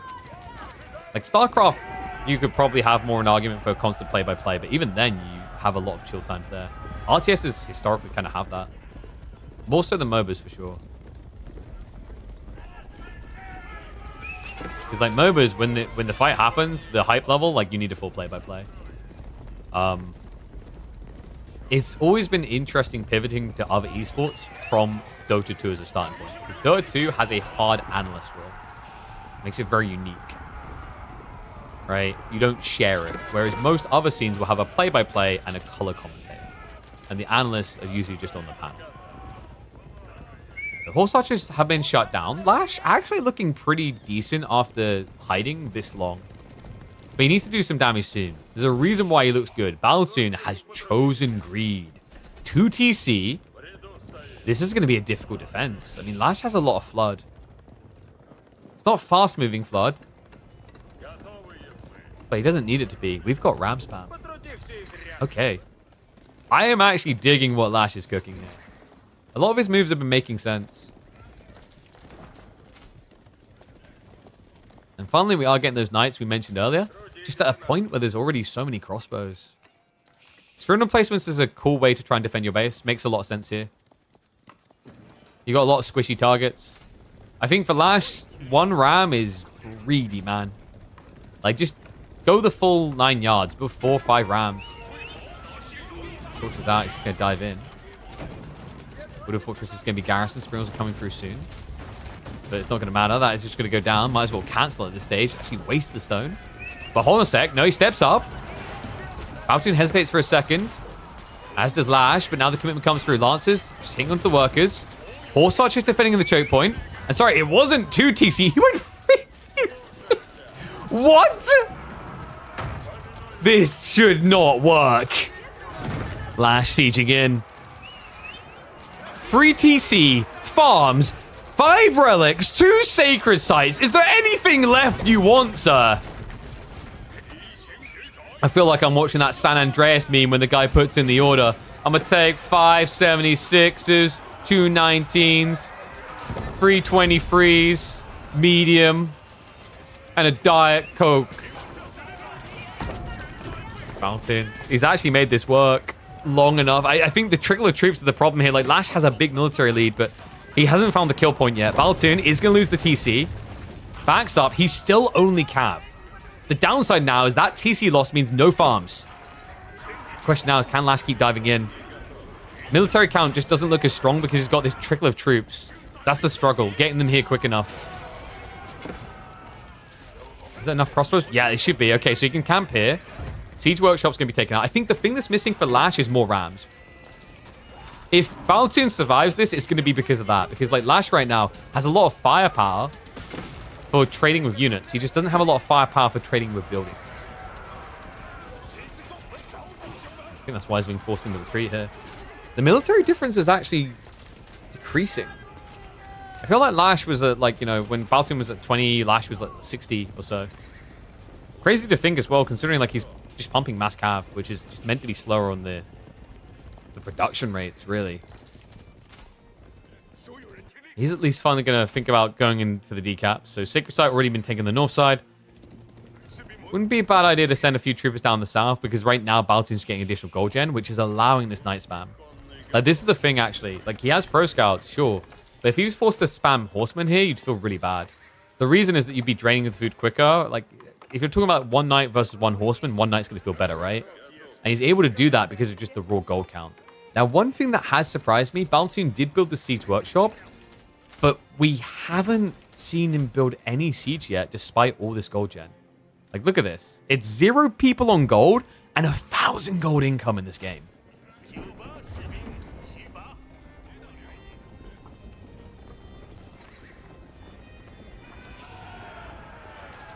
Nice. He does slow down for the double ram.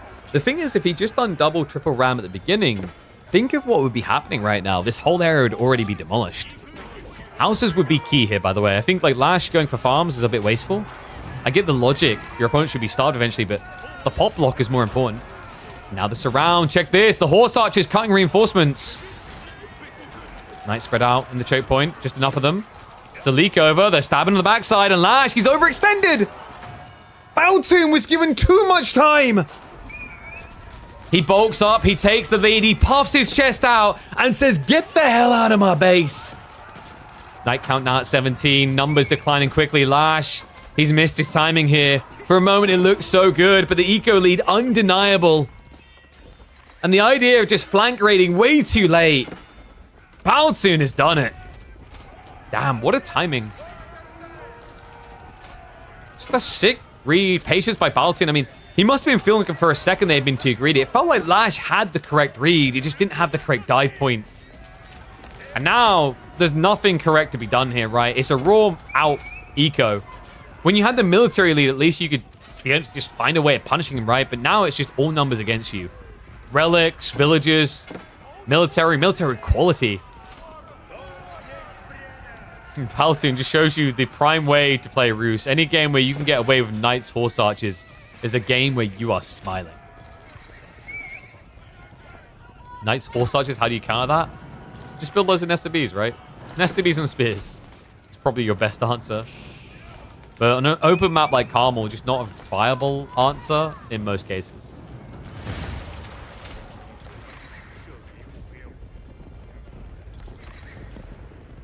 He's taking his time right now because I think he knows that Lash has also got to be running out of resources in the corner. There's not much left. He's on berries. We'll probably see Lash attempt one more fight and then GG. He needs time, though. Like, Clock Tower Nesta Bees do not produce quickly. You need probably 5 of them to begin a defense. I just don't think he has the time. First knob comes out.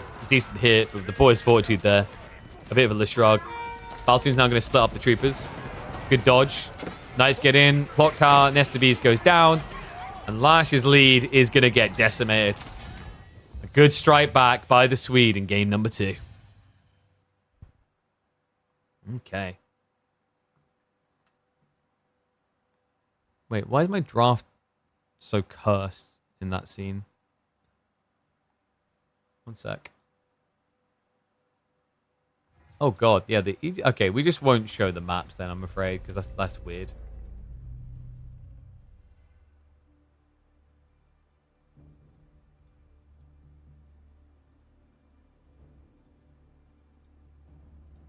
Is it still showing? It is. All right, one sec. I need to reset the scene. So Boltune versus Lash, and we're at 1-1. I think this series might end up with a little bit of depth to it. So game 3, we're going into Frisian. French versus Mali. Malians has been a bit curious to see here, actually. Kind of mixed results from what I can recall.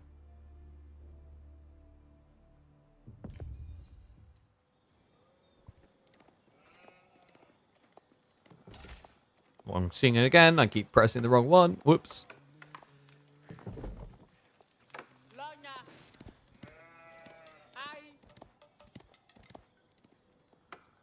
Well, this is a weird one, actually. Game number 3, and it feels like the roles are reversed. If you told me one of these players was playing Malians and one was playing French, I'd put the shoes on the other feet. Let's get into it. Because it's actually going to be Boltune on Malians for Frisian Marshes. Whereas Lash, most times when he drafts, he prioritizes Malians. And Boltune prioritizes French, given his history with it as a team player at the highest level. Curious to see which one's going to come out ahead. French definitely feeling a bit more traditionally strong on Frisian. Of course, Frisian, remember, has got the fishing, it's got the trade options. Chamber of Commerce, not really very popular these days, though. The Malians, you've got to give them credit where credit's due. They do struggle from the Ford God Veins, but upside here is this is a very, very effective civ at hunkering down their base, and Frisian is a great map for doing that. The other thing is these pit mines offset the risk of ever truly running out of gold, and Malians, yes, there's a lot of sheep, but down the line that eventually runs out, you've got the permanence of food via the cow as well. Where Malians are usually weak here, actually, is against civs that would racks rush you. But French don't typically do that. At least Lash doesn't.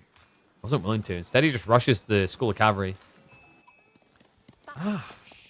Bit tricky, actually. So Boltune just gets all that gold value for free. Mansa's already on the way.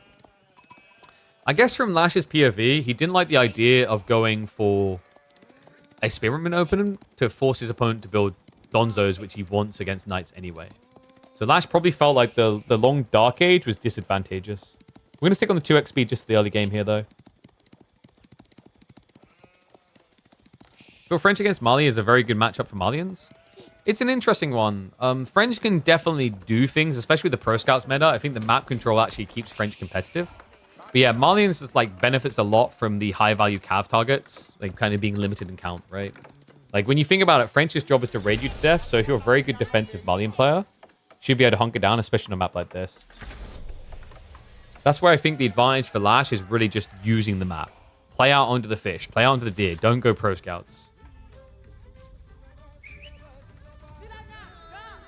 Looking at the gold gathering, I think the temptation might be a bit too high. Yeah, 5 on gold feels 100% like a Pro Scout play. Like, what else would you be doing with this? There we go. PS gets queued up.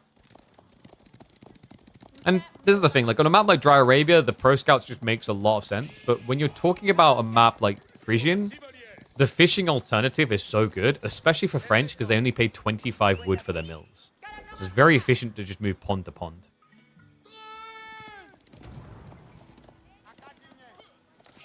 Like Sofa Donzo in this matchup, it's not too bad. Weird to do in Feudal Age, though. That's why you normally see Javelin, because Sofa just don't trade well against French Knights, and they actually can get killed by archers at a reasonable pace. Down the line, for sure.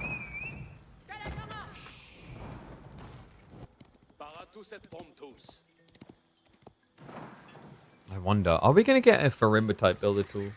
Probably not. I think the defensive layering in this map makes Fulani feel too good. Archery range and racks is there. And the first cows are coming out. Presumably to eat, because, whoa, Boltune's already out of food. Look at that. 3 sheep to 19. Lash done phenomenally well here in the opening.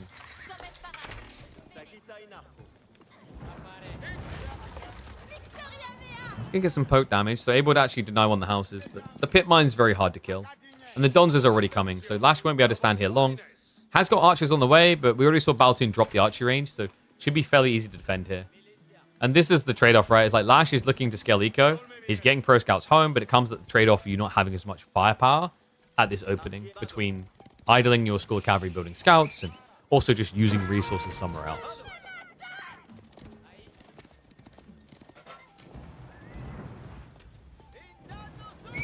Yeah, I'm wondering if actually... Could Malians become a more frequent occurrence on this version of Frisian than the last one? Because I think the thing that Malians hated, actually, is they're super defensive civ, and one way to stop them defending, like, there's two ways, right? Malians hate 2 TC civs, but just as much, they hate efficient trading civs.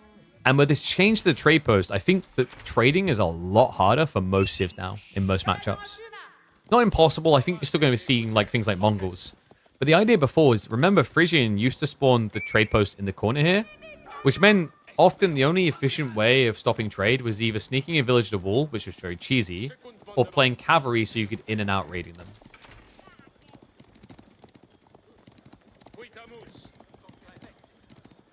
Yeah, I mean, when you think about it that way, like Malians, you could technically wall, you just normally wouldn't. And you don't really play cavalry in feudal. I think that was the biggest negative for Malians because of this map.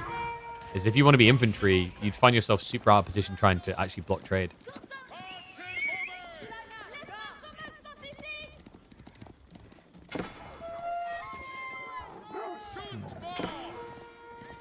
Oh, wait, I missed that earlier. NASCAR's like a Twitch stream, just some background stuff while people gather. Oh, really? You mean you guys aren't deeply invested in the stream? Wait, you guys mean I could just do anything and you'd watch? I don't know about that. I don't think we're at that dented size yet. Soon, though. Eventually, we'll enter our reacts phase. That's true. If you guys are just going to watch anything, can I just go get all the mobile games?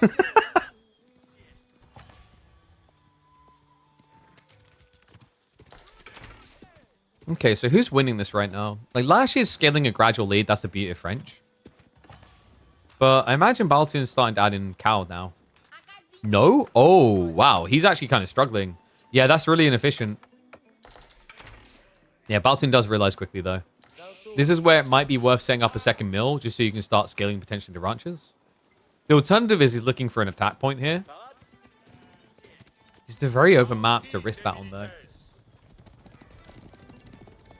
So funny thing about Raid is, like, compared to where they used to be, they actually don't offer as much money. It's still, like, decent for, I think, a lot of streamers. But you understand why everyone accepted the sponsorships, like, 3 or 4 years ago. The numbers I was hearing were ridiculous. So, like, as a baseline, you can attract a lot of sponsors probably at a metric of, let's say, 1 hour streamed gets you $1 per viewer, average. There was a point where it was at 4 or 5 times that. So, like, $5 for a viewer. That was crazy. And I am envious that we didn't have a decent-sized stream at that point. God damn.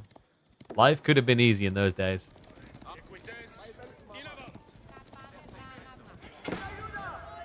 Tonight's going to give it a poke. This is one of the tricky things about Lash's comp, though. He will kill houses, he just won't kill them at, like, a ridiculous pace. The good news for you is your opponent still doesn't have any ranches. Bad news is, for good reason, he's going castle. Yeah, that's a little bit wacky. So Boltune with no pro scouts, losing the sheep game, having no access to fishing, is going to be rushing castle age for Farimba. I wouldn't have expected that. Kind of a crazy build, though. Especially if you're fighting in your base, it can work just with the kite. It's only 9 knights. You're at, what, 9 javelins yourself? And remember, when he starts teching up, he can add in additional jabs anyway. He's got double archery range to do so. Even has the stable, so likely we'll see a few sofas as frontliners.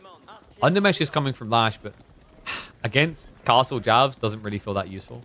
And remember, the castle upgrade for javelins comes in really quickly. Only 30 seconds to unlock. Which makes sense. Remember, the javelins is meant to be almost kind of comparative to a crossbow option. Obviously, counters different things, but like fills the same role in your slot queue that you would for crossbows. So it makes sense that it gets a quicker unlock, just the way that knights would if they're accessible in H2, like for French. And that also applies to the sofa. This is one of the weirdest Malian builds I think I've seen in a while. I think it's just the way that he's with barely any food been doing this. A little bit of poke damage. Just a single house going down. Nothing too important. Lash, he is doing that lean build as well. Just free on the deer. Yeah, which is actually causing problems. He has to run out onto the fishing. This is now an issue, guys. He's running out onto exposed resources when his opponent is teching. Other way around is fine, but going out now leaves you privy and vulnerable to Sofa in the next 2 minutes, which Boltune could easily add 1 or 2 in just to raid with. Boltune is looking for tech. Lash is looking for that all in. We have got siege engineering on the way. So expect the rams to be built up immediately here in response to this. Ranchers and cows only when you go cow boom. You can go cow to go for Imba. It's just like usually not your prerogative. If you want to go for Imba, unlocking quicker is better. Because Javelineers are more impactful at the smaller sized armies. Because of their ability to kite and the poison damage to whittle away at your opponent. Like it is very much a small edge, scale big edge type situation. You don't just win a fight with javelins like you would with mass knights. You win over time. Lash, no chill, no time given. He goes for the dive. Gonzo upgrade just kicked in, though. We had to scare him away. Archer's holding the choke point. The javelins are going to back up. Lash, he needs some worker kills to justify this. He's going to start to snipe down 1 or 2. Not getting a great deal, though. And I mean, 2 worker kills is nice. He's extended his lead up to 8 now. But he lost a decent number of knights for that dive, actually. And Boltune, like, if you lose the Donzos to kill off all the knights, you're more than happy. If this game solely becomes mass javelin, you're good with it. I mean, Lash, this is where it's kind of frustrating. Like, you know you can't just rush an age up off the back of what you just done. Because it's going to take you a whole minute to get into veterancy. Like, once you have vet archers, maybe you can do decently against jabs. The big challenge is actually, like, with good micro, they always kite you. But the reason why Lash keeps attacking like this is the counter, the true counter to Javelineer, is getting up in their face and in their base. Because while they can run forever, villagers cannot. That's why you're seeing Lash being so relentless about this. Only a few knights left on the dive, though. I mean, this is a tricky part. If it's Feudal Archer versus Javelineer, you're going to lose that. Because you do no damage. To make matters worse, ranged armor 2 is on the way. Like, you're already reduced down to 1 damage. He's preemptively prepping against veterancy down the line. Going ram. We'll look to try and actually clear access onto the gold vein, but Donzo should be able to deny that. Villagers being pulled for the repair. Lash does the right thing. I think sniping out the workers is the only option you actually have here. Does get rid of the outpost. Forces them away. But guys, we're seeing Lash now starting to stockpile for attack up. He's about to be behind on military. Yeah, and this is where the game becomes a little bit shaky, right? Like, your opponent has got 24 Javelineers. And due to the better movement speed, they're not just good at kiting in their own base. They're now good at counter-attacking. They have a good pacing to them. My, oh my. Lash also just sitting on so much wood. Yeah, I think he wanted an age up in a transition and then realized that this wasn't going to work. After losing that many troops, he has to spend more time in feudal, and now you start to get a bit worried, guys. Like, there was an understanding on that dive to try and delay your opponent, pin him in, get someone behind. Losing those troops that quickly, forcing a reinvestment is the worst possible outcome for Lash. There's so many of them that you insta-kill a knight. Or rather, the poison just finishes that final touch. We've got fishing as well. Lash is no longer in the base, remember. We've only got 1 scout left alive, so barely any deer coming back. In fact, there's still quite a lot of them left on the map. If for 50 minutes in a game, when you play French Pro Scouts, it definitely feels like there's too much deer left. And these aren't great trades. Like, killing 1 Donzo to lose 1 knight feels atrocious. Archers. Every time you have to go retreat, that just gets as bad as well. Like, you'll never get away without taking damage. Horseman switch is pretty cool from Lash. Still, If a knight melts that easily to mass javelins, what's going to happen to plastic horsemen? It just feels like the same problem. Just a different coat. Just a different paint job. Exactly. It just dies so much quicker. Range damage 2 is in. And Lash, I just don't see how you get out of this age. Now, you just stand here. Like with javelins, you just camp here. All production is here. So your opponent can't actually scale his army anymore. Love this from Boltune. He just understands. I mean, this is one of the crippling weaknesses of France, is you want to prep like this for a transition to castle so that down the line you can go for a keep drop to get all your discounts. And Lash is going to scare him away for the moment. Because it looks like the cavalry are coming out to play. Donzos are going to run in, headbutt them. These things are just so obnoxious. Tuck down the knight, horseman as well. Lash, I mean, it's a big worker lead, right? But the thing I just keep doing is looking up and going, okay, but where's the tech? The weird part is actually like Boltune could win this game a lot easier if he just goes east. Look at all the fishing. And he knows! He sends 2 jabs! No textiles either, so this is where the problems are going to start to arise. This build never ceases to look toxic. I think also just looks very silly the way you can win with this. Like, even if he didn't have Donzos, these trades would still be even. Javelins are now harassing the workers. Other awkward thing is villagers can't get shivs out against javelins. They're too fast. They can kite. That's a full stand ground moment. Lash, he has nowhere to run and hide at this stage. The shivs are going to come out. The workers are chasing. But even with a stand ground, the javelins are winning. Lash, I mean, he couldn't afford that type of a gap, right? He can't afford it anymore. GG gets called. Despite the huge worker lead, the javelins, once again, prove too toxic of a pill to swallow. This unit, man. Like, I can't. Every time I see it. Oh. Feels dirty, doesn't it?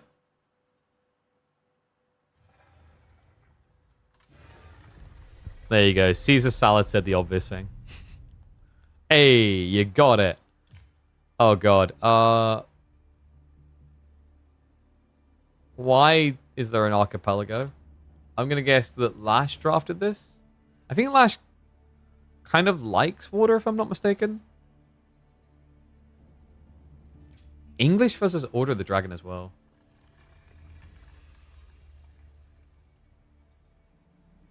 Oh my god, I'm getting hungry as well.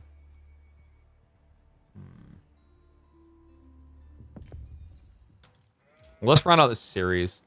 And then what we might do is I might go eat and then come back and cast another series. We'll see how it goes. Let's get ready.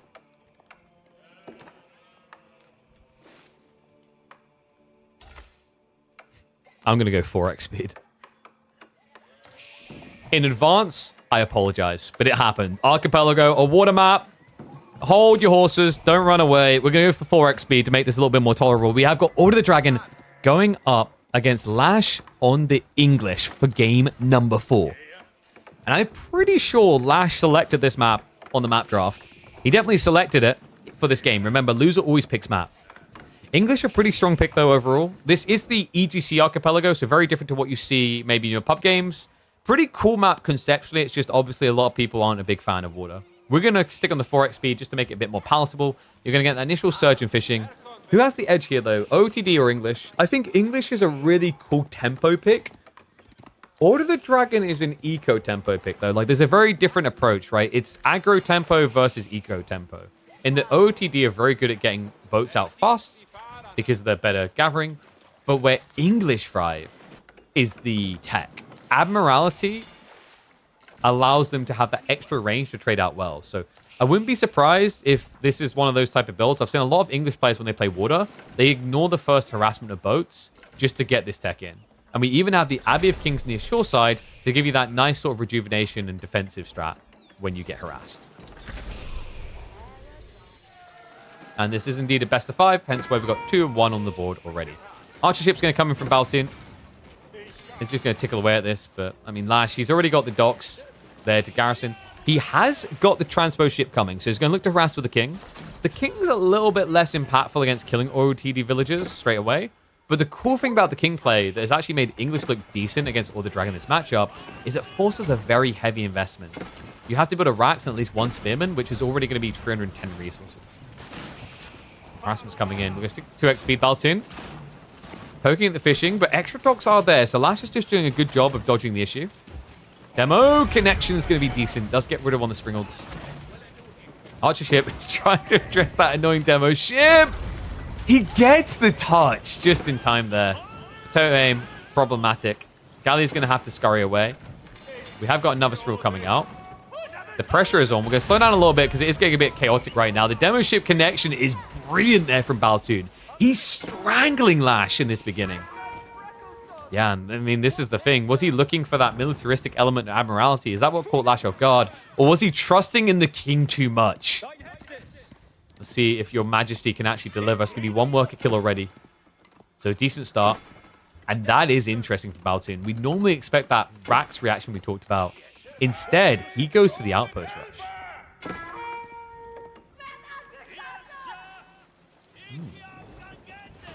I do believe Lash is held by the long and curlies right now.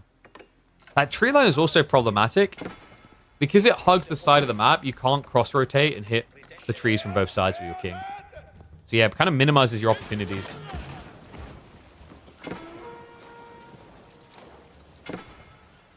Boltune, man, this is crazy. He's just going full Springles. I mean, makes sense. There's nothing to demo. Whoa, no! He gets the hit! What was happening? Boltune, I think he looked at his goal to Garrison when that connect came in. Great recovery by Lash. And a full retreat order out of Boltune. That was clutch.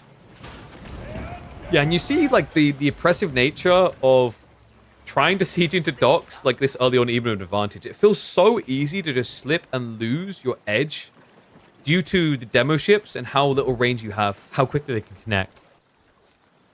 So Boltune is going to back all the way up. Go back to the 2x speed because there's no aggro going on right now. Lash held firm though, like 9 fishing boats to 10. He didn't really lose too much. Meanwhile, the King is still being a pain in the butt. And it is finally going to get that Rax reaction. It's what he's waiting for. Yeah, like Boltune actually like spent way too much here now. Think about what just happened. You can either outpost or you Rax, but he done both. He built double outpost plus the Rax. This is a lot of exhausted from your economy into defense on land, away from water aggro. It's the type of investment that actually could open the door for Lash to go for Admiralty. This map looks sick. Yeah, I mean, I think this is a really cool archipelago. It's just the sad reality is people don't care for water, right?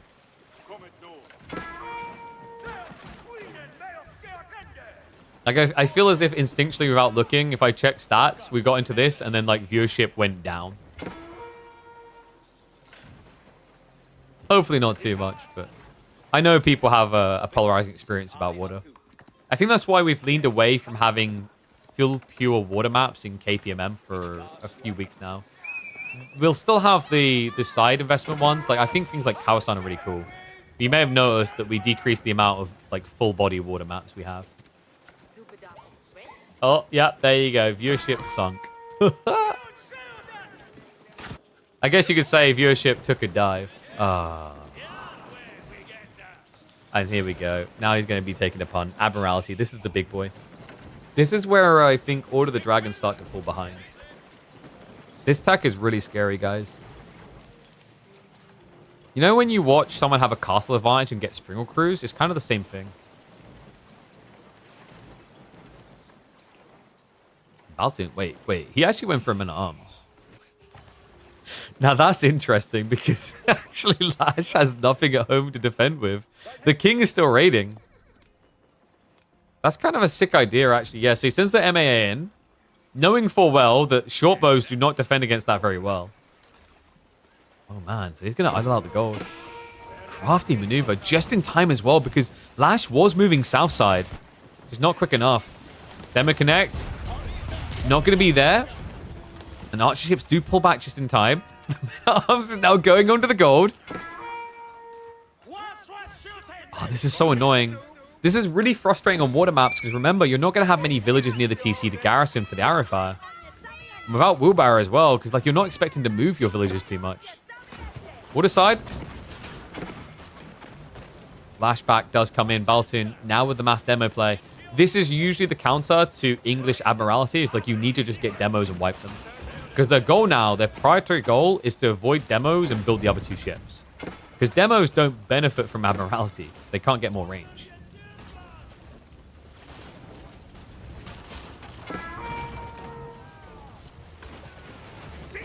Okay, I think he killed it. What happened here? Blimey. That 1 minute arms, by the way, is still going. Short bows around. Okay, that wasn't too bad, actually. I think the goal made sense, but the tree line got punished. Whoa. Wait, he's chasing? No, Boltune, keep running. Not like this. Maybe not like this. The demo ships. No, the archer ship spotted it. Only one will get through. And even that's going to do minimum damage. Great reaction out of Lash.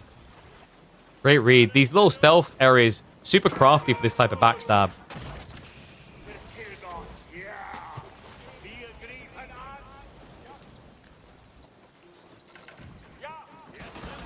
Now, another thing that's quite interesting about this Archipelago, and I actually appreciate it over the standard one, anyone who's played Archipelago has had that frustrating experience of just, oh my god, he won't leave his starting island. He just has so much to work with. Well, that's where EGC's Archipelago is different. There's some small stealth forest, but only one primary tree line. You run out of wood much faster on this map than the default map, meaning you have to start plotting how you're going to expand to the secondary island, usually before 20 minutes.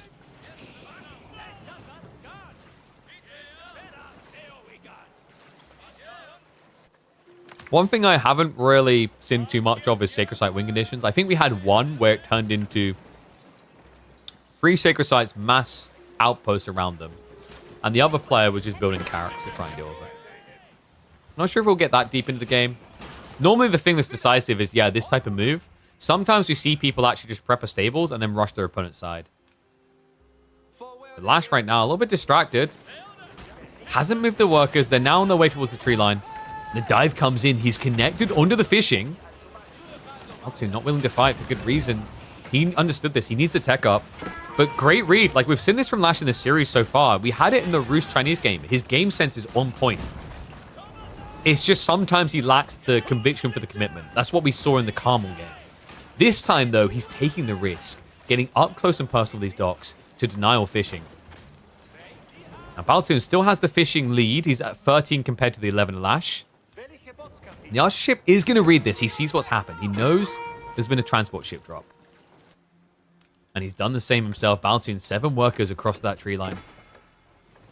Age up much closer for Boltune than it is for Lash, but this is to be expected because of the range difference. You need that tech up faster because you need to get your Spiral Cruise. Archer ship is at least going to be addressed over here. Spiral moves out. Hasn't taken out any docks just yet.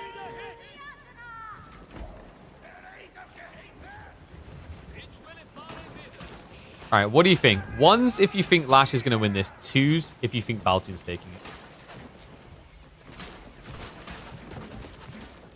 I mean, he's got the siege on. Things do look really good for Lash right now. If you get rid of these docks, you can permanently starve your opponent onto the island with nothing to do. He isn't going to pursue the east side. Weirdly enough, he actually pivots west.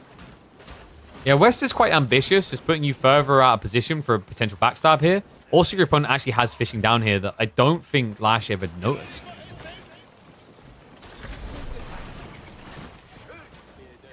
One time English can have an advantage? I don't know about that. I think English has been looking okay on land. Definitely not like a top 5, top 6 pick. But they actually have some decent matchups as we've been seeing recently. Not too bad against Lancaster in particular. I love the fact that actually we do have demos still from Lash. Holding his opponent hostage, because look at this surround. Boltune pushed against the edge. Archer ships held in reserve. And now the demos, they look for the connection. Archer ships not going to be able to protect quick enough. The detonation's looking good. And the follow-up wave, it's going to be there. Pins him. Heavy damage done. 10 Springles to 23. Boltune on the verge of losing water and losing this game. He got the age up, but he just didn't have the time. Spool Cruise just kicked in, but extra range matters little when you have nowhere to run and hide. And now Lash in a cozy position to follow suit into Age 3 with full naval dominance, as it rightly should be with the English Empire. If there's one thing we knew how to do, it was build boats, and when we lose wars, run back to our island. Well, we built boats, we won the war. No need to run back to his island just yet. He's also got a second wave coming in to deal with the south side. White Tower now on the way up. Funnily enough, if he wanted, he could have easily went for a King's Palace build here. Instead, feels a need to go White Tower, surprisingly. Yeah, a little bit shocked by that, actually. I wonder what the thought process for Lash was behind White Tower. Maybe he just feels like he doesn't need the extra eco, but a King's Palace up here makes so much... Even a White Tower up here, because it stops any sort of, you know, Normandy rushes. Gives you a safe point. Maybe he thought, okay, like, it's more likely he rushes my starting island because it's closer to his. And that could make sense. Like, Boltune did age up. There is a chance that he's going for Men-at-Arms to rush your base again because Castle Men-at-Arms slap. And I think that's why we saw Lash do this. Is that a White Tower is actually very difficult for even Gilded Men-at-Arms to dive. So Armored Hull's on the way. Sprim Cruise as well. We're going to go for the 2x speed because clearly Lash is going to have naval dominance and Boltune is going for fast imp. Now, he did get Regnants. He can garrison the relics over here. Has not done so yet. House of Schwabi on the way in. Could offer up a comeback route for Bolt. And yeah, it looks like Lash is going to starve him fully off the water. Now, it's not over, guys. Remember, Boltune can actually just build air units. Wait a second, wrong game. Okay, it might be over. He has literally got no water control. There is a way that Boltune can try to sneak back on, and that's going to be Coals. Coal runs would be a really smart play from his secondary island.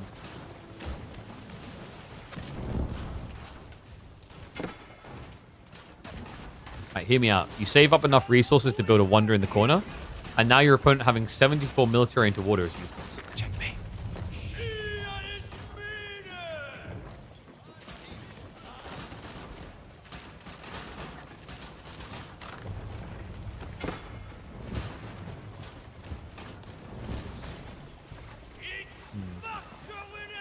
I guess, like, I think this is a bit of a Hail Mary, really, now, out of Boltune, to try and come back into the game. He knows how dire it is, but this is the thing, like, I kind of appreciate about Archipelago. Maybe you can argue, oh, the game is over, blah, blah, blah, but I think this Archipelago has more opportunities for comebacks than standard ones, which I personally prefer. I'd rather there's a way for you to come back in. Right? Like, low percentile recoveries are pretty cool. It's definitely difficult to do, but you see the path. Like, Sacred Site should be the win condition for Lash, but he's just not playing for it. Which is crazy, because he's got relics to gather as well. I always find this detail surprising when it gets ignored. And what? He goes for the drop. He's rushing the island. This madman is just full-on punt sending it. I mean, he's gathering resources. He was thinking Berkshire here, I think. A Gilded Hand Cannon is being produced. He could go for a Barky. Yeah, because if the Hand Cannoneer comes over, you've got Sprinkle Cruise plus Admiralty. You can hug the shoreline to be protected. So he can Berkshire drop this, and surely that will be the GG moment. But Boltune, I think, is aware it's coming. Look at what he's got. He's got a Culverin on the way. 30 seconds out. This is wild.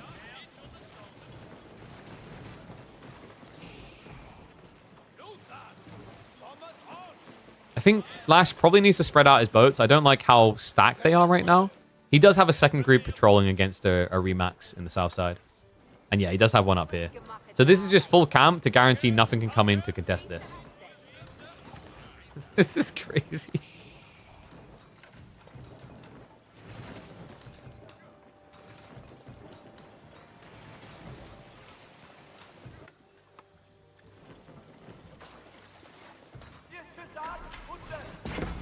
Cannon is there. Problem is, Culverin actually doesn't one-hit villages. But I don't think, like, surely Lash can't build a Berkshire now. Yeah, he needs land units. Like, this is crazy. Against anything else, like the Hand Cannoneer, sure. Like, these boats protect, but against Culverin, he can lose everything trying to build a tech here.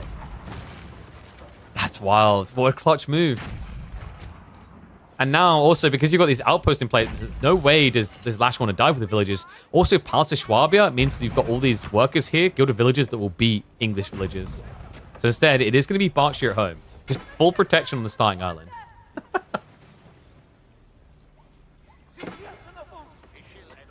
Wait, we've got Twitch and YouTube chatters talking to each other? Sick. And oh, right in the crown jewels.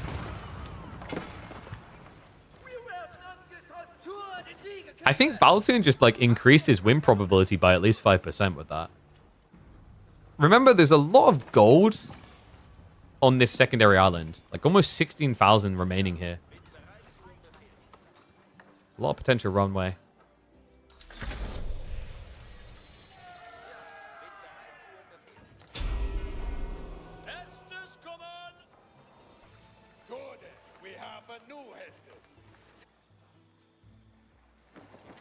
And we do have Sacred Size. Okay, so I'm starting to think that like Lash can just hold this long enough.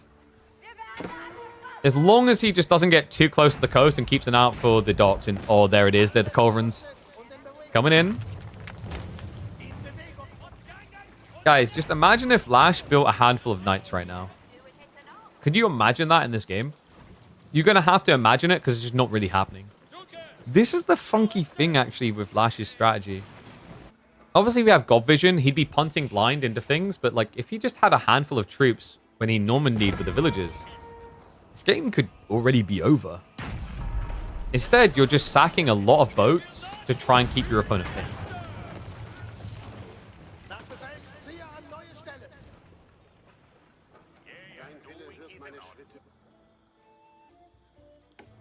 I mean, second Cove now from Bolt. We'd have second Sacred Site locked. Third to come soon. Lash ready to go Imperial twice, but wrong Civ for it. He did just pull another 31 villages over. But once again, just imagine this guy with 1,300 wood builds the stables. Because that would also keep him very pop efficient. He definitely has the food and gold to justify a few knights, and he would then be able to not use up too much population for a little land rush. Like a handful of knights here should deal with the culverins quite well. Maybe even the gilded hand cannoneers. Because like the thing is, if you can address the culverins, you don't have to care about the hand cannoneers because the boats will protect you. But with the culverins like this, boats are going to struggle to protect. Loses another one. Does kill a villager, but not the best exchanges. We have now got the Carracks on the way. Now with Admiralty, these boys are pretty good at sniping. They're also very immobile. And culverins with the 10.5 tile range a little bit better.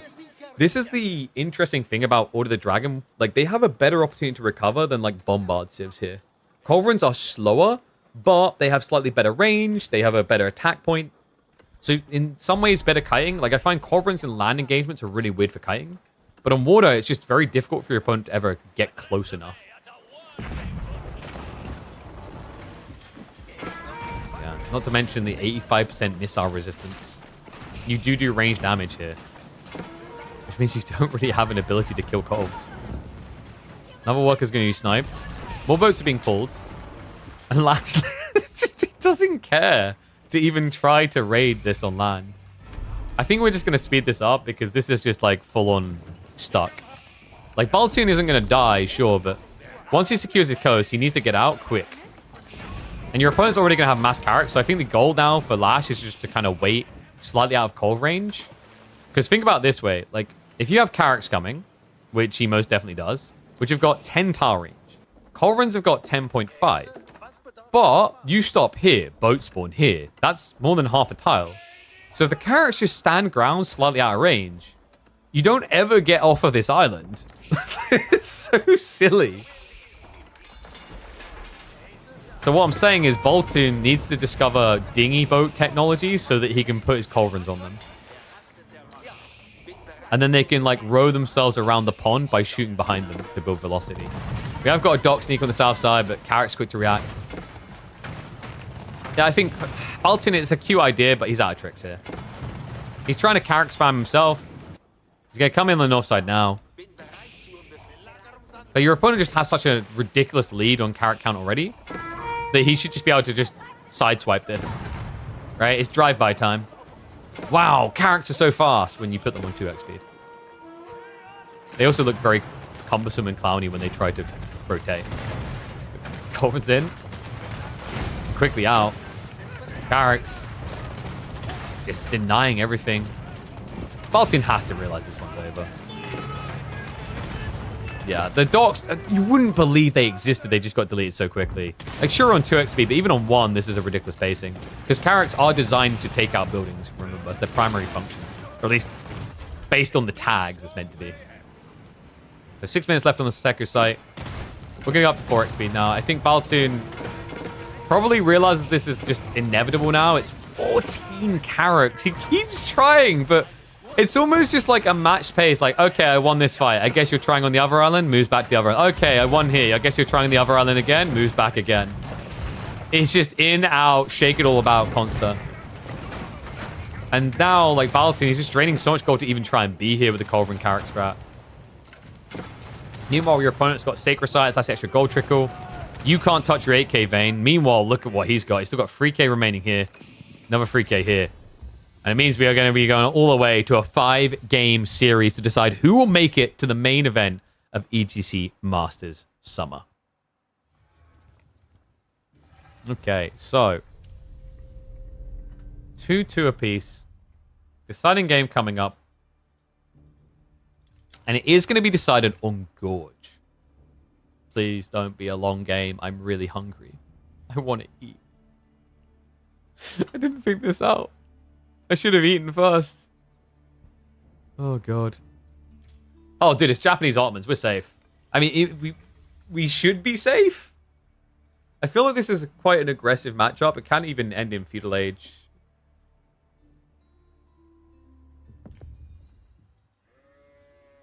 Let's find out. Let's hop in.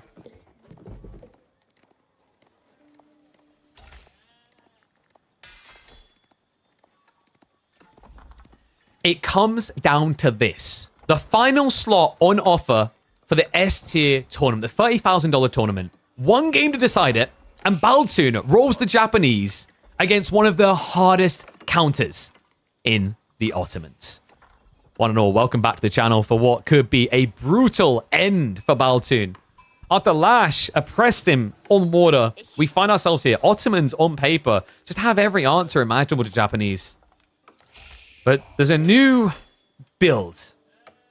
One that I haven't been able to see Otto-Japanese with much outside of a particular map with points of interest. It's the Dark Age Spear Rush from Japan.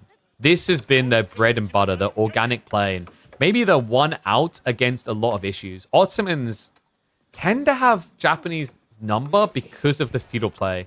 Japan has struggled immensely against Ottomans historically because of things like the meta and the efficiency of things like Sipahi. Like, I've even seen ridiculous timings around Sipahi Flood to kill Japanese players with FC builds.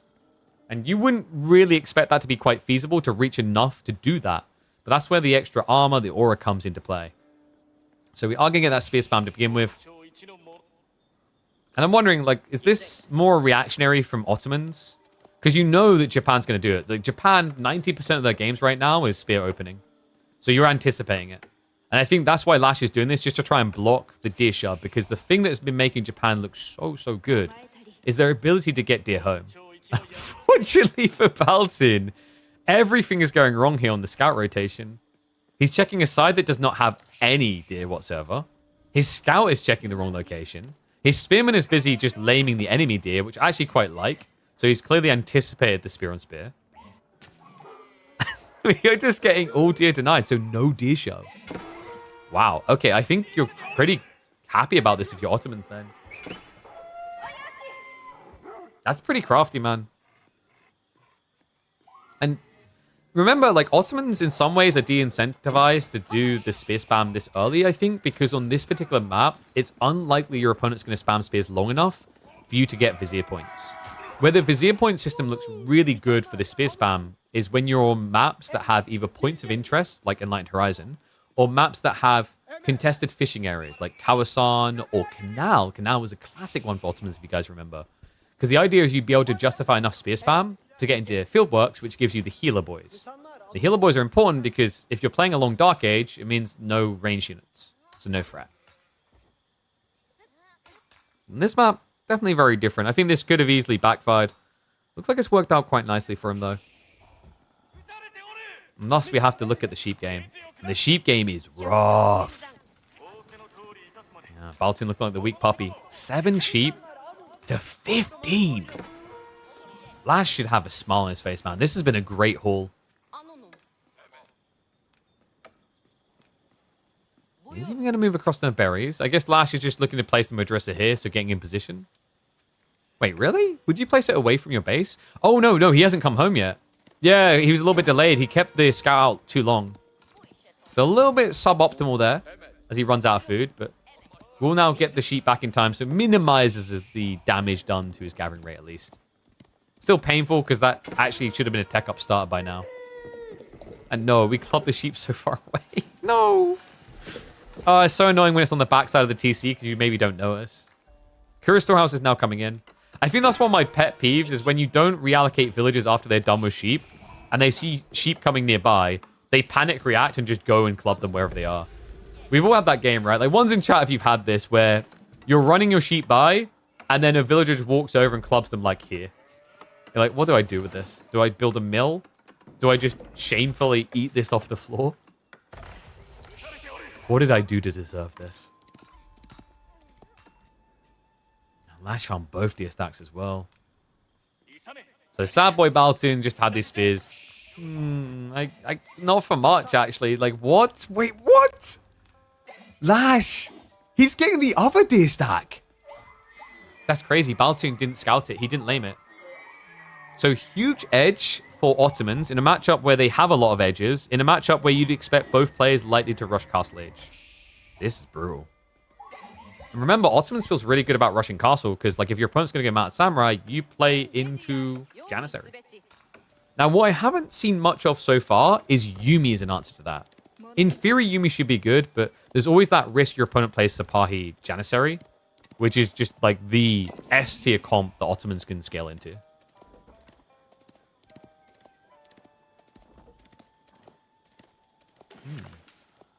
Is there anything exploitable resource-wise? Boltune did get a 4 gold. Lash is retracted. Not anything too crazy. The relic spawns are kind of interesting here. The dispersion to the north side in particular, it kind of feels like it's a little bit harder for Boltune to reach than Lash, because his close relic was only on the Tufa.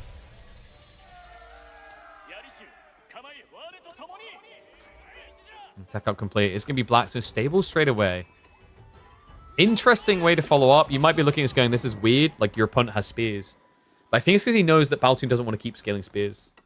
What Boltune's more likely to do is switch Yuumi to answer the Spearman, but also because Yuumi scale really well with Mount Samurai, and you kind of need them to deal with the Janissary. So getting Sipahi super early makes sense. I find Sipahi is the type of comp that if you don't scale it early, it's very hard to justify. Right? Sipahi is either something you build early and scale into, or you come back to it much later in the game. Scaling Giants after FC is difficult. It's not necessarily difficult, it's just something you don't want to do. The issue with Janissaries is while it's eventually an answer to Mount Samurai, etc., what it isn't is an answer to map presence. So if your opponent just uses Mount Samurai to hoover up relics and then plays Eco, your Janissaries feel terrible. And Gorge is a very open map, by the way, so it's not like you're playing something linear like Cliffside where you can maybe wall and shuffle around. So deer make their way home. And Lash has to be thinking gradual castle here, right? Like build a few Sipahi, but nothing too crazy. Especially with what he's just confirmed. Like in some ways, actually, with the way that Lash is doing this, did it even make sense to build the stables into Sipahi? I think the idea is he wants to stop the first Shinto. Because remember, when Boltune techs up with likely floating gate, he'll spawn a Yorishiro to drop in a building, but he'll have a priest as well. So this one, Sipahi, his goal is to stop the relic gather. And you can already see with the way he's running. He's going to loom around the back. I mean, there's no way he expects pro scouts. That would be crazy. Not a single school. It just doesn't really make sense. Even with these FC builds, you'd rather be castle first before you build into military schools. Think about it this way as well. Like by rushing fast castle, you're actually inclined less to go military schools. Because if you're truly rushing it, you're getting access to knights at a very early point. Waiting on passive production to get those knights sucks. if the early minutes are so valuable for these heavy cav units, why would you delay by minutes getting into your comp? Now, tricky part is I don't think Lash wants to be stuck building loads of knights because Mad Samurai. But opening up a few isn't a bad idea just because you want to be able to raid.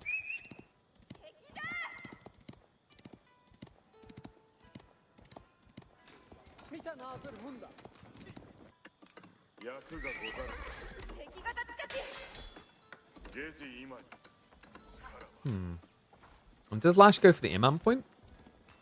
He should do. Imam makes a lot of sense here. He did get his hands on the extra sheep. So he's got lots of food. Look at this. Deer plus 21 sheep. He's safe in his base for a long time. And Imperial Armory is going to be on the way up. Yeah, Boltune already with the tech lead, though. And where is that Shinto? Is he out of the base yet? No, he's just vibing. Wait, what?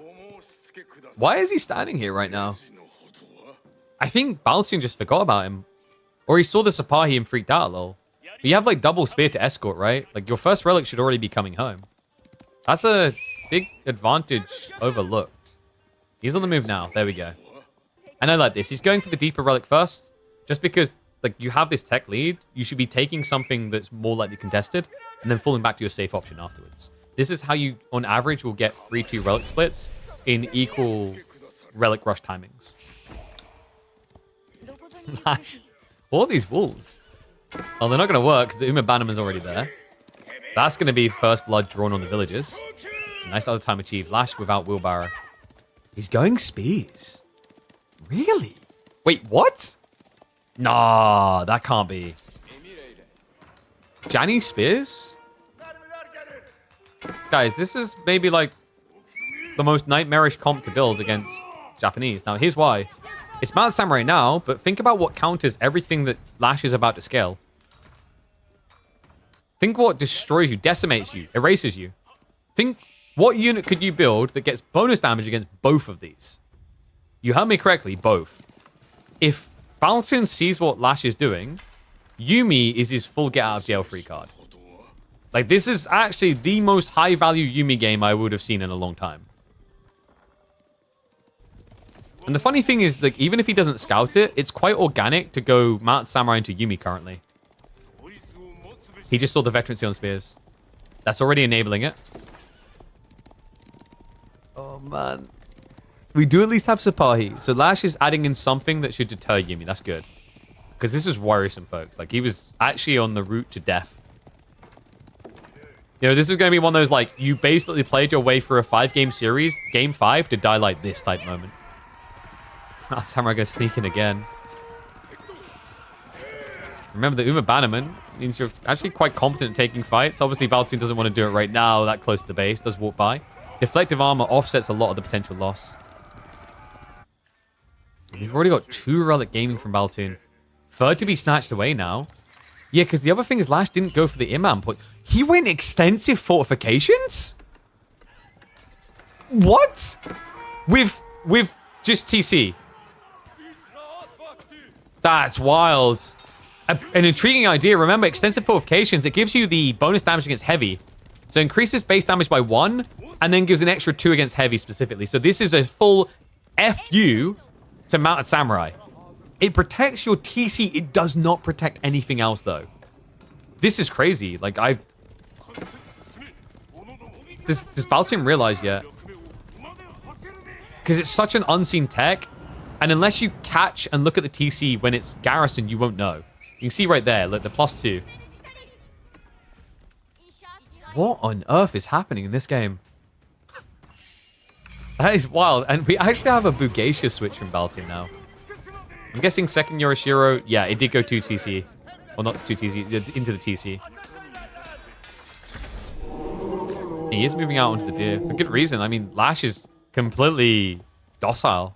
He went extensive fortifications, Janissary Spear. He's not coming out. And also, this is painful. Like, Lash going mangoes is a terrible choice now. He just doesn't know it. He hasn't seen the Bugacia, but this is where Springles would have been a lot better, because Springles just erased the ladies.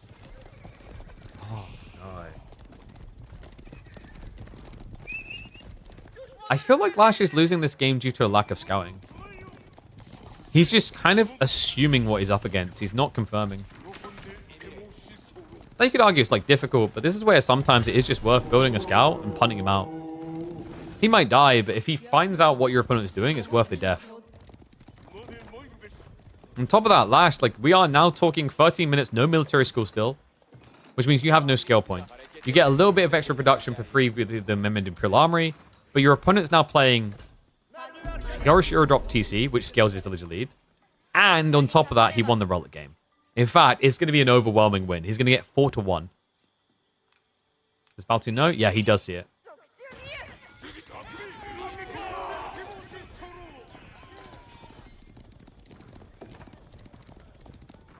Is this just like unexplored territory for Lash?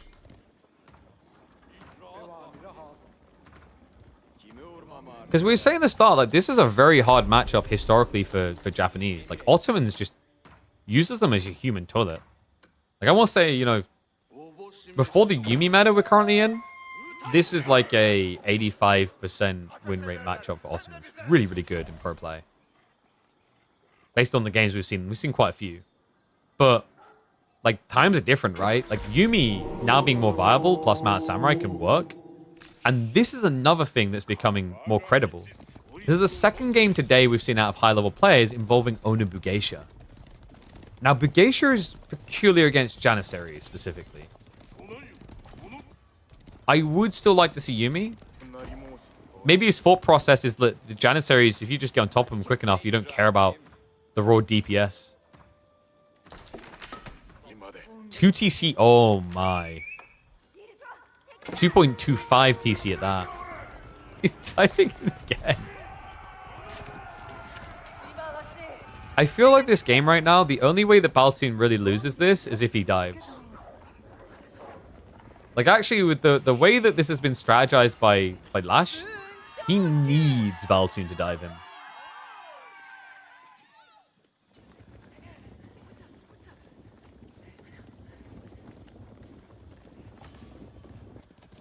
I think maybe Bolt is starting to realize. Like, taking Trip Sacred Site is way too easy here.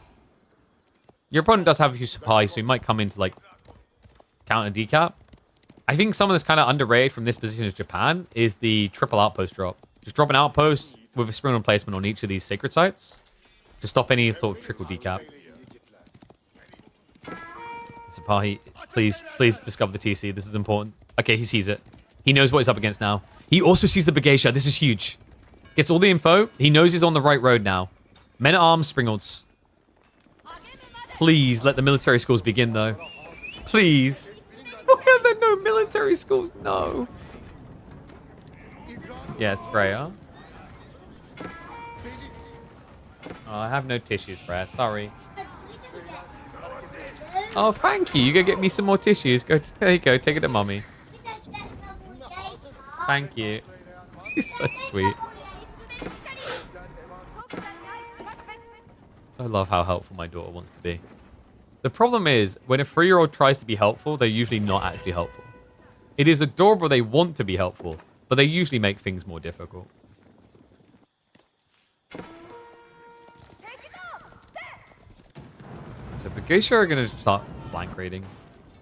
Which makes sense. Like, this is one of the big weak points for Lash's comp. Gorge is not, like, kind to Janissary spam. Not in the mid game, because the gold veins are so wide. And that's where you can get stretched thin by Bugeisha. Army is marching up. Boltune is blind here. He's poking in towards the stone area. We do finally have intent to play military schools. It took a long time.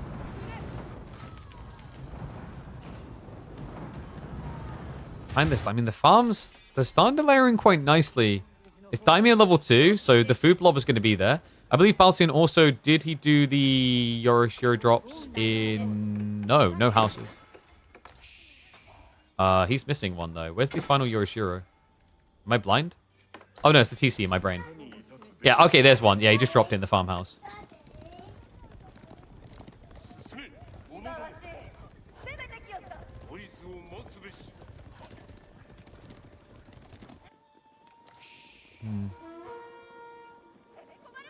Does Lash even realize just how much he's getting outscaled?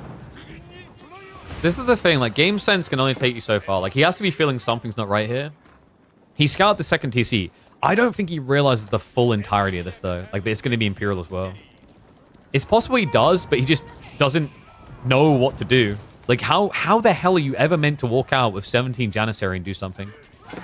The only thing you do is die. All right, here we go. Extensive fortifications. It's like a discount Red Palace, isn't it? It's the most discount Red Palace you could ever imagine. It's just like, it was cool against the start of Mount Samurai, but it has its limitations when there's this many Bugeisha coming in. Starts to shotgun them down, or mini shotgun. Castle the Crow's coming up, though, folks. I don't think Lash has anything. He's marched out in the middle of the map. He could get backstabbed here. Look at the mini-map. Look at where the troops are. Boltune, if he gets a whiff of this, it's going to be a pincer from 3 different directions. Wait, did he just cancel? Boltune. Oh, he has to cancel the Castle of the Crow. Lash was aware. But now it's being teched so far back with 47 villagers. He's out of position with no way of denying it. To make matters worse, folks, Boltune's got 1,500 gold and a Yorishiro drop in a Rax that means Bugeisha unlock only takes 27 seconds for Elite Tech. This is pure pain.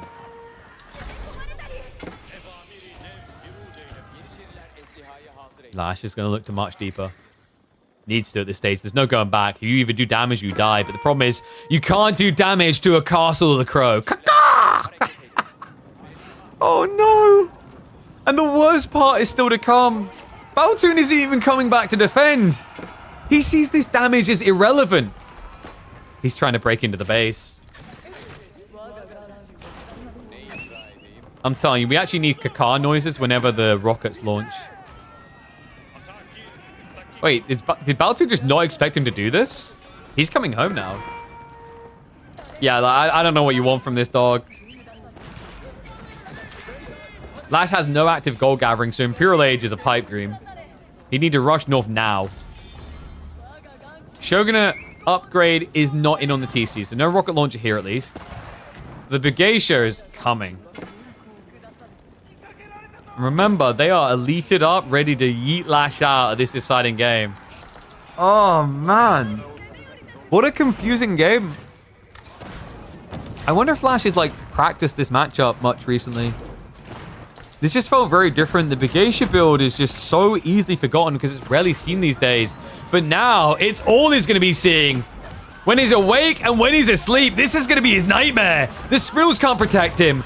The deciding game has been decided, and it will be Lash on the sideline, not able to qualify for EGC Masters Summers. Boltune will shred him to pieces with his unlimited harem of ladies. He will make it to the main event. There's no doubt now. No one saw this coming. When do you ever see Bugeisha right now? The meta is mass archers in feudal, or you play Mount Samurai Castle, Yumi alongside that as well. Bugeisha has been extinct for the first 6 months of 2025. And actually a decent amount of 2024. But they're back. And the ladies should be feared. Like, especially against Ottomans, this is crazy, guys. Because of the double melee armor they can get. They can offset a lot of your damage, is the idea. Just never happened. Now the charge coming in. Bugeisha looking to end this game. Springles are not going to be able to protect him against this. Lash writing on the wall in his own blood. He falls in the 5th. Crazy game. Love to see this. Boltune, just kind of a signature Japanese pick for him. I know that he loves this in team games, usually for the Onimusha mass. But whether it's Musha or Bugeisha or whatever else, all the owners, the point is, Boltune loves his ladies.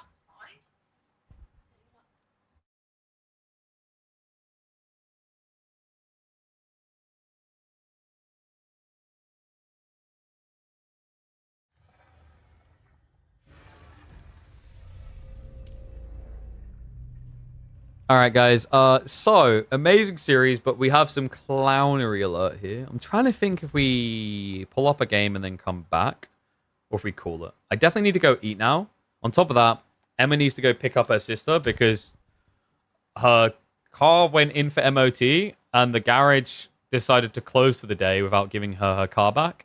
Not sure who's to blame for that, but massive XD on that one either way. But I think in terms of series remaining, what do we have? So for the early rounds, we did mention like some of these were going to be super late.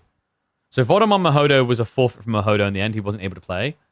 And then the other one we had was MSN versus Lash. Is happening at 9 p.m. UK time. So actually like 3.5 hours from now. That's quite far off.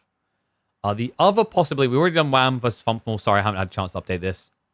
I think the one that we're missing right now would be Gully versus DeMu. It's like I could put up a video while I eat and then come back and do that one. Then again, it is Monday and I know I've got a lot of things to catch up on. I also don't mind the idea of leaving the Numadum one till tomorrow, just because it gives us padding and space in case people are really spread out on their quarterfinals, which does quite often happen. So, like, we might do it that way. Because, like, sometimes we'll have someone play the quarterfinals at, like, midday, and then all the other quarterfinals will be booked for, like, 7 p.m. I've had that before. It's silly. So, yeah, with that in mind...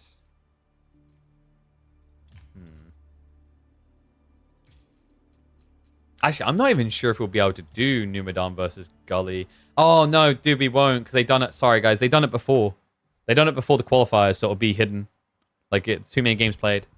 So in that case, guys, what I'm going to do, I'm going to end the stream now. We'll be back at about 1 p.m. UK time tomorrow. So between when we went live today and about an hour later, be sure to check notifications are on. Make sure they are on Twitch. I think they changed something about notifications recently that makes it harder to see them. Same on you YouTubers. And make sure you join the Discord as well. ! Discord, or it's in the description. I also see my boy Lizzie in the YouTube chat. Love you, bud. But reminder, we will be back tomorrow for quarterfinals, so we should have B versus Starflark, Anatan versus Voldemar, DeMu versus either Numadon or Gully Deckle, and then we'll have Wham versus either Lash or MSN. So potentially 20 games, maybe even more, to be played tomorrow. It's going to be a busy Tuesday. Even busier because I got my physio in the morning. But guys, I'm going to end the stream now. YouTube, much love.